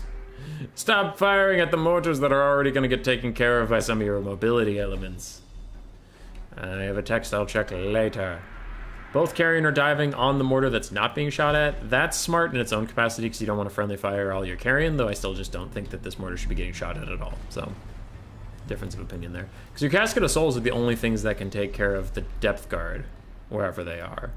So you should probably be shooting them. Yeah, one of them's all the way over here. Where's the other polearms? They're there. That's what your souls have to deal with. Not these poopy mortars. I'm deeply regretting not playing my second series. I'm sorry, Cool Umbrella. Self-care comes over video games. Shopty Great Bows, I don't know what they're trying to shoot at. I don't see any attack orders right now, but you can see the animated Hulks are doing exactly what we wanted Sir Groot to do. He's just blitzing through the front line, and now he's running after the Shopty Great Bows. Could run after the Casket of Souls, but the Great Bows is also a pretty good choice. Both mortars are dead. That forces the Casket of Souls now do what we wanted them to do, and they are going to two-shot this Depth Guard. Oh no! Duck and cover, lads! That's half health off the Depth Guard. You can see the balance, the damage value balance power is way up in whatever dude's favor. He's about 2k ahead. Meanwhile, the actual balance power is only slightly in his favor, but I do think it will get worse. Arkin the Black Shark's out another Spirit Leech onto Count Noctilus, but animated Hulks are breaking through the limited front line. They're going for the Casket of Souls! They're going for the Casket of Souls! And whatever dude is now pulling in some of his cavalry, he does have Nakar Horsemen running around doing their best to just be distracting, just be annoying. Keep the coast honest. Shopty are trying to kill the animated Hulks and keep the Casket of Souls safe. The Casket of Souls are kiting away, and a second Wraithstorm has taken Arkin the Black down to about half HP. So somebody was asking me once if Wraithstorm was even good, and I said it is against certain characters. We've seen a lot of VP today. VP is very strong. And with the global bans, usually Cathay and Vampire Counts are off the table is probably the most consistent too. Them or Warriors of Chaos. So after them, VP is picked quite a lot. Undead in general are really strong, because Crumbling's just not real. Like, look at this unit. Oh, yeah. Well, it shattered as soon as I was looking at it, but where's a Crumbling unit? Like, look at this. Crumbling. Very strong, so, yeah. Undead are just in a really good place right now, because Crumbling sucks ass. And they got a bunch of stuff. I seem to be at an Asian wedding and can't be in your damn weirdly timed tourneys. What do you mean weirdly timed? It's the middle of the day on a Saturday. This is prime time. I literally have to fight other hosts to get this time, Black Knight. Yep. I don't like Black Knight. He's banned. Somebody ban him. Get him out of here. Mods, ban this man. Don't do it. Don't do it. It's a joke. It's just a meme. We are still about 2-1. It's now about a 3.5. Nah. 3,000-ish. Damage value lead for whatever dude. These Shopty Great Bows are running a little low on ammunition, but they have been teeing off plenty, and Casket of Souls are still firing at the Depth Guard. Meanwhile, Count Noctilus is getting Spirit Leeched. This is also what I like to do versus Sigvald. It is very effective. Eventually, they will hit their goddamn heal cap, and they will no longer be your problem. Please, please, please cast Spirit Leech onto Foot Lords. Just do it. Casket of Souls annihilates some Depth Guard. Oof. But 3 Wraithstorms later, and Arkin the Black is almost freaking dead, which is pretty funny. And now he's running for his life. His Necrotech still hasn't gotten to heal anybody. Maybe he'll throw one at one of these Shopty Great Bows or something. Dogs commit onto these Shopty Great Bows, but they're going to get hit with Nakar Horsemen, and I don't really know what the coast can do We have one depth guard that's kind of healthy. Oh, another depth guard that's full health. And if the Casket of Souls can fire at this close of range, it'll do great damage, but it looks like it's not going to be able to. It has to kite away. And this is maybe where Sir Groot is going to drag it back, is just the front line for the red team was not really there, and they're all dead and gone now. So it is largely on these two cav units to buy the space for the Casket of Souls to actually fire and kill these depth guards. Because they can. They have the firepower to do it. They just need the time. They just need the time. Ark in the Black is back again. He's Spirit Leeching Count Noctilus, who's also getting charged by the Nekar Horseman. Can they take him out? Can they finish him off as he throws another Invocation and Heck onto himself? He's barely hanging on as his healing cap comes all the way down to where his actual health bar is. He's still alive, technically. Some of these pistol mobs are real, some are summons. It's hard to tell which is which these days. I'm getting old. However that works, I just let it happen. Animated Hulks have hit the Casket of Souls. Ushabti Great Bows are both counter-firing onto these Hulks, doing great damage, but will they even do the damage in time to save the Casket of Souls? It's trying to get away, but it just can't. Nekar Horseman, do something! They are going to dive onto this pistol mob that is not a summons, that is going to be good damage value, but do something! No, the Casket of Souls is going down. Another summon fades for the coast. Another summon fades for the coast. Nekar Horsemen are helping to fight these pole arms that are slowly crumbling away. Carrion have taken care of that summon, but Casket of Souls is free. He's free as a bird, and he's not crumbling anymore. He's getting away from the animated Hulks, who are now crumbling themselves as they get shot on both sides by two Shafty Great Bows. Holy fucking shit, Batman! Count Noctilus gets Spirit Leech for another time. Will he cast another Invocation of Neck on himself, or is he just going to accept this one? Looks like he's going to accept it. He might be running low on health. There's the Invocation of Neck as his healing cap comes closer. Casket of Souls is far away from now. That can fire. The animated Hulks were killed off by the Ushabti Great Bows. All three of our depth guard are left. All three of our depth guard are getting shot by gigantic volleys from the Casket of Souls. The damage value difference is 6,500 to 10,000, and we have an even game on our hands as Noctilus is almost healing capped, as the Casket of Souls are running out of ammo. Can the Vampire Coast actually do this? Is this allowed? Another pistol summon comes out, and it's just keeping Ark in the Black honest, making sure to poke him a little bit by little bit. Noctilus is trying to keep him down in the dirt. Casket of Souls still firing at very close range onto the depth guard, as the other depth guard is going to swarm around the other Casket of Souls. Ark can take some pistol shots. He's getting poked lower, and Coast take the lead. Coast take the lead, ladies and gentlemen. This is not a drill. The Ushabti Great Bows are going to stop and try and fire at Noctilus, who uses another Invocation Heck on himself. I think that's honestly going to heal cap him soon, as he is running after a Casket of Souls himself. This other Casket of Souls is stuck in melee combat with Depth Guard, and it wants to get out of there, as Ark in the Black flies up, throws another drive-by Spirit Leech onto Noctilus. But the Coast are taking an even greater lead, as they're just grinding through the Tomb Kings. Casket of Souls try to fire. Casket of Souls get huge damage onto the Depth Guard, but it will not be enough to save that other Casket that is going to go down. The Ushabti are going to go down. The other Ushabti are also gone. And Arkin just can't do it all. There's too many pistols. There's too many pistols! Both the Casket of Souls are dead, and with them fading, so will the Tomb Kings. It is an army losses. And Sir Groot spikes up to be even on damage value once he kills both the Casket of Souls, because all their ammunition died with them.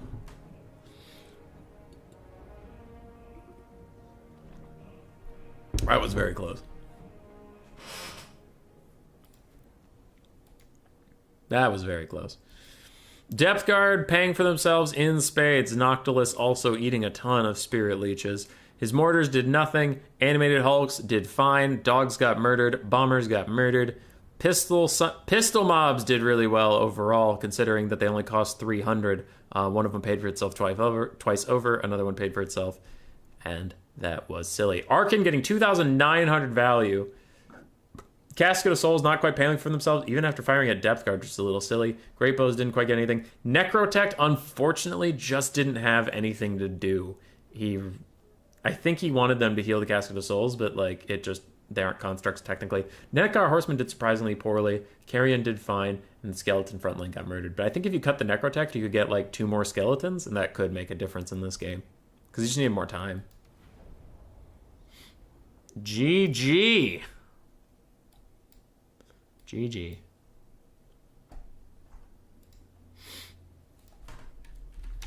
My blocker is now just Stardew Valley. Didn't know Necrotech can't heal caskets? That's dumb. Yep. I agree, whatever, dude. We also talked about it during the game, and Umbrella just mentioned it. You really didn't need to fire at the mortars with your caskets. You could just shoot at the depth guard from the very start. Because the caskets aren't very good at killing the mortars, and the mortars weren't that much of a threat to you. Especially because you had Carrion and Cav. Because if he doesn't commit to attacking you, if he leaves stuff behind to defend the mortars from your Cav, then that's good for you because they're not going to break through your front line fast enough without all their stuff. And if they abandon their mortars like they did, you could just swoop in with your Carrion like you did and kill the mortars. So unfortunately, the Casket of Souls weren't needed to kill the mortars. You should just put them on the depth guard right away. But yeah, I think the Necrotect was also unfortunately just wasted gold. I like the idea overall though. It's pretty cool.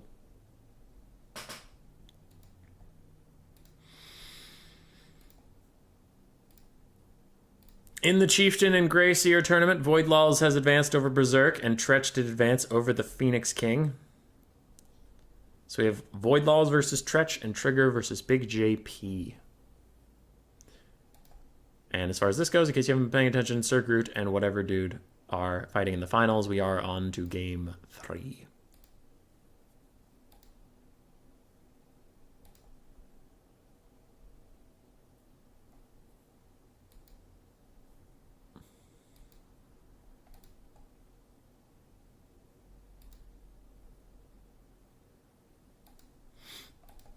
All right. While they decide on picks and bans and stuff, back to this.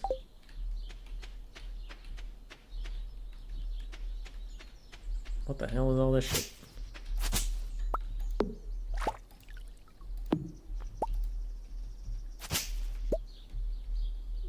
Great game. I love this matchup, Tzeentch. Hi. Are you talking about Tomb Kings versus Coast? Because that was pretty wild. If you're talking about the matchup of Stardew Valley versus me, then yeah, also a pretty good matchup. I should have shot the depth guard at the start, yeah. Well, shit happens, man. We all make mistakes. I'm almost done clearing out my stupid ass farm.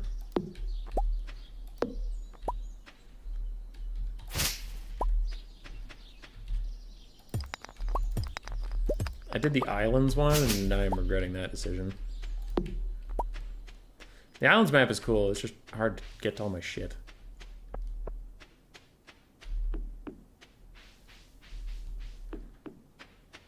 What is this?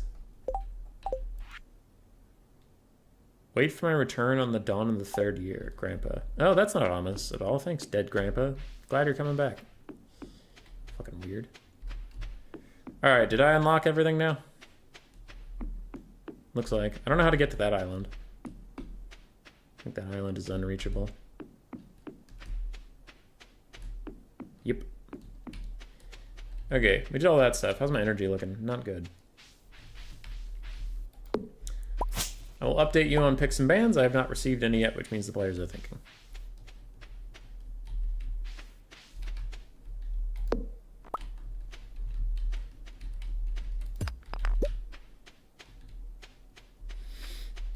All right, we cleaned up our flippin' house. Let's go. What else am I doing today? I don't have any money to do geode stuff, so I'm not going to do that. Oh, mixed seed? Sure. I can hoe some land and water that. Oh, there's already land hoed. I'll just put it there. Tee. Oh, I have a Discord message. It's picks and bans. Groot went Tomb King, Tzeentch, and Cathay. Ban Skaven. No, you can't ban whatever dude's Skaven. That's bullshit. That is illegal. Somebody call the police. Call the cops. Tomb Kings, Tzeentch, and Cathay. Ban Skaven.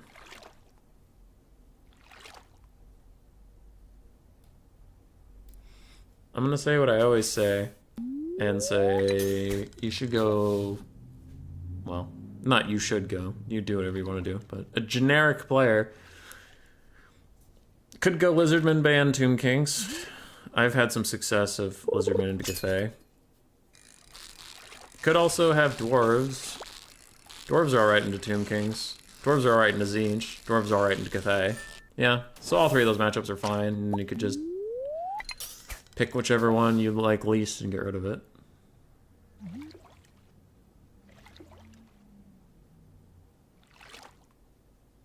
Empire hasn't been played yet. Empire into Tzeentch is fine. Empire into Cathay is not great. Actually, Empire into Cathay is alright, if you cheese it. Empire into Tomb Kings is also fine. Yeah, Empire is another good pick here, honestly.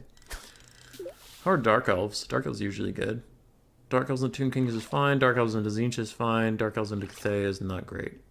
So you go Dark Elves, ban Cathay. Yeah, there's a lot of good picks here.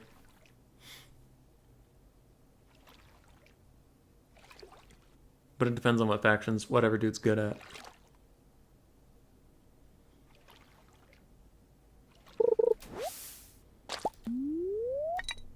Oh, hell yeah. Joja Cola out of the river, I'm gonna drink that right away.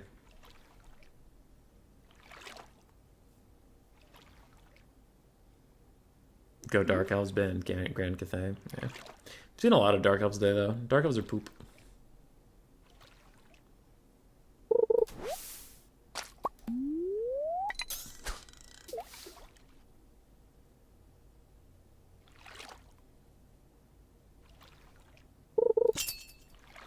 Hey, a real fish. Not just green algae over and over again. Hey, come here, hey! Thank you.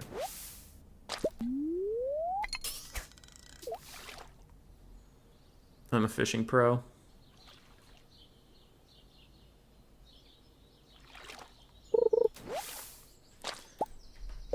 Alright, hold up.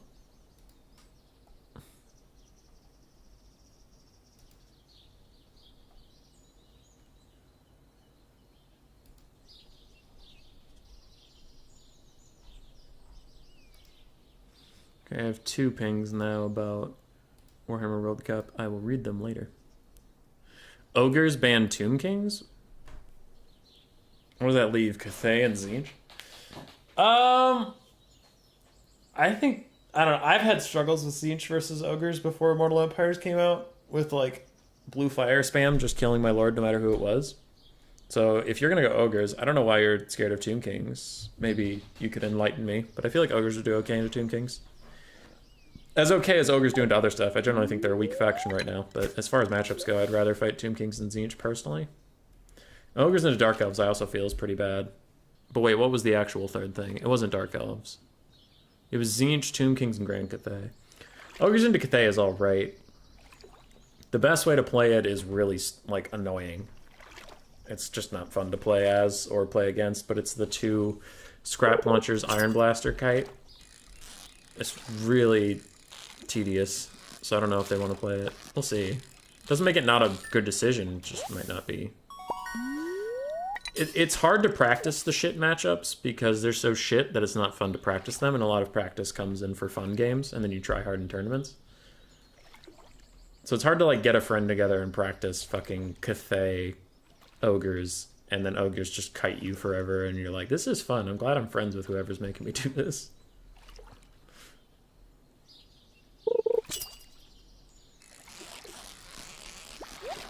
Whatever dude is currently hovering Norsca.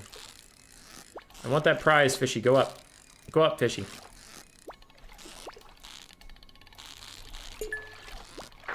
Damn it, I lost the fish. Fuck.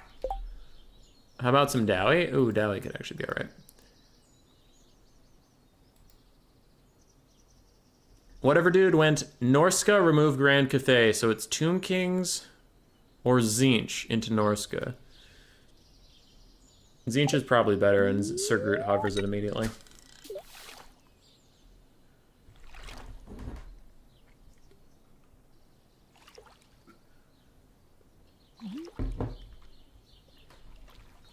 Can't say I disagree.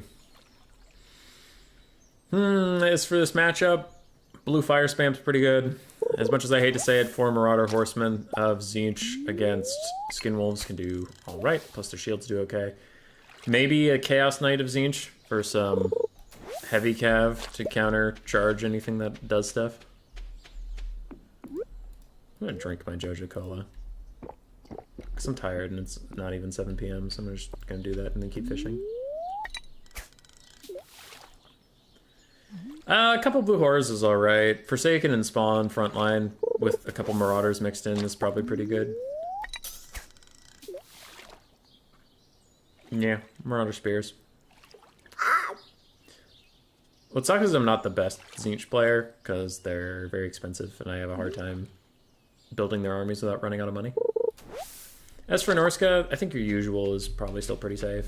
A couple Marauder jabs to throw at bird bitches. Basic Marauder frontline's alright. Marauder Horsemen are good. Skin Wolves are still generally good. Then.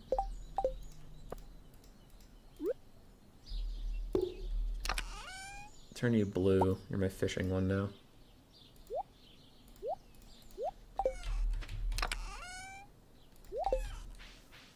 Sell some fish, go to bed.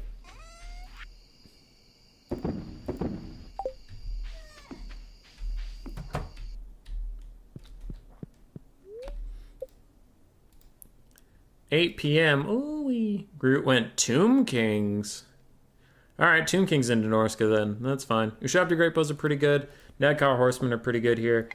Arc in the Black is still, unfortunately, probably your best Lord choice. You can Spirit Leech down the enemy Lord and or Caster.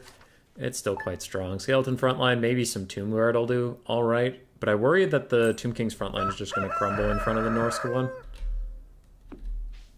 I do worry. Robin here, there's a lot of stone scattered on your farm. If you have a surplus, you might consider having me build a well for you. Wells can be placed all over your farm, and service can be placed to refill your watering can. Like, hey Robin? Bro?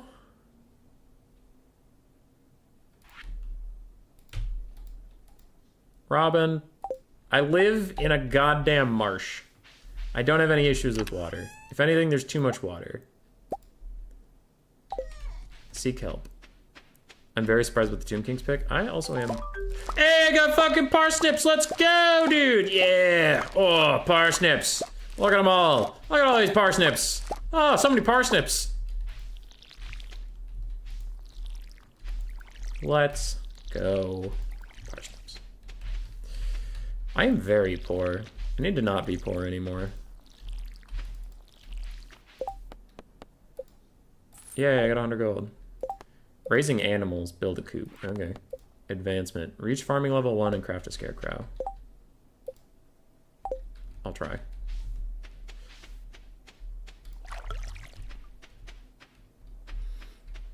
Yeah, I'm also surprised with the Tomb King pick. I feel like Norsca is actually pretty strong into Tomb Kings.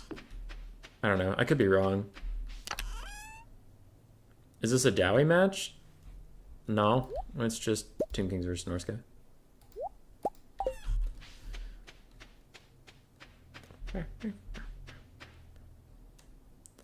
Waiting for these guys to build builds. Void and Tretch, Trigger, and Trigger and Big JP are still fighting.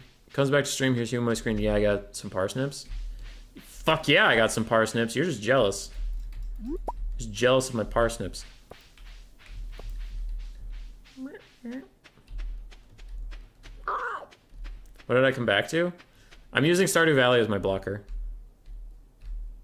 No, but Dowie would have been a good pick for whatever dude if he played Dowie based on what Groot picked.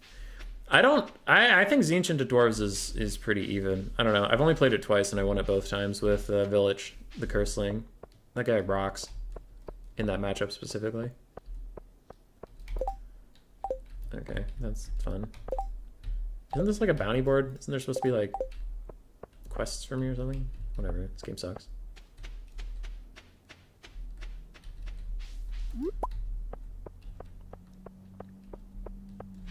I'm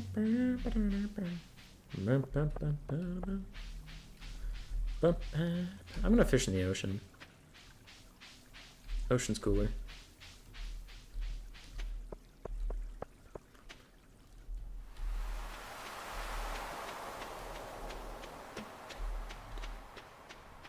Seashell.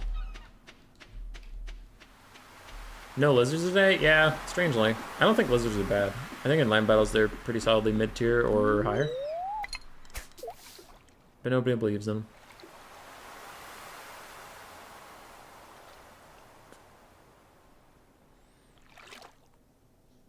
A lot of undead and chaos-styled factions. That's odd. That's odd, CA.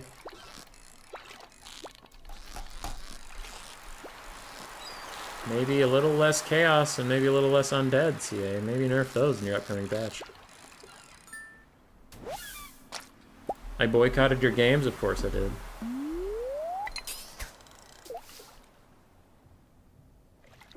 Of course I did. It wasn't that I was in a previous tournament and casting their games. It's that I specifically didn't want to watch Cool Umbrella play.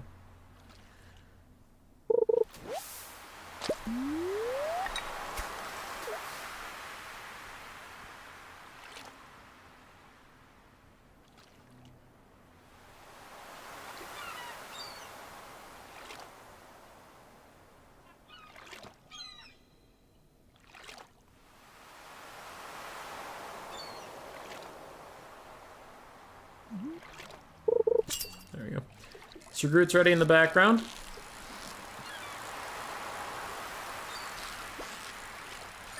Alright, there we go. You're just trolling me? No! Oops, I went fishing on the dock. That's not right.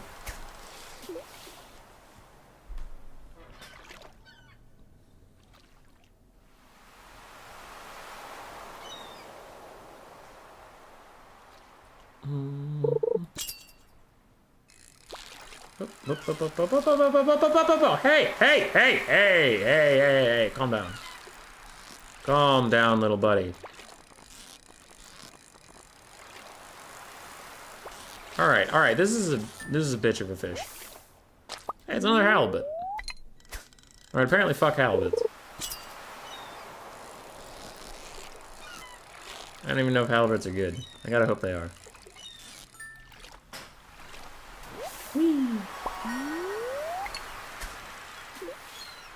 I got a gold star sardine.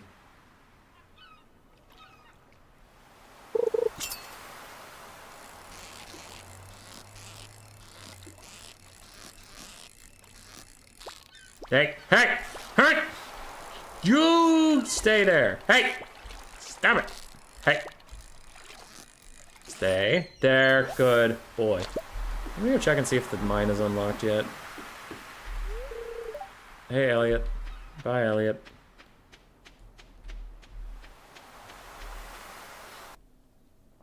Elliot's pretty hot for a guy, just saying.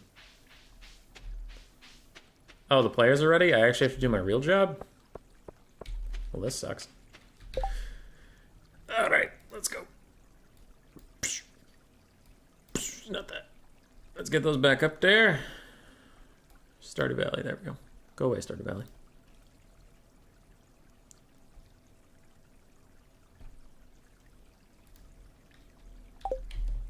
I need to get away from the river because that trickling water sounded annoying me.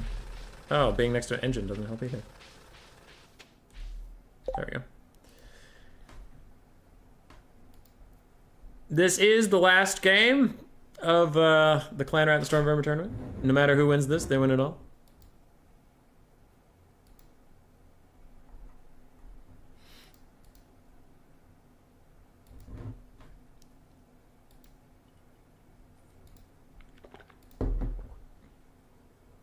What is happening, Cuden? I was just waiting for the armies to get built.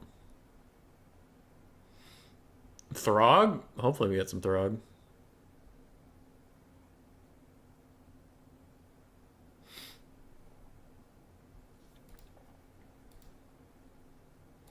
And yeah, that build phase was like about 20 minutes, which is a little silly.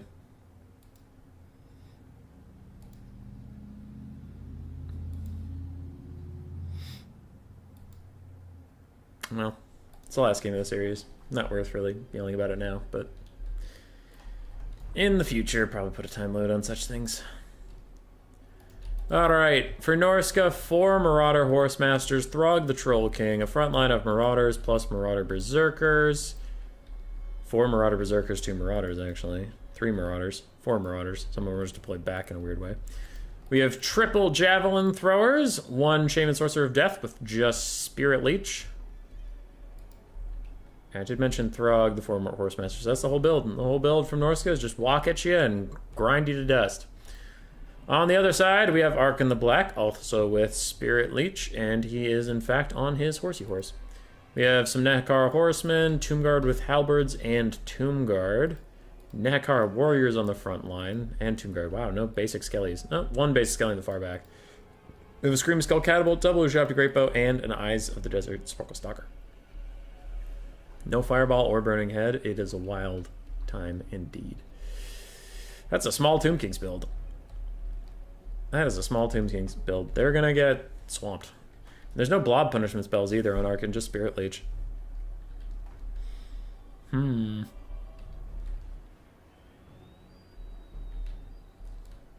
think Norsca's got a pretty good shot at this. I don't know if I love the only Spirit Leech from Norsca, because the Tomb Kings have some healing baked into their army passive, but also like Burning Head is so good. So I think maybe whatever dude should take Burning Head next time. Burning Head and Fireball, or Burning Head and Flamestorm or something, because that would mess up. Like, you could cast on those 2 Nehekara Warriors on the front there, just get rid of them, and then this Tomb Kings build falls apart quickly. I don't feel good about this Tomb Kings build. Yeah, I'm also very concerned.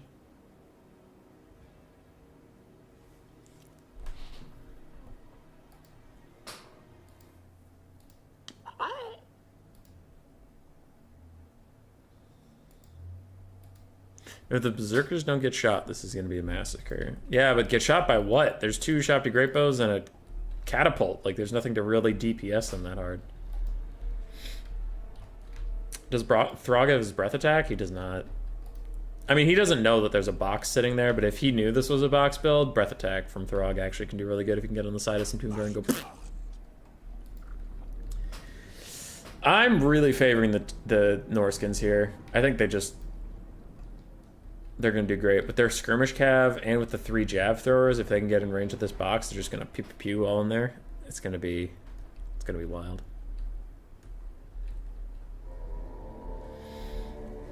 Nehekara Horsies are going to leave the box. Figure out what they need to go do. But even I don't know what that is. 4 Marauder Horsemasters are going to be hard for you to deal with. Who is texting me?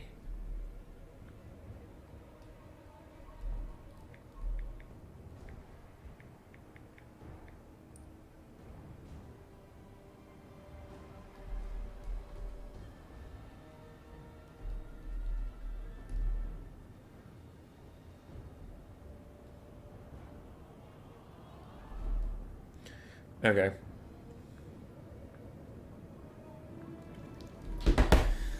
Well, I'll deal with that later. The Ushapti catapults have to choose between Javs and Berserkers. Even then, Ushaptis aren't exactly great at killing mass amounts of infantry. They're, like, sniping. Nehekara Horsemen are now chasing after the Skirmish Cav a little bit, who are getting shot by Screaming Skull Catapults and Ushapti Greatbows and Sparkle Stalkers, and while that's doing okay damage to them, you can see it's not a critical amount of damage, and the infantry have gotten here completely unharassed. Now, unfortunately for whatever dude, some of these Javelins are getting left behind. It looks like now they're starting to move up. It doesn't say they're moving, but I can see them moving, so alright. But decent early trades from the Tomb Kings. Now's where it gets spicy. Arkin throws out a Skeleton Summon to stall the Berserkers out a little bit. But I don't know if it'll be enough. I don't know. Catapults are distracted? Yeah. But now hitting the Berserkers a little bit. Arkin's getting counter Spirit Leeched by the Shaman Sorcerer of Death. Marauder Horsemasters do get caught by the Nehekara Horsemen. They'll either have to just turn around and fight back or get the fuck out of here. Either is a fine choice, but if they don't receive any attack orders, I think it'll be pretty bad for them. We have some other Marauder Horsemen now just rallying. They need to come back, and we have Jav Throwers out in the distance that also need to come in towards the box. So a couple micro drops here from whatever dude needs to focus up a little bit. And Ushapti Greatbows completely destroyed the Shaman Sorcerer of Death. He is out of there. Not having a good day. Speaking of not having a good day, the Tomb Guard on the front line aren't exactly crushing it. We almost have a breakthrough on this side. We have plenty of javelins that need to just throw right now, and Throg also needs to get involved. Unfortunately, it looks overall like the assault is coming in waves rather than all at once, and the Tomb Kings are currently quite up. Skeleton Summon has faded, and Berserkers are still trying to chip through now the Nahakara Warriors. And these Jav throwers are just trying to walk into the box slowly and carefully. Throg is running straight into Sepulchral Stalker Fire! Oh no! Oh, he's getting murdered! Oh boy, Throggy. Throggy Boggy. Tomb Guard with Halberds turn around to fight him. He is surrounded by Sepulchral Stalkers and Ushabti, and Tomb Guard, he's going to have to piece out of here. Luckily enough for him, he does. Meanwhile, the Javs are finally getting their vengeance on these Ushabti Greatbows, and an entire Ushabti Greatbow is almost dead. So Tomb Guard is still fighting. Berserker's still fighting the Nahakara Horsemen over there, and we have some Marauder Hunters with Javelins stuck in melee. Now, the Nahakara Horsemen have all been taken out, so these Skirmish Cav and these Javelins all need to come back and start firing into the box. Shaman Sorcerer has been shattered. No Spirit Leeches this game for Norsca whatsoever. Norsca is catching back up on the damage value, though, and that is promising. These Tomb Guard have just walked out and are now fighting Marauder Hunters with Javelins. That needs to change. Looks like they are going to run away. Berserker is still fighting Tomb Guard, even fighting Ushabti Greatbows, honestly. And Sparkle Stalkers are firing in from the side, but one of the Ushabti Greatbows is entirely dead. The other one is stuck in melee for now. Ushabti Summon could be bad, and the balance of power shifts heavily against Norsca as the Skirmish Cav just get back into the fight, and someone needs to shoot at these Screaming Skull Catapults, shoot at the Sepulchral Stalkers. Right now they're shooting at Tomb Guard and Skeleton Spearmen, which is a mistake, unfortunately. And these Javs are walking into melee range again. I wonder what they're trying to shoot at, but it really needs to be these catapults. Berserkers are just now breaking through the Tomb Guard, but they are themselves going to rout because there's a new Ushabti right behind them. Javelins walk into melee. Oh, no! Break through the catapults. Oh, break, yeah. Some target priority issues here for the red side. Norsca not quite getting it done. Marauder Horsemasters coming in now. Don't know what they're going to throw at yet. But it needs to be Sparkle Stalkers or Ushabti or Arkin or the catapults. It looks like they're all still going to fire at the Kepler Guard, which is not a great target. Norsca is falling very far behind the balance of power at this point. A lot of their infantry are routing off. The Ushabti Summon will eventually go away, but I think it's too little and too late. And Norsca is gonna go down.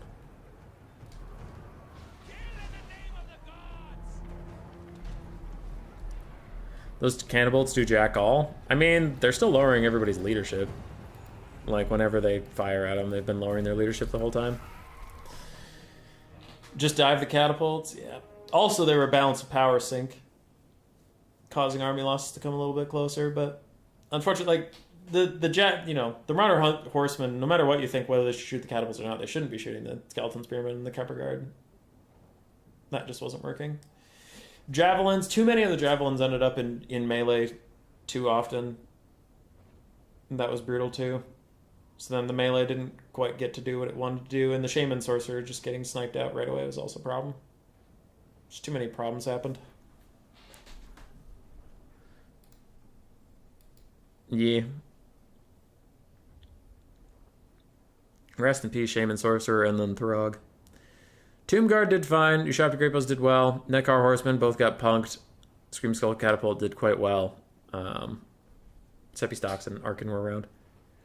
Throg and the Caster didn't get very much done at all. Neither of the Marauder Horsemasters. Berserkers did okay. Javelins, you can tell which two were throwing and which two weren't. So if they could have gotten in range and thrown, they would have done a lot of damage, but they just didn't get to. And the Marauders also got punked.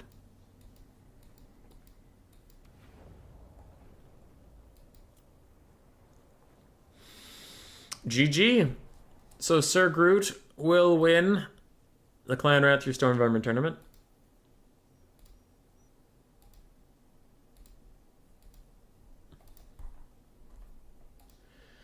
And now it's time for me to check in on the Chieftain through Grace here.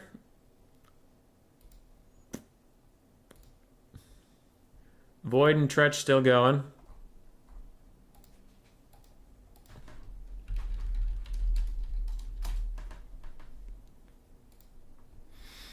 Big JP and Trigger fighting. This is where we're at. I'll try to find a game.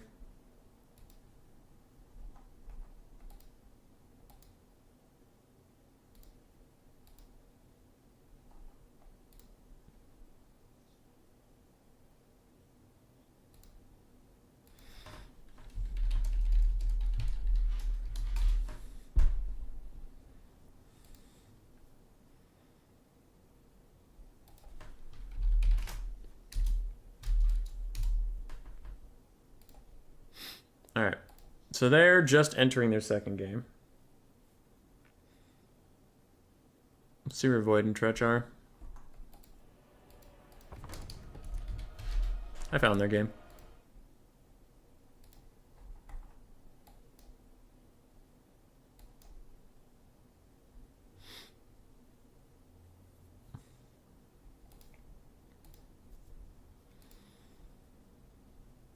Good battle. TK trying a new tack. How it goes, learn from trying. Yeah.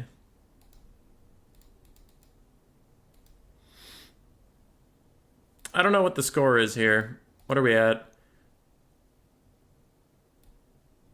Forest of Shadows is map 1 from the previous round, so I don't know what we're doing here.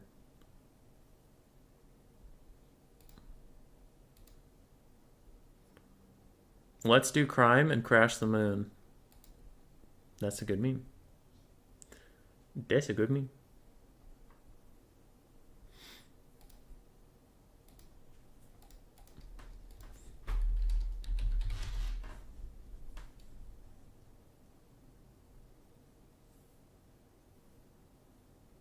Is Tzeentch named after the objectively best Skaven Lord? I don't think so.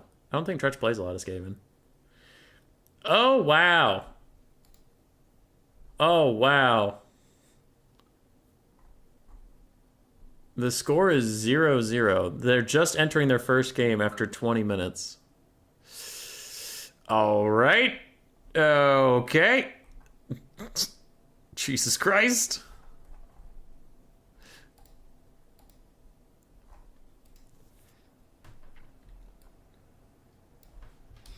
ODM's Tzeentch.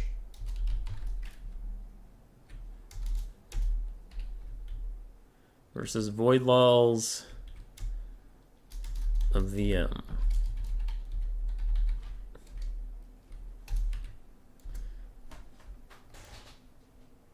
Good God.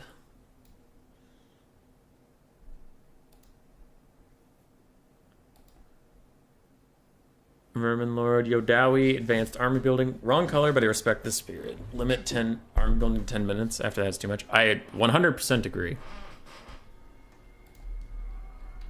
I 100% agree.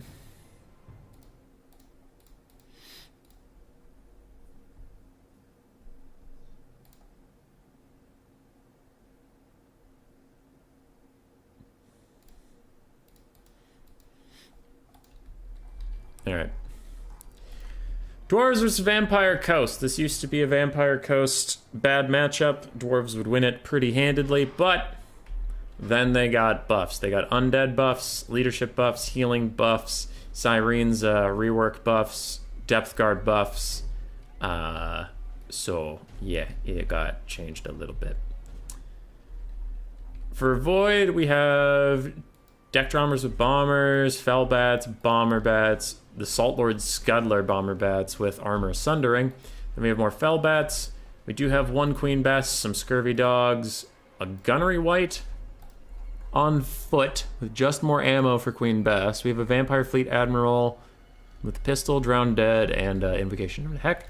Then we have some basic bombers, some depth guard, more dogs, 2 handgun mobs, and then 3 regulars. Interesting.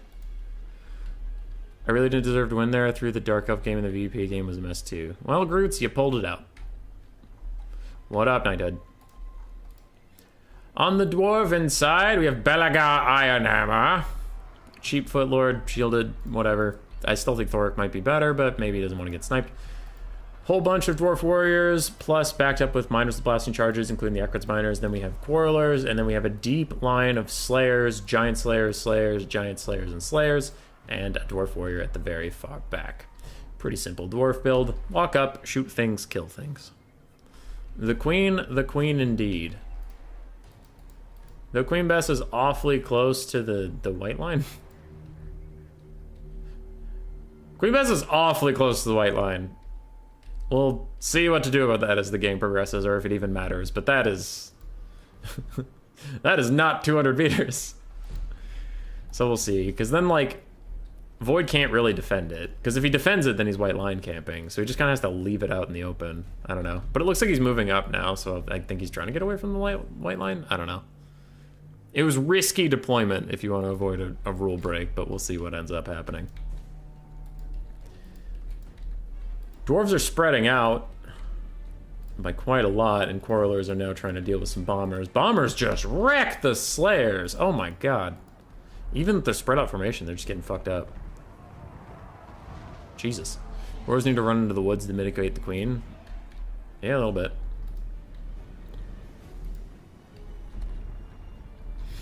God damn, those Bombers do a lot of damage now. Look at this. This is half health of Slayer with 2 volleys. Jeez. I mean, that makes sense if they're tightly packed, but they're not even. That's the messed up part. Void, I just... Shit, let me up. You just woke up, let you think. Void law is more like rule break laws. Got him. We'll see.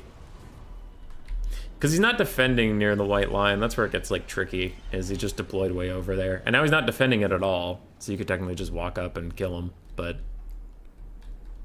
regardless. Dogs are free and clear to go fight these Quarrelers. I don't know how much damage they'll do these days. Scurvy Dogs have been a little disappointing, but we'll see how they do against the Quarrelers. Quarrelers might just fight their way out, or other Quarrelers could come cover them. Queen Bess is firing into Dwarf Warriors, and now the Ekron's Miners are overlapping. If Queen Bess gets off a shot right about now, it will be a 2-for-1, so we'll have to see what happens with that. Meanwhile, a summon pistol mob is going to poke at Slayers and Giant Slayers, and the Slayers are just sprinting straight for Queen Bess. She's only defended by bats. But now the Depth Guard are coming to defend her, and that's the awkward part, is like, that's... like, you can't put her that close to the white line and then defend her. So I don't know, we'll see what they're going to do. Measure distance to white line. Queen Bess's range is 450, so it's half of Queen Bess's range to the white line should be where you deploy, and that's definitely not that. Bombers have a range of 60, and they're almost reaching the white line, so it's like 80. Anyway. Dogs are losing the fight to Quarrelers. Meanwhile, these other Quarrelers are fighting the Saltlord Scuttlers, but the Saltlord Scuttlers sundering their armor plus throwing dogs at them will definitely do good work. Queen Bess is getting defended by the Depth Guard just right next to the white line. Now, the Slayers won't break off the edge of the map, so I guess the white line doesn't technically matter, but it's the principle of the thing.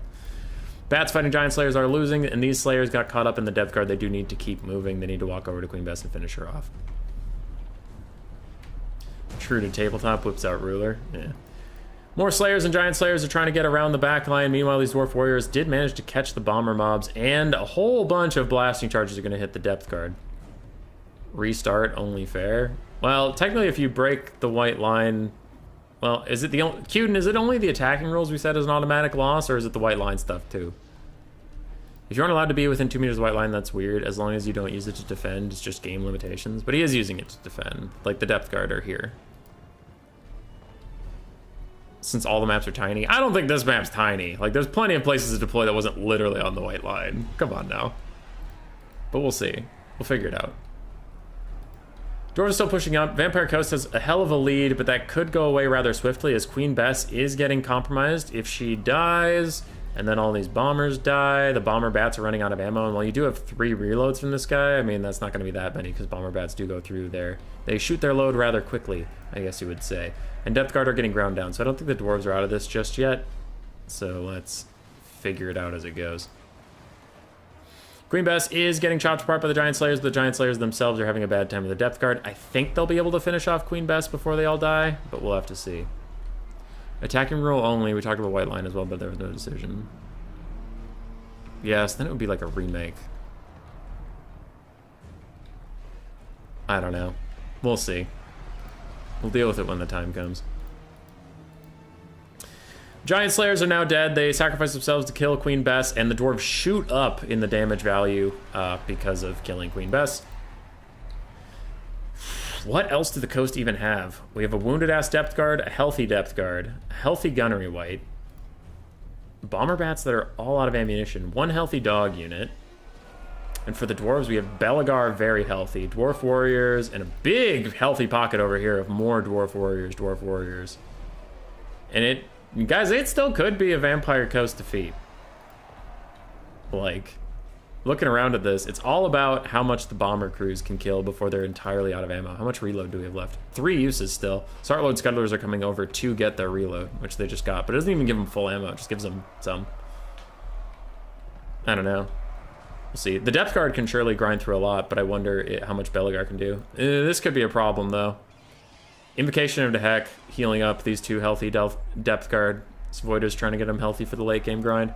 Belegar and his Slayers are going to chase down the Gunnery White. Belegar is slower. The Slayers are the same exact speed, so they might have trouble catching up with some stuff. Meanwhile, the Salt Lord Scudlers fly back over, and they are going to bomb the Miners with Blasting Charges. Down to one Giant Slayer fighting these pistol mobs. That's even a summons. That's going to go even faster. Could be trouble killing these Depth Guard, though. Handgun mob is slowly crumbling away. Will eventually die. This deckhand mob is real. Man, the balance of power is so bad, but like there's a lot of dwarves. A lot of dwarves. Slayers are gonna have to fight dogs, but the dogs will chew through them rather easily. They only have 100 health between them. Left. Belegar is isolated. Now, the pistol lady is almost out of shots. If you can't use full range then, which means you shouldn't bring best on a map like this. Yeah, play the map. Most maps should get an extra 200 meters on each side, in my opinion. Makes some maps better. MP Blue Retriever is the right size for me. That can be pretty long, honestly. Like, Blue Retriever can have a lot of positioning time, which just sucks to cast, where it's like constantly waddling around to position. I remember Ice Power and Void Lulls had a pretty annoying rule break for Turin on that one once, where it was just like both sides were constantly repositioning and neither would engage. So that was no fun for anybody. That's the only thing I worry about with that. And like, you can argue what you will, but when the map is this by this, putting Queen Bess here and walking to here, you can't say that the map was too small. Come on. Look at how long that is compared to the distance between this and this. Come on. You're using like 5% of the map. No, like I understand your conceptually, I agree with your argument, but in this specific case, this map is huge. Like, not huge, but compare that to the green line to... And that's after he moved. Come on. If you look at the white line, I like the idea of different map sizes to change your army loadout. You could put Queen in the back, lots of room. Yeah. That's all I'm saying. Like, this, yeah, the problem with it is this isn't a fringe case. This was like, all right. Okay, Depth Guard are still fighting. They're going to get another Overcast Invocation Heck on them and the dogs, too. Very good management there. Belegar is coming up, but we have Salt Lord Scudlers, again with more ammunition, running up on the last couple blobs of Dwarf Warriors. And if they can get off a nice shot, like right here, it's hard to target specific areas, because sometimes you tell them to attack a unit, they're like, I'm gonna shoot at this guy right here instead of that big blob. But if he can get a volley onto the big blob, that could be just lights out, as the balance of power is getting even closer to the point of no return, and we even passed the point of no return. And that is GG. I don't run this tourney, I just say the range of the unit should be back. What? Say the range of the unit should be back from the enemy's deploy. Shetland Apache, I'm a little confused by like the wording of that sentence. Like, I just didn't understand. Or you don't get value, which is the reason you wouldn't bring cannons on a map with a cliff. Yeah, but this is like different. Like, there was plenty of room for him to deploy and still have the advantage, is all we were trying to say. Not like...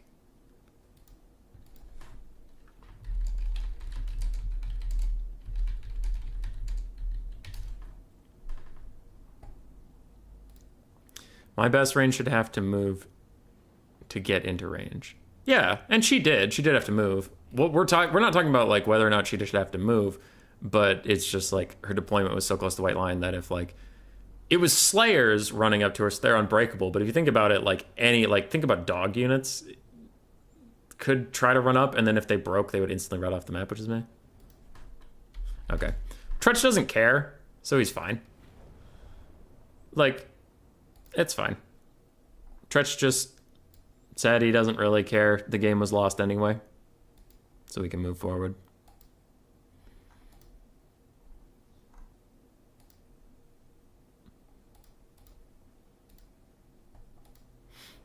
I see Shetland. All right. That's where I was confused. Void Lulls goes up 1-0.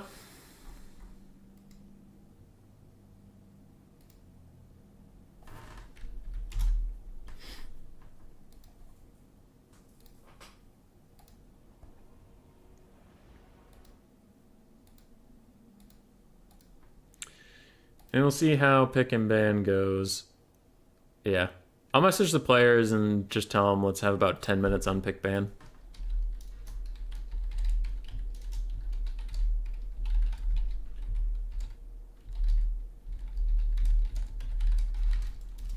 I'll message both of them because before we even arrived, apparently there was a 20-minute pick ban phase, which we're gonna try to avoid that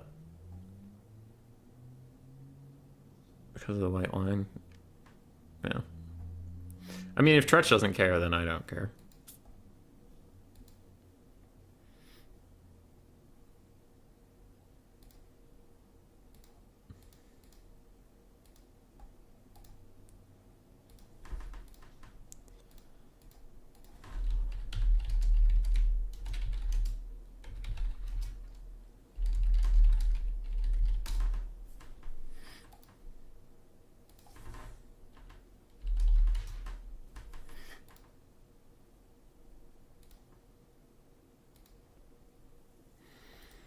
All right, so Tzeentch is the bottom of the bracket, so game 2 he's picking.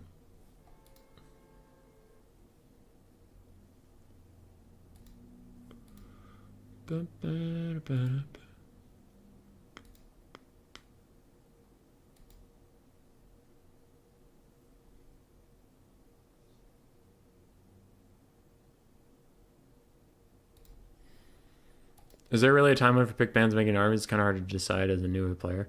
I mean, I was just chilling in your guys' game, Groot. But it was getting, like, a little silly.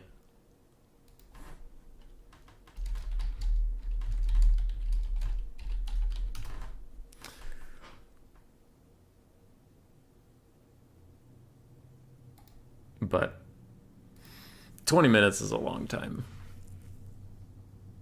That's like putting a whole episode of a normal show like Arrested Development or 30 Rock or something. That's like watching an entire episode of that while people just decide what factions they're going to play and pick the armies. Which can feel like a lot. Now, it's not like you have to insta-lock and get ready immediately and all that stuff, but it's a compromise between like the viewing experience for the people watching the tournament and giving the players enough time to get their shit together. There's just, you got to find a middle ground somewhere.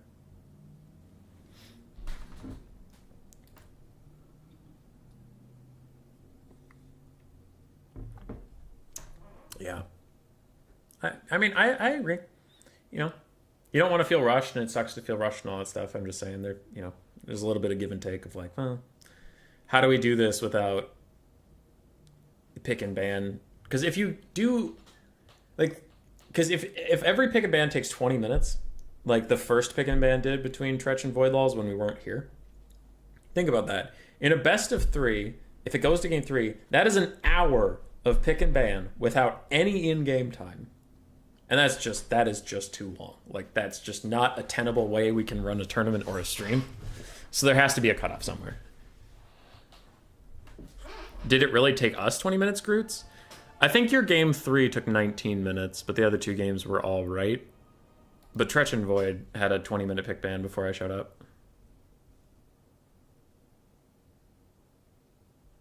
Yeah. We were not here to experience whatever happened. I was just saying, like, hey guys, now that we are here, just like make sure your picks and bans are faster. I also don't care as much when it's not on the stream. Like, if you have a long pick and ban, I mean, if your opponent doesn't want a long pick and ban, that's a different issue. But if you have a long pick and ban, like in round 1, and there isn't an audience waiting on you, that's different. And some people would say, like, that's not competitively viable. Well, it's the reality of it. Like,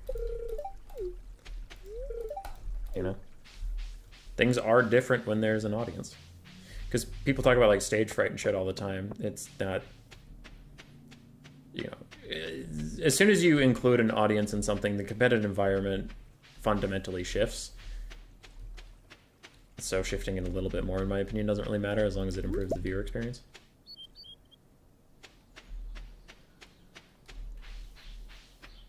Because also, without the viewer experience, like, if people don't like it, they won't watch. And if they won't watch, then I'll stop posting. And if I'll stop posting, nobody gets to play, so.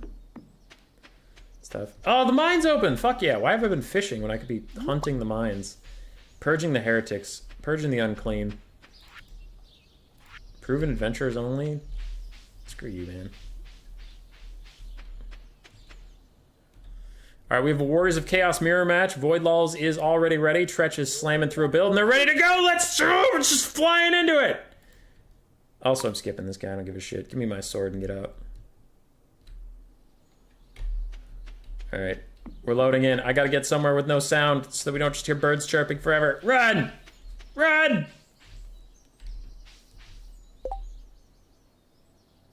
Alright, we're just gonna hear birds chirping forever. That's when we go down here and get rid of the ambient volume. Take that. I win. Alright. Stardew, go away. Banner, go away. We're into game 2. Let's go. 19 minutes isn't 20, so it sounds perfect. True. I think it was just that game 3, though. Issue with me and whatever is also that we both global ban each other's main played factions. Made everything a bit harder towards the end. I see we have some quality content. What up, Zap dude? How you doing? The full series ban is something I hope doesn't stay. It means you never get to play best faction if you're known for it. Yeah, it is Shetland. It is definitely a band-aid for certain factions being just ridiculously OP. And they were doing it in the domination setting, and I was like, oh, actually, that is a pretty good idea, and our admins liked it a lot too, and players seemed to like it. We did a vote, and people voted for it, but... What up, Cyrus? Yeah. So global bans was like a stopgap, as there was a bunch of broken-ass shit that it's just like, well, pick your least favorite broken-ass shit and ban it for the whole series. There you go. How are the stream tournaments going? Pretty good. Pretty good. Only had one potential rule break, and the other opponent didn't even give a shit, so then we got past that. And other than that, we've had some close games, some not so close games, some upsets, some not upsets. It's good variety. I honestly think a single gold ban per player is good for the amount of factions there is. Maybe, but it can suck to, like, be known as a one-trick, like, for me, Skaven. When Skaven gets banned, I'm like, oh. Because then it leaves a bunch of OP factions up, but it means that person just doesn't want to face my best faction, which can feel bad if you're known for one thing, which Shetland was talking about. Alright, Marauder Horsemasters, Horsemen. So it's 4 Horsemasters and 2 Horsemen for Voidlaws. We have 2 Forsaken, 3 Forsaken, 3 Hellstriders of Slaanesh, Be'lakor, and a Chaos Sorcerer of Tzeentch with Blue Fire and the Skull of Katam up in the sky.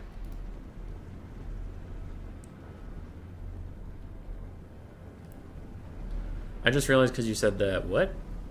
I'm scared. What is the opposite of an upset for the sense of competition? There's a single word for that. Expected, not a single word, but like expected outcome. On the other side, for Tzeentch, we have 2 Marauder Horsemasters, 1 Marauder Horsemen, 2 Marauder Horsemasters, 1 Marauder Horsemen. So in the mirror match, we also have the mirror of the same skirmish cav. 3 Hellstriders, but Sigvald, and a Deathcaster with only Spirit Leech. A bunch of Marauders and Forsaken with 1 unit of Chaos Knights. So these armies are like the exact same except for the Lord and Hero, and then Chaos Knights. And then Chaos Knights for Chaos Knights plus Marauders versus Be'lakor, because I think Be'lakor just costs more. So that's where Voidlaw's money went. What do you think of that new Pick 7 random thing that was used in Dom? I think it's complicated. Like, I was reading it and it looked like a lot, but I don't know. People seem to enjoy it when they played it. I was just reading it and I didn't fully understand what I was looking at.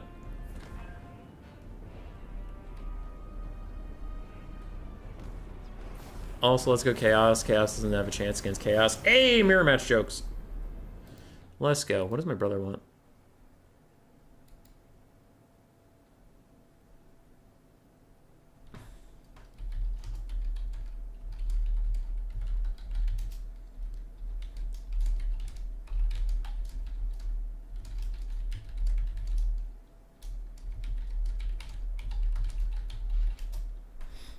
Alright. This skirmish progresses. Marauder Horsemen and Marauder Horsemasters all fighting each other. Forsaken just taking some free damage because they're just lost in a world of horsemen.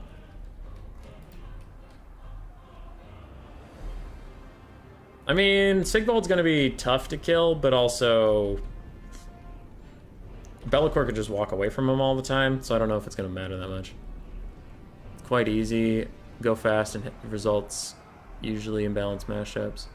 Heavily favors those that know a lot of factions, though. You should get to ban a unit in mirror matches, so you have to take at least one.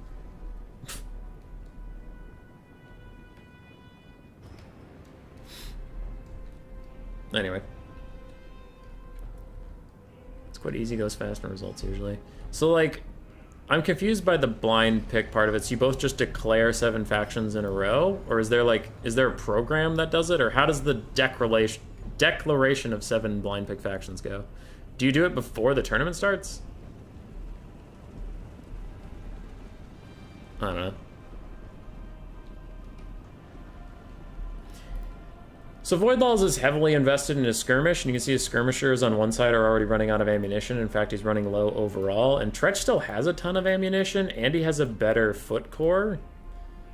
And he has a whole Chaos Knight unit, which as long as they avoid Pit of Shades, they'll be okay.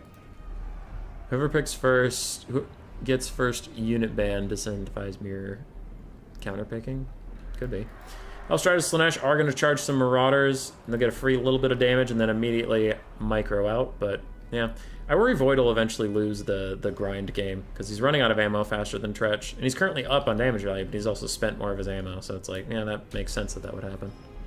Use a program to declare 7 factions blind in a row, and that's how the program reveals to everyone. Oh. I hate using a third-party program, but sometimes you have to. Like... And I don't know. Some people say, like, oh, you're just saying that because you don't want to learn it or anything. It's like, no, I've not signed up for tournaments when they were using that, like, Age of Empires pick ban thing for the blind picks. I just didn't really want to deal with it, so I didn't sign up for the tournaments. And, like, you know, there's that kind of saying that goes, you think you're alone, but if you're doing it, someone else must be doing it. So you don't, like, there's just no way of measuring how many people skip tournaments when they don't want to, like, learn shit.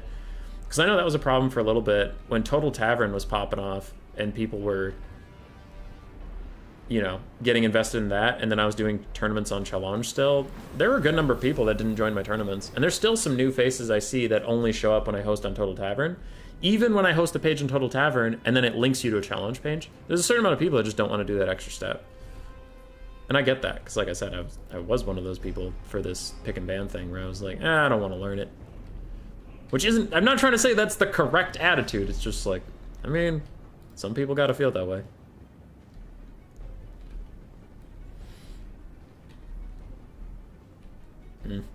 Anyway, the skirmishing continues. Void is running dangerously low on ammo as far as skirmish goes. And Tzeentch is just trying to survive until then.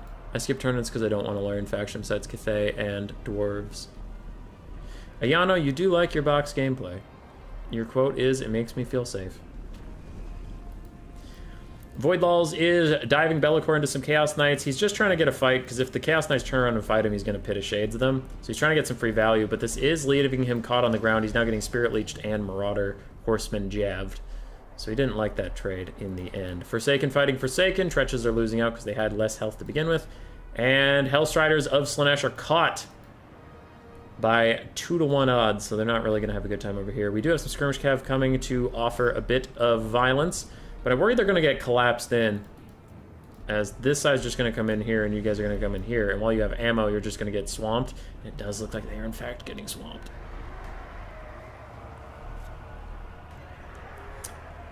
Oof.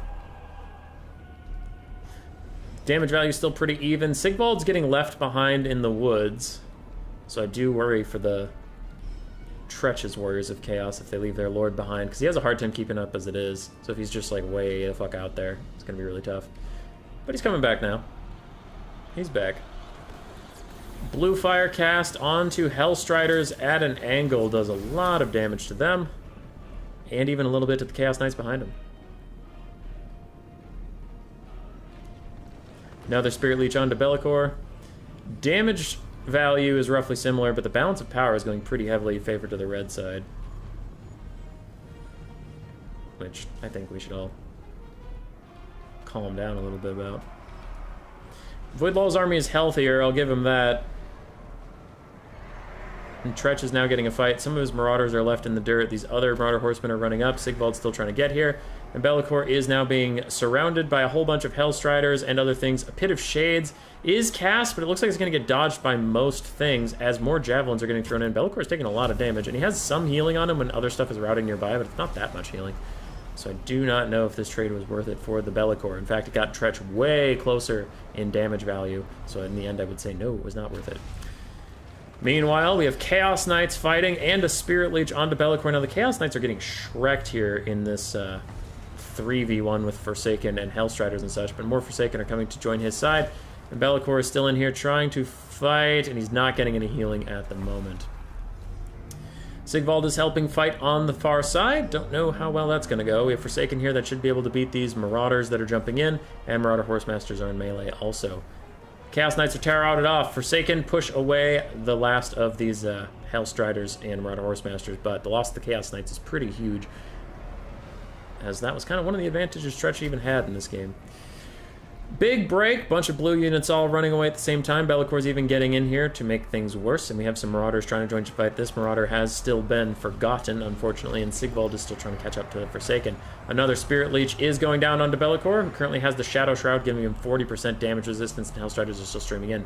Voidlals is decently far ahead on the balance of power. The damage value is still very similar.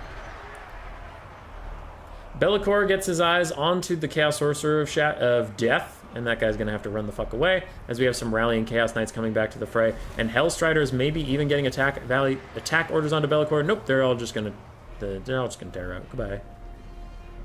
I only like playing Ogres. Ogres are fun.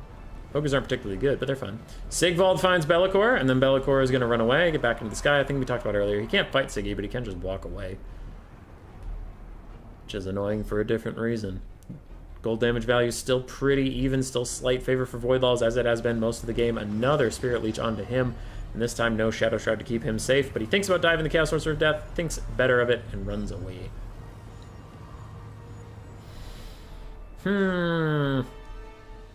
Void has a cav advantage at this point. Tzeentch has infantry and single entity advantage. Slightly. How are we doing? Trigger and Big JP still appear to be fighting.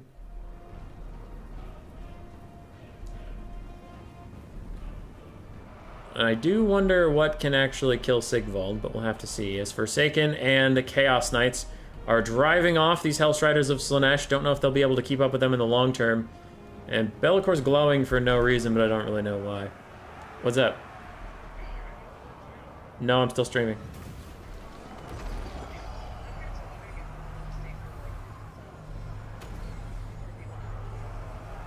Okay, I'll probably pass, but thanks for the invite. Okay, goodbye. That was great. She's over at her parents' right now with the pup, just chilling. Okay. Tzeentch's forces are getting pulled apart. Chaos Sorcerer of Tzeentch lands onto the Chaos Sorcerer of Death. And I think on his mount he probably has better combat stats, right? Probably. 48-44 versus 42-45. Pretty comparable. Sigvald's still just following around Be'lakor, trying to do anything he can. But Void just has so many units left, man. Chaos Knights were really disappointing, unfortunately. They didn't do a whole lot. Like, they even got some decent fights that you think they would do some, and then they just didn't. I don't know what that effect is that keeps popping on Be'lakor, but nothing's happening. It's just there. Ow! That blue fire hurt! What the hell? Blue fire versus infantry is weird. Sometimes it does a lot, and sometimes it does literally nothing. Be'lakor is going to make this guy terror route, and then Hellstriders of Slaanesh are going to push off Sigvald, and Be'lakor is going to keep trying to chase the Chaos Sorcerer of Death. Though he's only terror routed, I haven't seen his leadership dip low enough that he would actually route, so he's probably going to come back. Shadow Shroud is again on Be'lakor. There is leadership's negatives now that Chaos Sorcerer of Death is actually routing, and Voidlals will not let him come back. That's probably going to trigger army losses, as you see how many red units are left here versus Sigvald. Again, we ran into this earlier. I honestly think Sigvald could kill a ludicrous amount of this army before dying, but he's probably just going to get army lost here. But there's nothing here that actually does that well versus Sigvald, just Be'lakor cycle charging. Did they invite you for family dinner? Yeah, I go over there a decent amount. They live like 3 minutes away.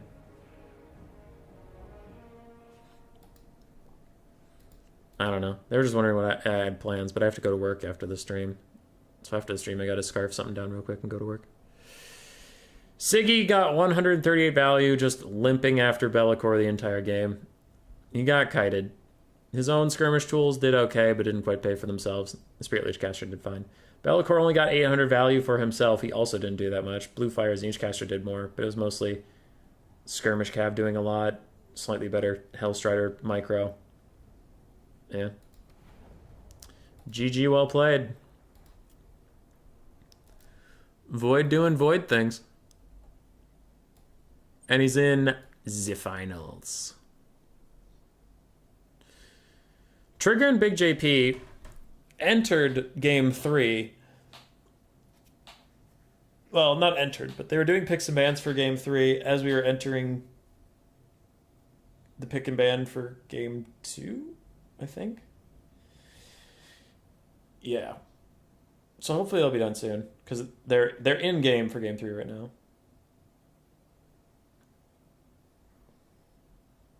So we'll see when they're done. Boop, boop.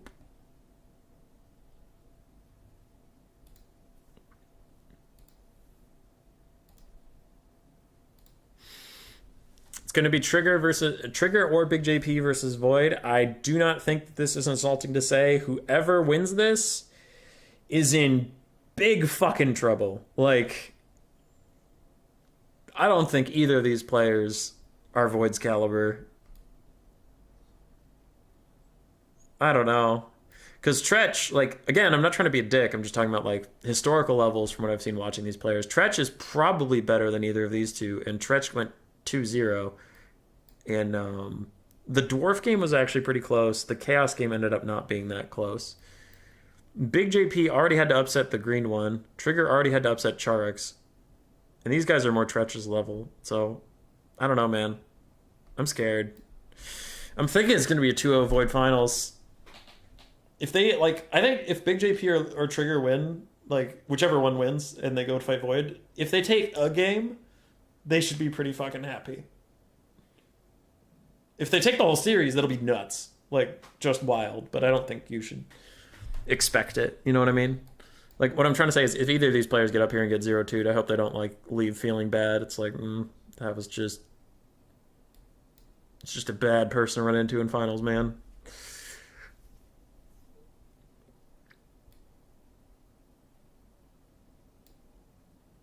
Yeah. We'll see. I'm going to take a look. Here is the bracket. If it updates in front of your eyes, good for you. Baby.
We get a winner yet? Nope. Okay.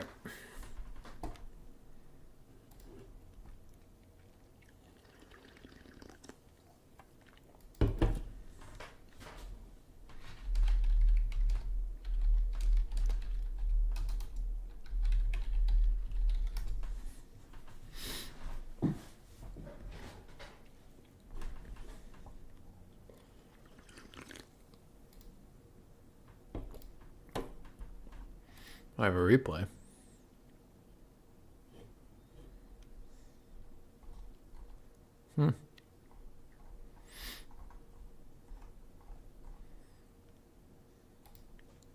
Weird. Man, Big JP and Trigger must be having like the most epic final game of all time.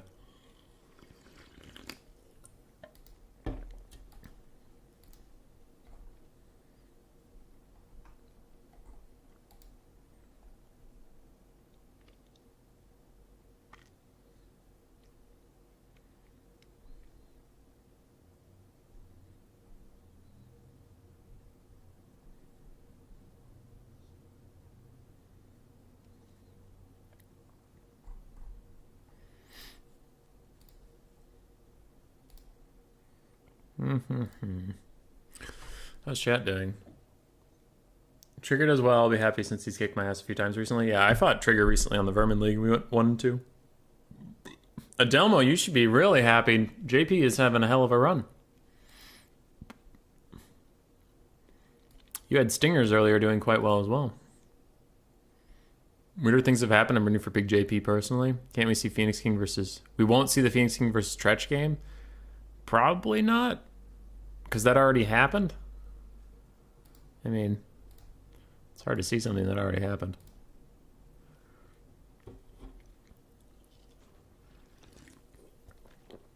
Also, that was a 2-0. Tzeentch just misreported it. You can see the 2 right there. But unfortunately, the only way you have to report things in challenges, as Void did here, 1 and 1, because then it adds up to 2. But if you do 2 and 0, things are just like, well, it's just 1.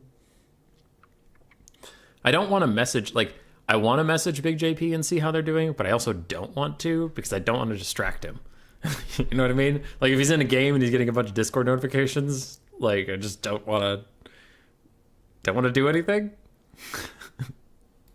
But also, it's been going for a little bit, so I'm like, oh, how are we doing?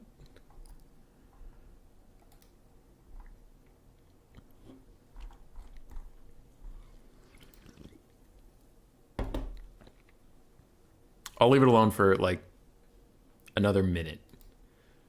If it goes another minute longer, because when did they say game 3? It was 30 minutes ago they started game 3. So they have to be getting done soon, right? By started, I mean do pick ban and stuff.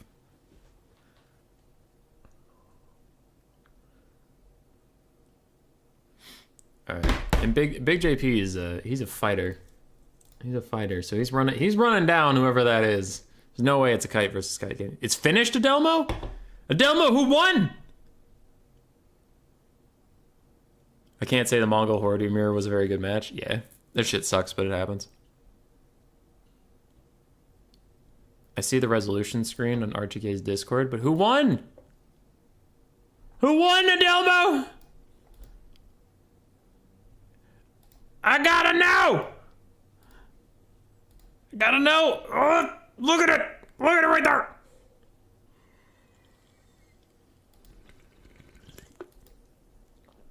Alright. There's some rule stuff being discussed. Where are we at? Tourney opponents. No one's posted here yet. Mongol Horde mirror? Oh, it was the Warriors of Chaos versus Warriors of Chaos, where both sides were just kiting with everything they had.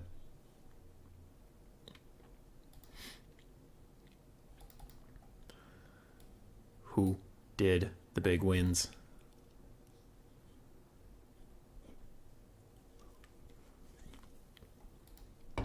Also, if you're a fan of Domination Mode, I am helping with the Warhammer World Cup thingy.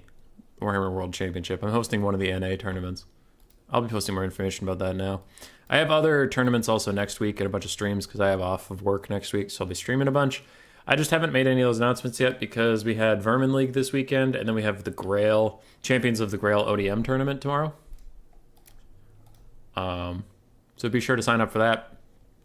I'll be casting it for ODM, but it's the ODM tournament. I'm just a guest. I'm a guest caster. They're always a fun lot.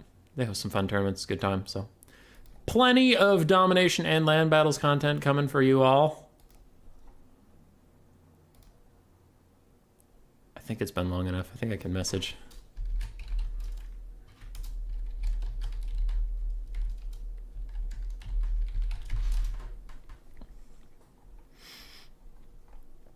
I wanna know. Be a fun idea if enough PvP folks are up for it. Medieval 2. I never got to play Medieval 2. I heard it was really good, but I entered the series with Total War Shogun 2. Shogun 2 was great.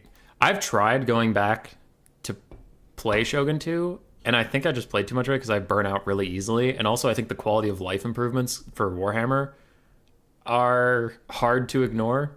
Like the unit responsiveness and the unit banners and the ease of access for things. But man, the setting was cool. A lot of the units are really fun. I don't know. Shogun 2 was great. It was a good time. I might be wrong though, as I can see Big JP is still deafened and muted. All right.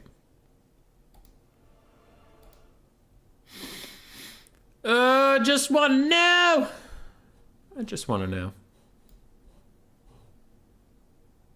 I feel like there's other stuff I should be promoting if we're just sitting here, but I can't think of it at the moment. Yep, nothing. Not going to brain. Have you tried the Master of Strategy nod? I have not. What is it? My favorite Total War campaign was Hanma Shogunate. I really liked the Shimazu. I also liked the Uesugi, though I could not get the Uesugi to work, personally.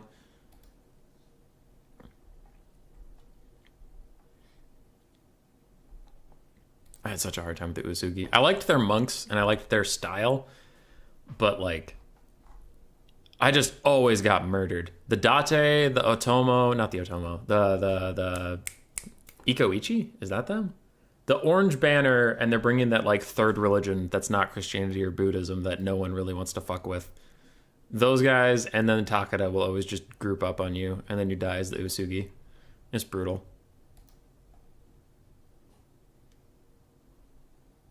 I have a hard time getting into old Total War games. Yeah, it's tough.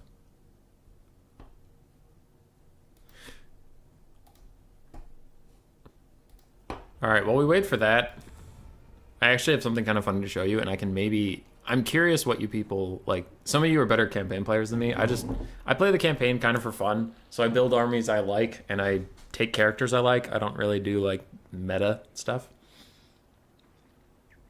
And does anybody else have this happen where, like, the campaign AI are just stupid? They're very stupid. What are we at? I was at, like, turn 8 in the Karl Franz campaign, and frickin' Grom the Paunch rolls up with 220 stacks, walks past the Empire's Secessionists' fort, doesn't attack them at all. They don't attack him either. He just walks past them, smacks Franz into the dirt, and then walks all the way over next to Altdorf, and then disappears. And he's not in ambush stance. I can't find him. It's been like 3 or 4 turns. Does anybody else have that happen to you? Where, like, AI will just walk in, have you dead to rights, could end your campaign there, and just refuse to pull the trigger? Because I just got Franz back. It's been a while, but I don't know where the hell Grom went. If he went home, he somehow got past all of he got past Eilhart and Ubersreich without revealing himself, and didn't take them. He just walked away. And I have no idea. And these guys did it too, actually. They just got a 20 stack, and now the 20 stack's gone. And maybe it's an ambush mode, but, like, why? If the 20 stack was around, it could easily take Ubersreich or Eilhart. Easy. I even stopped upgrading Eilhart at the time because I thought it was going to get taken. And then just, like, all of my enemies left. I have no idea why they do that. Anyway, I got a message. Is it about this thing? All right. Trigger 1. Big JP had a good run today, but his luck ends here. Well played, my friend. I hope if you took greenskins, they worked for you.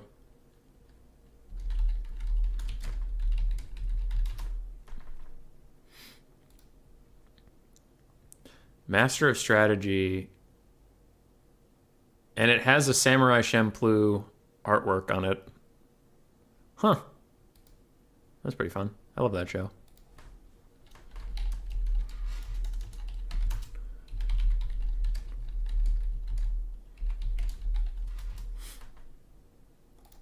All right. Our finals will be Ellen Trigger versus Voidlaws.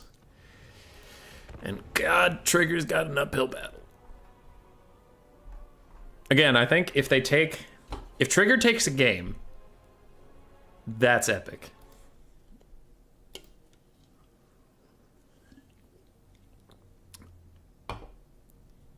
Jodo Shinshu is a form of that. Their game must be complete. He's now unmuted, undeafened. I assumed you had received a replay of the match. I had not. I haven't received replays of anything. AI is reluctant, bends over backwards not to destroy factions. Didn't know they'd be done with the player too. Yeah, they had me dead to rights, and Grom just disappeared. I wonder if he because he would have had to walk back home in ambush stance and never get discovered. Which seems silly, because I never saw him again. And it's been... Because that was on turn 8. I'm on turn 16, so it's been 8 turns, and I haven't seen him. He just left. I don't know. It's silly. Alright, Trigger's going to be hosting soon. Or Void. I don't care. I would host, but the spectator hosting has bugs where, 1 out of every 4 games, if the spectator's hosting, when you get into the game, it'll crash for no reason. As soon as you get into the game, crashes. And then you come back to the menu, and both players are still readied up, but the game will never start. And from there, the lobby's just completely screwed. So I need one of the players to host.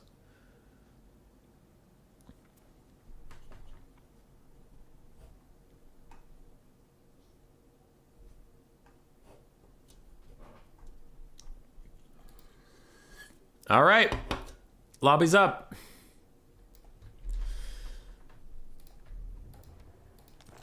Trigger versus Voidlaws. I'll message Trigger and say try to keep picks and bans under 10 minutes. I already told Void this tournament, so I assume he knows. I'm not the player. Whoopsies.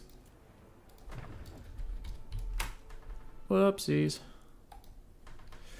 Let's keep pick and bans plus army building to 10 min or under. That would be lovely. Smiley face.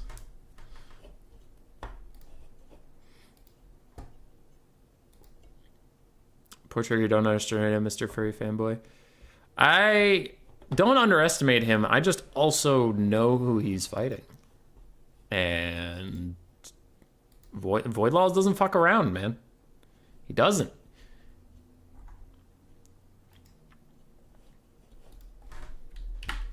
Trigger's good, though. And Trigger has been grinding. Trigger is always on the Vermin League, always looking for a game. It's good to see. It's always good to see some good new names popping up, you know? As fun as it is, and epic as it is to see, 2 old names going at it, Evenstar versus Crabling, or Vicious Satsuma versus Felcon, or Flying Taco, you know, all those things. Those are very fun. Those are very epic. But it is also nice to see some new blood popping up and actually challenging, you know, being good.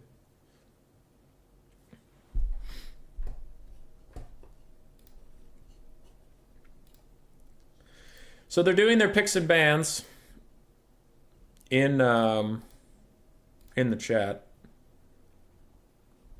So Trigger banned Vampire Counts. Voidlaws banned Dark Elves. And Voidlaws immediately goes with Tzeentch, Chaos, and Vampire Coast ban Grand Cathay. Now, this is the top tier tournament. You know, this is the best of the best playing their absolute heart out. So you're probably not going to see any memes. You are going to see a lot of undead plus chaos type factions. We had said this at the start where the new player tournaments are kind of fun to watch because you get a bunch of different picks and a bunch of different builds. And the top tier players are fun to watch because they're just really fucking good at the game. But don't expect any wild, like, you know. I honestly wouldn't see either of these players playing Dwarves. But I don't expect any wild picks. Hey, Kislev, let's go! That's new. They're pretty solid. They're a mid-tier faction, but we haven't seen them today, so I'll take it. Trigger bringing the spice. And Voidal's going on Warriors of Chaos. I have a blocker up, right? Yes, I do. Kislev versus Warriors of Chaos. How does this one usually play out? You don't see a ton of it. Sigvald's still good from Warriors of Chaos. He's very good. Be'lakor is actually not that good in this matchup. Because he can, as Kiara, resident Be'lakor expert, will tell you, bears actually destroy Be'lakor. He does not have a good time at all with Boris and bears. And not even a bear blob, but just like one unit of bears can mess up him if he ever lands.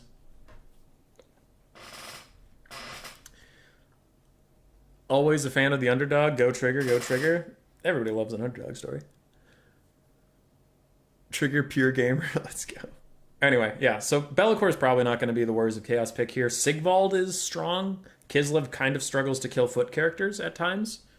So I'd see Sigvald being a pick here. Marauder Great Weapon spam can get decent trades onto Armored Kossar front lines. You're probably going to get the Skirmish Cav, 1, because Void's very good with them, and 2, they're very good in general. I thought you were eating pizza with your parents. No, I decided not to. Okay. Hazel Basil's here! Hi, Hazel! Hi, Basil. Did you have fun with your grandparents? How long much longer of a stream do you have? 6.5 hours, I guess. Oh. I'm in the finals, but it's best of 3, so probably anywhere from 30 minutes to an hour left. Basil! Come here! Come here! Come here, baby! Say hi to the stream because you love them. Oh, look at the pup. Look at the pup. Home from her grandparents. Did you have fun? Did they give you salami? No. Did you get salami? Did she get salami? No. She got salami. You got salami. You got salami. Yay.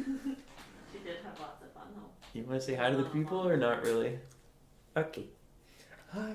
She went on a nice long walk though. Did you go on a nice long walk? It was like over 3 miles. Oh, wow. How many poops was it? Just one. One poop walk. One, two, walk. Get on out of here. Anyway, Warriors of Chaos normally want front line of Chaos Marauders with great weapons to shoot through the Armored Kossars. They'll do all right. Void's probably going to take Marauder Horsemen just because he's really good with them, but also they are, in general, fine here.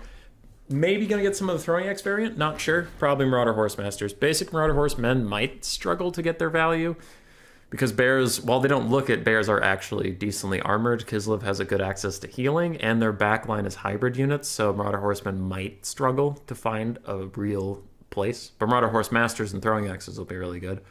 So I'd expect to see those. Probably Sigvald, Throwing Axes, Marauder Great Weapons frontline. Maybe a couple Chaos Warriors to back him up, and Hellstriders of Slaanesh, because every good player seems to take those all the time. From Kislev, I don't know. I don't know how to play this. Probably want at least one bear unit to defend you from Be'lakor diving, but we'll see. Is Archaon any good here? I think Archaon is underrated, but I think Be'lakor and Sigvald just take the cake so much that you don't get to see him. But I think Archaon will be good here if Be'lakor ever gets nerfed, or Sigvald gets nerfed. Did they spoiler as all grandparents should?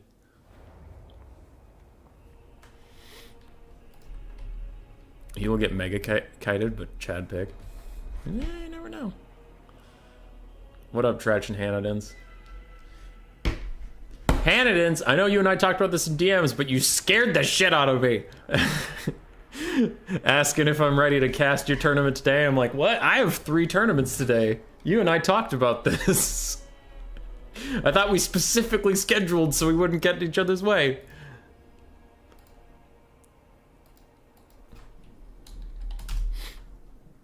Anyway, I'm excited for tomorrow. I'm excited for tomorrow because I get to play. That's the fun thing about hosting. Well, I don't know about hosting. Casting those Grail tournaments is I'm not involved in the administration at all, so I don't have to run them, which means I just have more time to play, and then I'm excited because I get to play. I signed up for the Chieftain through Grace here today, but as you guys were all here, we were obviously casting the other tournament straight into this one, so I didn't get to play. But I get to play tomorrow, and I'm so excited. Was it you that kited me with full mobility Kislev Hanadins? You know, Archie and Amir against Be'lakor, and Archie just dunked him on hard. Well, good. Take that, Be'lakor. Alright. Kislev's already set up, so I'll cover them. They're a little easier to get while Voidlaws figures all of his shit out. We have one heavy war sled. Do we have two? I thought I saw two in the loading screen. One heavy war sled, two winged lancers, two Streltsy, backed up by two Kossars with spears, armored Kossar front line. And then we have Boris Ursus on Barris Ursus, Patriarch on horseback with his usual two buffs, one of which is a heal, one of which is a 40 melee attack buff, and then his constant heal if he's in melee combat.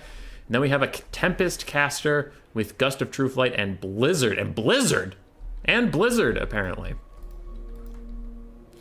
Small Kislev build, but the Kislev builds always feel really small because their units are so expensive. What tournament is tomorrow? The ODM one. You absolutely not planned the tourney since 2 weeks. Shh. Lies. Alright, for Void, we have Hellstriders of Slaanesh with Hellscourges, Hellstriders of Slaanesh, two Marauder Horsemen. I wonder what the Hellscourges variant are for. I would have to ask him while he brought those. On the other side, we have more Marauder Horsemen, men, and Hellstriders. So, apparently Voidlaws heard me talking about Horse Masters or Throwing Axes, and I said Horsemen might not be the best here, and he's like, alright, fuck you then, and brought 4. Okay, that's fine. It's okay. Seems fine.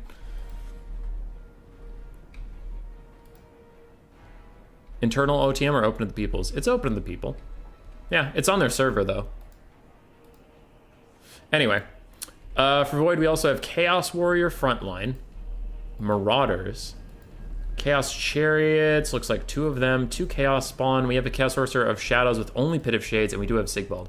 The only things I was right about in this build is Sigvald and the Hellstriders. Everything else, Void is giving me a middle finger.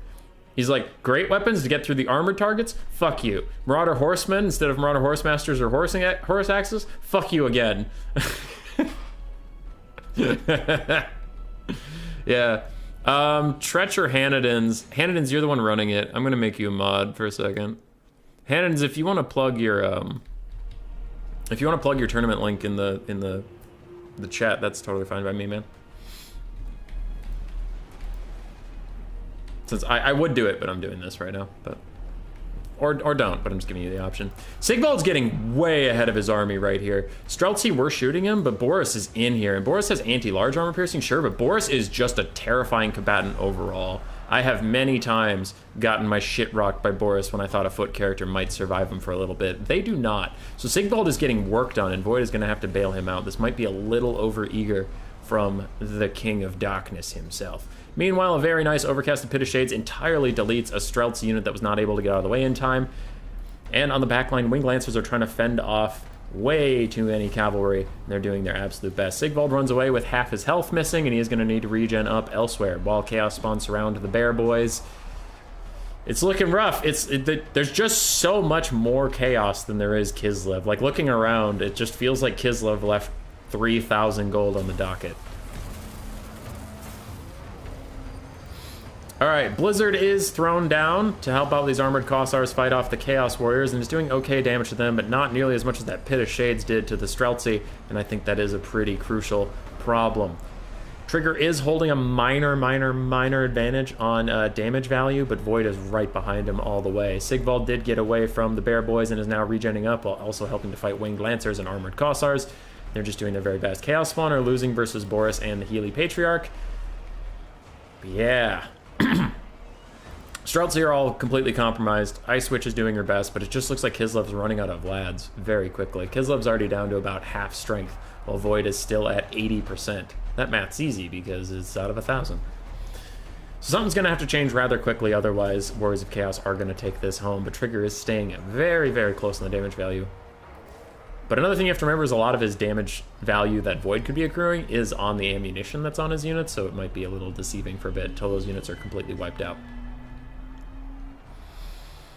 Already, we are down to just the heavy war sleds and the single entities. Everything else is already dead. Oof. Oof! And it looks brutal. Quick Pit of Shades cast from Void just to kill off the last multi-entity model unit there is. Get his use out of his only spell while he still can.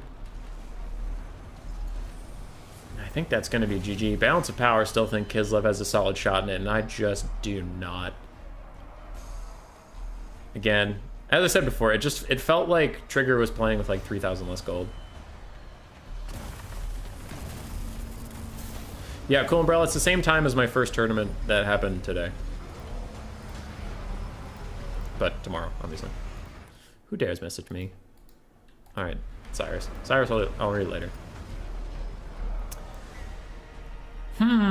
Looking around, I think the balance of power is full of shit. These heavy war sleds are just about dead. They're getting chased by Hellstriders and Spawn, which both can deal with them all right. They're getting shot by Skirmish Cav. Meanwhile, we have the 3 single entities, and while they're powerful, they're not that powerful. Come on, you guys. Come on. I'm not really sold on Blizzard after seeing it. I wasn't really that impressed. There's 2 casts. I don't know if they were overcast or not, but they just didn't seem to do that very much, so don't love that. And Sigvald just taking him to town. Oh my god, that Patriarch. He's just destroying him. He just like 3-shot that guy. Holy shit, Sigvald. Calm down. Calm the fuck down. That was a lot. That was scary. We could get a Blizzard here. That would be pretty nice. And then maybe Boris could kill Sigvald, but I don't think you can.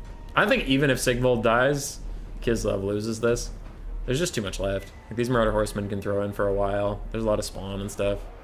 And even before Immortal Empires, Boris Ursus did not like Spawn. Spawn were very bad for his little body.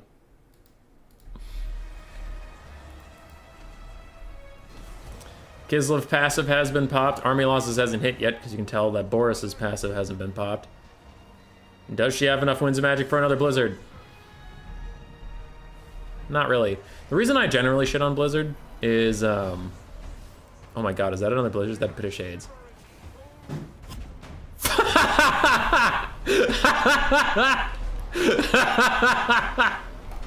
Void just Pit of Shades his own group. Just for fucking fun. That's really funny. Alright, the Mage shattered. So army losses did officially hit, and it's over. That's why you Pit of Shades, because army losses popped. That's pretty funny.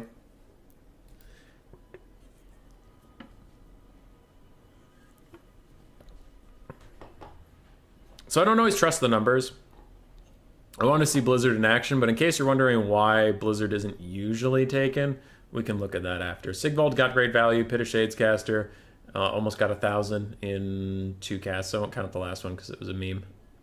And Hellstriders of Slaanesh just did really, really good. So GG there. So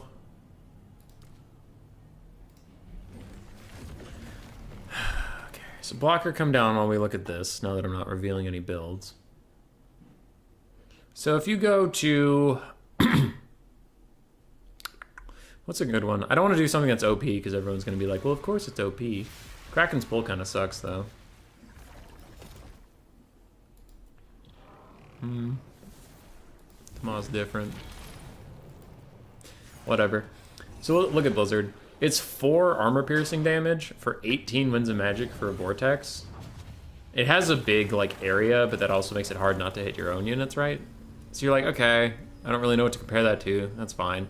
But then if you look at Pit of Shades, so 4 damage for 18 Winds of Magic versus 5 damage for 13 Winds of Magic. Like it's more expensive to use Blizzard, and you get less damage out of it. And it covers a wider area, which is the argument like CA uses for why Blizzard's good. But that doesn't really matter because of how you need to use it. You're going to probably use it when units are in melee combat. Okay. Well, then you don't want to hit your own units, so you need to back it off. And you can only cover so much surface area, so the rest of it's being wasted. Now, it might be slightly more useful in campaign, but honestly, even in my Kislev campaigns, I just took the Lore of Ice and spammed Heart of Winter. Because it was just better than Blizzard, or I would just cast a whole bunch of Hailstorms, so I don't know. That's why Blizzard generally isn't considered very good, if you were curious. It's just spendy for less.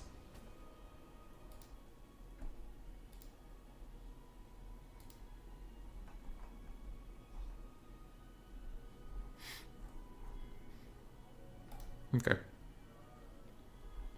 So Void gets his point. We move on to game 2.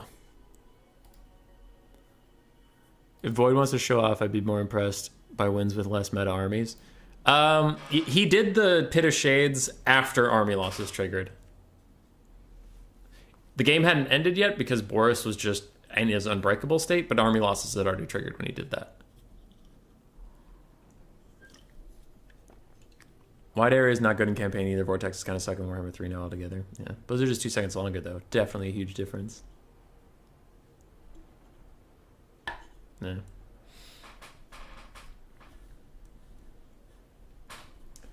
Blizzard's in a tough spot.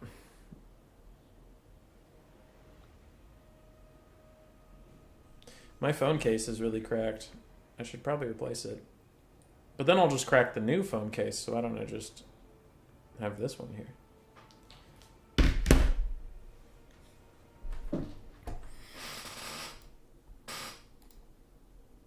Triggers up. He picks Warriors of Chaos, Grand Cathay, and High Elves. Ban Vampire Coast.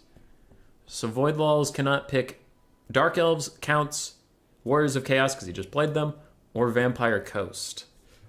Into Chaos, Cathay, and High Elves. High Elves is an odd pick there, because it sounds like Trigger's going meta, and then like just chucks in High Elves. I imagine Void is going to go Tzeentch, ban Chaos. No, it's Slaanesh, ban Cathay. Oh no. Honestly, I think Trigger should go High Elves and maybe catch Void off guard, because Warriors of Chaos versus Slaanesh, Void has definitely played a lot of, and Void is probably going to be better than you at. I think maybe Slaanesh versus High Elves, you could at least put him a little off kilter. Oh fuck, he's going for Warriors of Chaos. Alright. Warriors of Chaos versus Slaanesh. This is it. It's the Hellstrider show, boys and girls. Patch comes out in 3 days. Cross your fingers. You know what? I'm going to take this moment to build my brand. Me. Let's talk about me. Tomorrow, in the ODM tournament, I promise, I swear, not to play with Hellstriders of Slaanesh, or Marauder Horsemen, or Marauder Horsemasters, or Marauder Horsemen Throwing Axes. And some of you might say, Human Boy, that is too bold. Human Boy, that is too brave. And I say to you, I don't play with them anyway because I am shit with Skirmish Camp. I don't play with them anyway because I'm a terrible Chaos player. I don't play with them anyway because I don't play any of the Chaos factions very well at all. I'm so bad at the Chaos factions.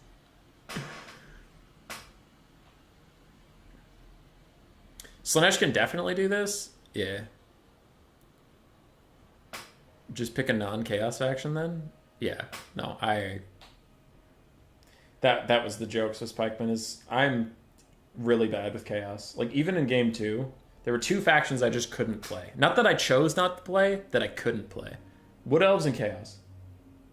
Couldn't do it.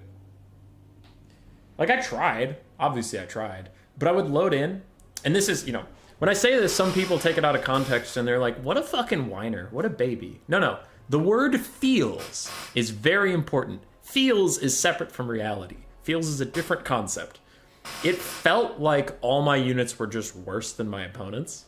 And it just felt like shit. My Marauder Horsemen felt terrible. It felt like nothing did any damage. It felt like I couldn't... like a full Marauder Horsemaster charge onto basic Empire Archers, they wouldn't do any damage. It felt that way. Felt is the key word.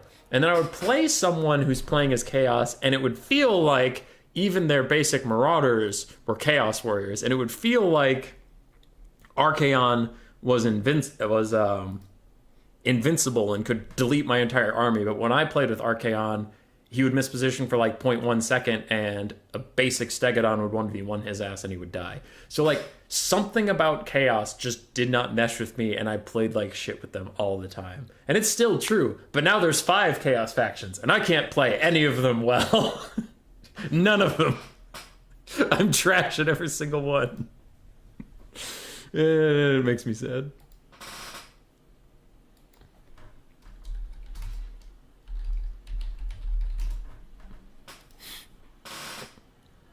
It's hard. 4 horsemen and striders versus 6 horsemen and striders. Probably Bellicor to counter the massed ITP from Slaanesh. Managing skirmish cav is a pain, especially with such low range. I feel like I'm good at math. Got him, Cosmo. Yeah. And that's the thing. Like, I definitely over-prep that argument.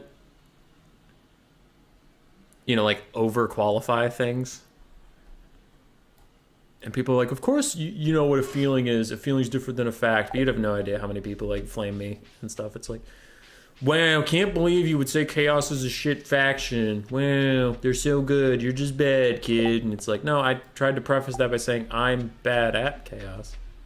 Chaos is not bad. I have hosted enough tournaments to know that they are actually quite good.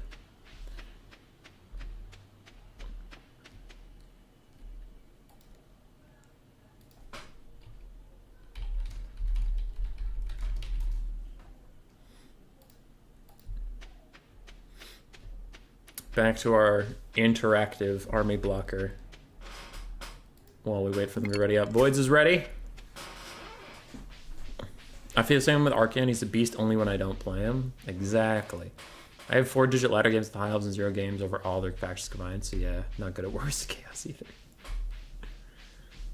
This is the one matchup where Nakari shines. Does Nakari shine here? Wouldn't they just get shot by Skirmish Cav? Like, unironically?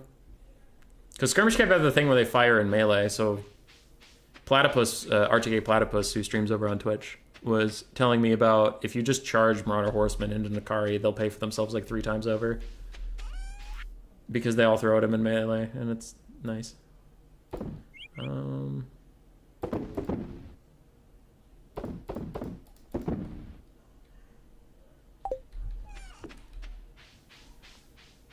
I thought Dretch Void was the final? Nah, dude. Nah.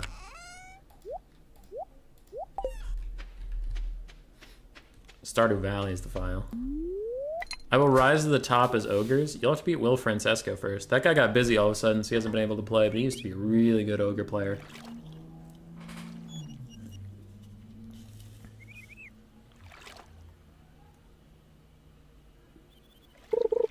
The ranking bug is really stupid. I'm shocked that's still in the game. That, like, sometimes if you just win, like, 5 matches, you get, like, 130,000 elo. But then, you know, other people, it's just, like, you get this artificially stupid high inflated number and no one can ever catch up to it. It's a really dumb bug. All right, we're in the game. What's this game? It's Stardew Valley. What clan is Void in? VM, baby! Azazel versus Bellicor! Let's go. If you want a game 3, you are cheering for Trigger. If you want an underdog, you're cheering for Trigger. If you know what clan LN is, because I have forgotten, you're cheering for Trigger. If you're for clan VM and or the best player in the world, probably at this point, I don't know. It's either Void, Mofet, Crabbling, or Alfredino I haven't seen play in a while, but probably him. I'm trying to think who else is active. That's the hard part, is active, not like the skill set. It's just that a lot of the VM guys didn't go away, and a lot of the older, better players from other clans retired. Because Arrow retired, Falcon kind of retired, Taco retired, Ice Power didn't retire, he just got busy, but that's the same thing as retiring. Razel's still around, I've seen him a couple times. Alfredino's around, but I haven't seen his form recently. Anyway, Void's one of the best players in the world. Anticity! Cosmo, how could I forget? Anticity, yeah, Anticity's still around. He's not in this tournament, obviously. He just plays Dom now, but he's very good. All right. For Trigger, we have Be'lakor with Pit of Shades as his only spell. We do have Hellstriders of Slaanesh and 2 Marauder Horsemen plus a Horsemaster. On the other side, we have 2 Marauder Horsemen plus a Horsemaster and 2 more Hellstriders. In the middle, we have the Mirror Guard, Chaos Warriors, plus a bunch of Marauders and Forsaken. You've seen this build before. You've seen this build all day. All day. Hadries? I haven't seen Hadries in a while. Deadly dude. That's true. Ice Power got a job? Yes. Yes. Anyway, you've seen that build a lot in the Chieftain and Greyseer tournament, and even a bit in the Clan Rat versus Storm Vermin. On the other side for Void, we have 4 Marauder Horsemen of Slaanesh. Surprise, surprise. A whole bunch of Hellstriders, some with Hell Scourges, some without. Then we have Devoted Marauders of Slaanesh, Forsaken of Slaanesh, a couple Chaos Spawn, and Azazel. Ticity in turn stop playing Warhammer. Not gonna touch that. That's a bait. You're trying to get me to say something on camera that'll get me in trouble. You're trying to get me in trouble.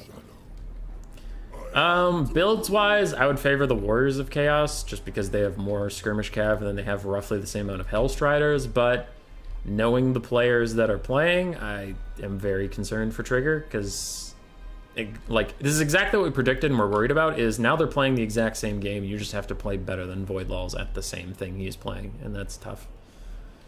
Don't be like that. NTC does campaign streams after all. Kappa. Got him.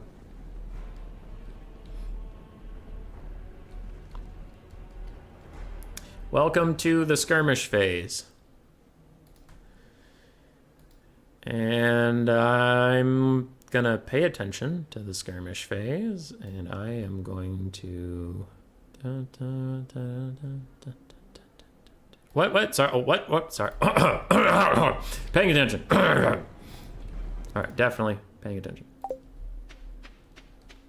So they're like doing stuff and there's a lot of things, and all right, I'm done memeing around. Skirmish phase.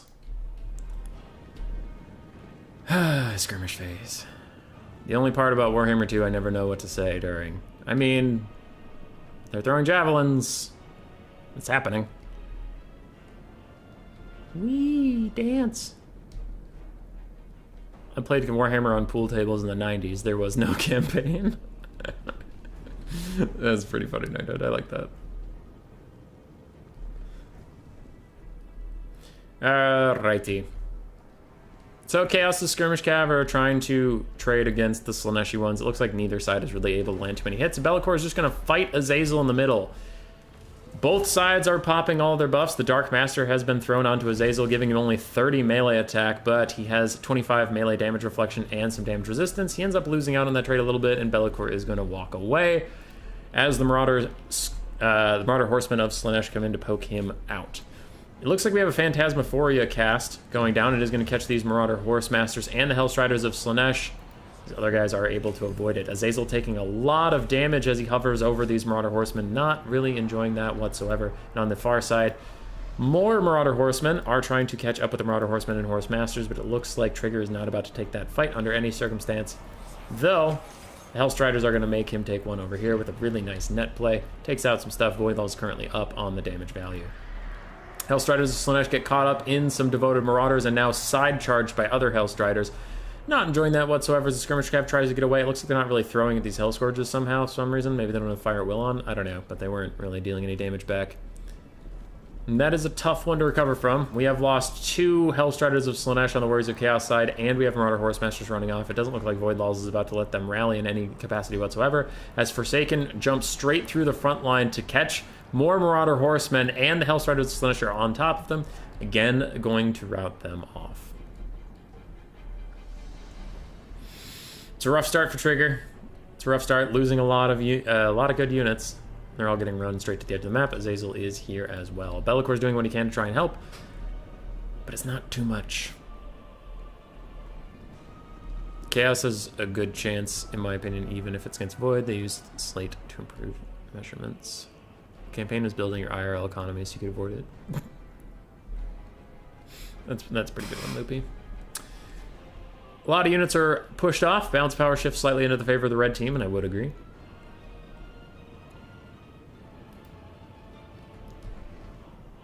Well, that looks like that.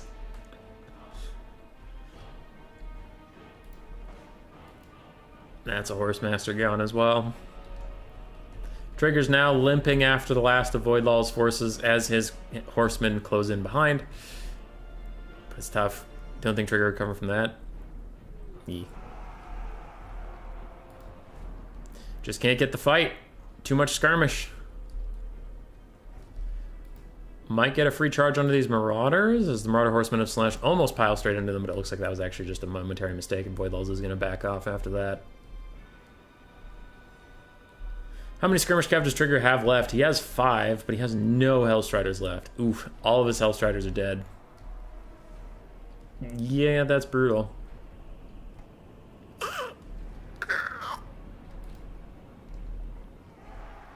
Void's got a nice surround going. He's now got Devoted Marauders and Chaos Spawn going to pile into these basic Marauders. We'll deal with them rather quickly as other Skirmish Cav just kind of poke shots at Marauders, I think, because they have Fire at Will on, but they're now moving in for the kill as Hellstriders with Hell Scourges catch. Everything has hell in it, for God's sake. Anyway, Hellstriders with Hell Scourges catch up with the Marauder Horsemasters. The Marauder Horsemasters start trying to kite away, but there are more Hellstriders of Slaanesh on the other side, and there's even a Phantasmaphoria cast getting thrown down in the middle. It only catches one of them, but it stops the others from being able to run that way, so it's more of a zoning tool as they sprint back into Hellstriders. They will get worked on, and there is a Pit of Shades cast behind these Hellstriders trying to catch them, but it looks like Void will just press in a little bit closer to the Marauder Horsemen and just avoid it entirely. Big rout in the middle. All of the blue Skirmish Cav is now running. Everything that is not an infantry unit or Bellicor is routing off the map currently. Slaanesh will follow them off, guaranteed for show. Bellicor has dove down. He's now fighting some Chaos Spawn and Devoted Marauders, but it is not going to be enough as Azazel is fighting Forsaken and trying to get them to turn towards him so he can get some nice rear charges off with his other units. Instead, just pops a Narcissism and he is going to sandwich them in. Oh, the damage! Oh, the damage! Damage value 2,400-ish in Voidfall's favor at this point, and the battlefield is just run by red.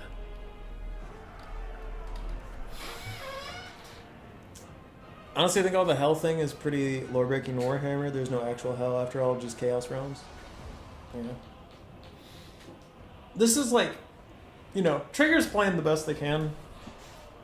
But, this is why I did say, I was like, maybe we should go with High Elves and just try to catch them off guard, is because, challenging Void to Slaanesh versus Warriors of Chaos, you're playing with 90% the same units, so you're pretty much just 1v1ing Void in every sense of the word. You're gonna have to out-micro him, and that's just, not a thing anyone can really bet on. I don't know.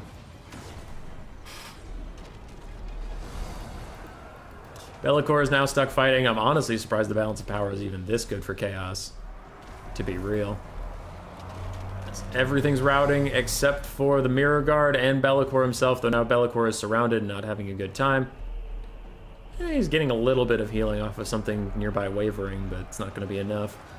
Acquiescence and Soporific Musk both popped onto the Mirror Guard, and they are now going to rout, and without them, Bellicor is alone, and army losses will take his life. GG, well played to Trigger. You made it far. You had some upsets. You had a good run. But Voidlaws still stands at the top of the mountain.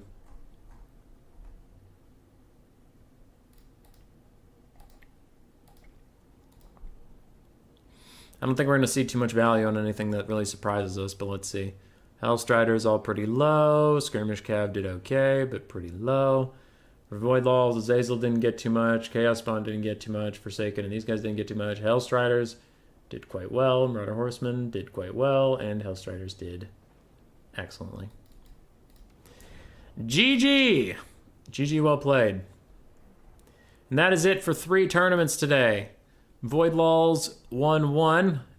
I think, did Deadly Dude win the other? Why am I already forgetting who won?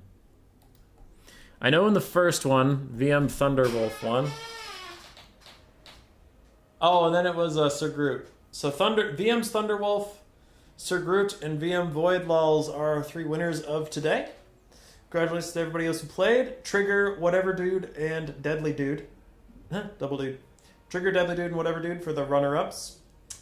The next tournament like this, with the triple split of skill caps, will be 2 weekends from now. Not next weekend, but the weekend after. And tomorrow we have the ODM Challengers of the Grail Land Battle Tournament. I'll be playing in that, but there's no like division of skill tiers. Anybody can play, and you're on your own for whoever you get in round 1. We'll be casting that one. I have to go to work, I have to get some food, and I have to go to work. So I'm going to leave now. Hopefully you all had a good day. Nah, Thunderwolf beat you? Yeah. Gotcha. Later, taters!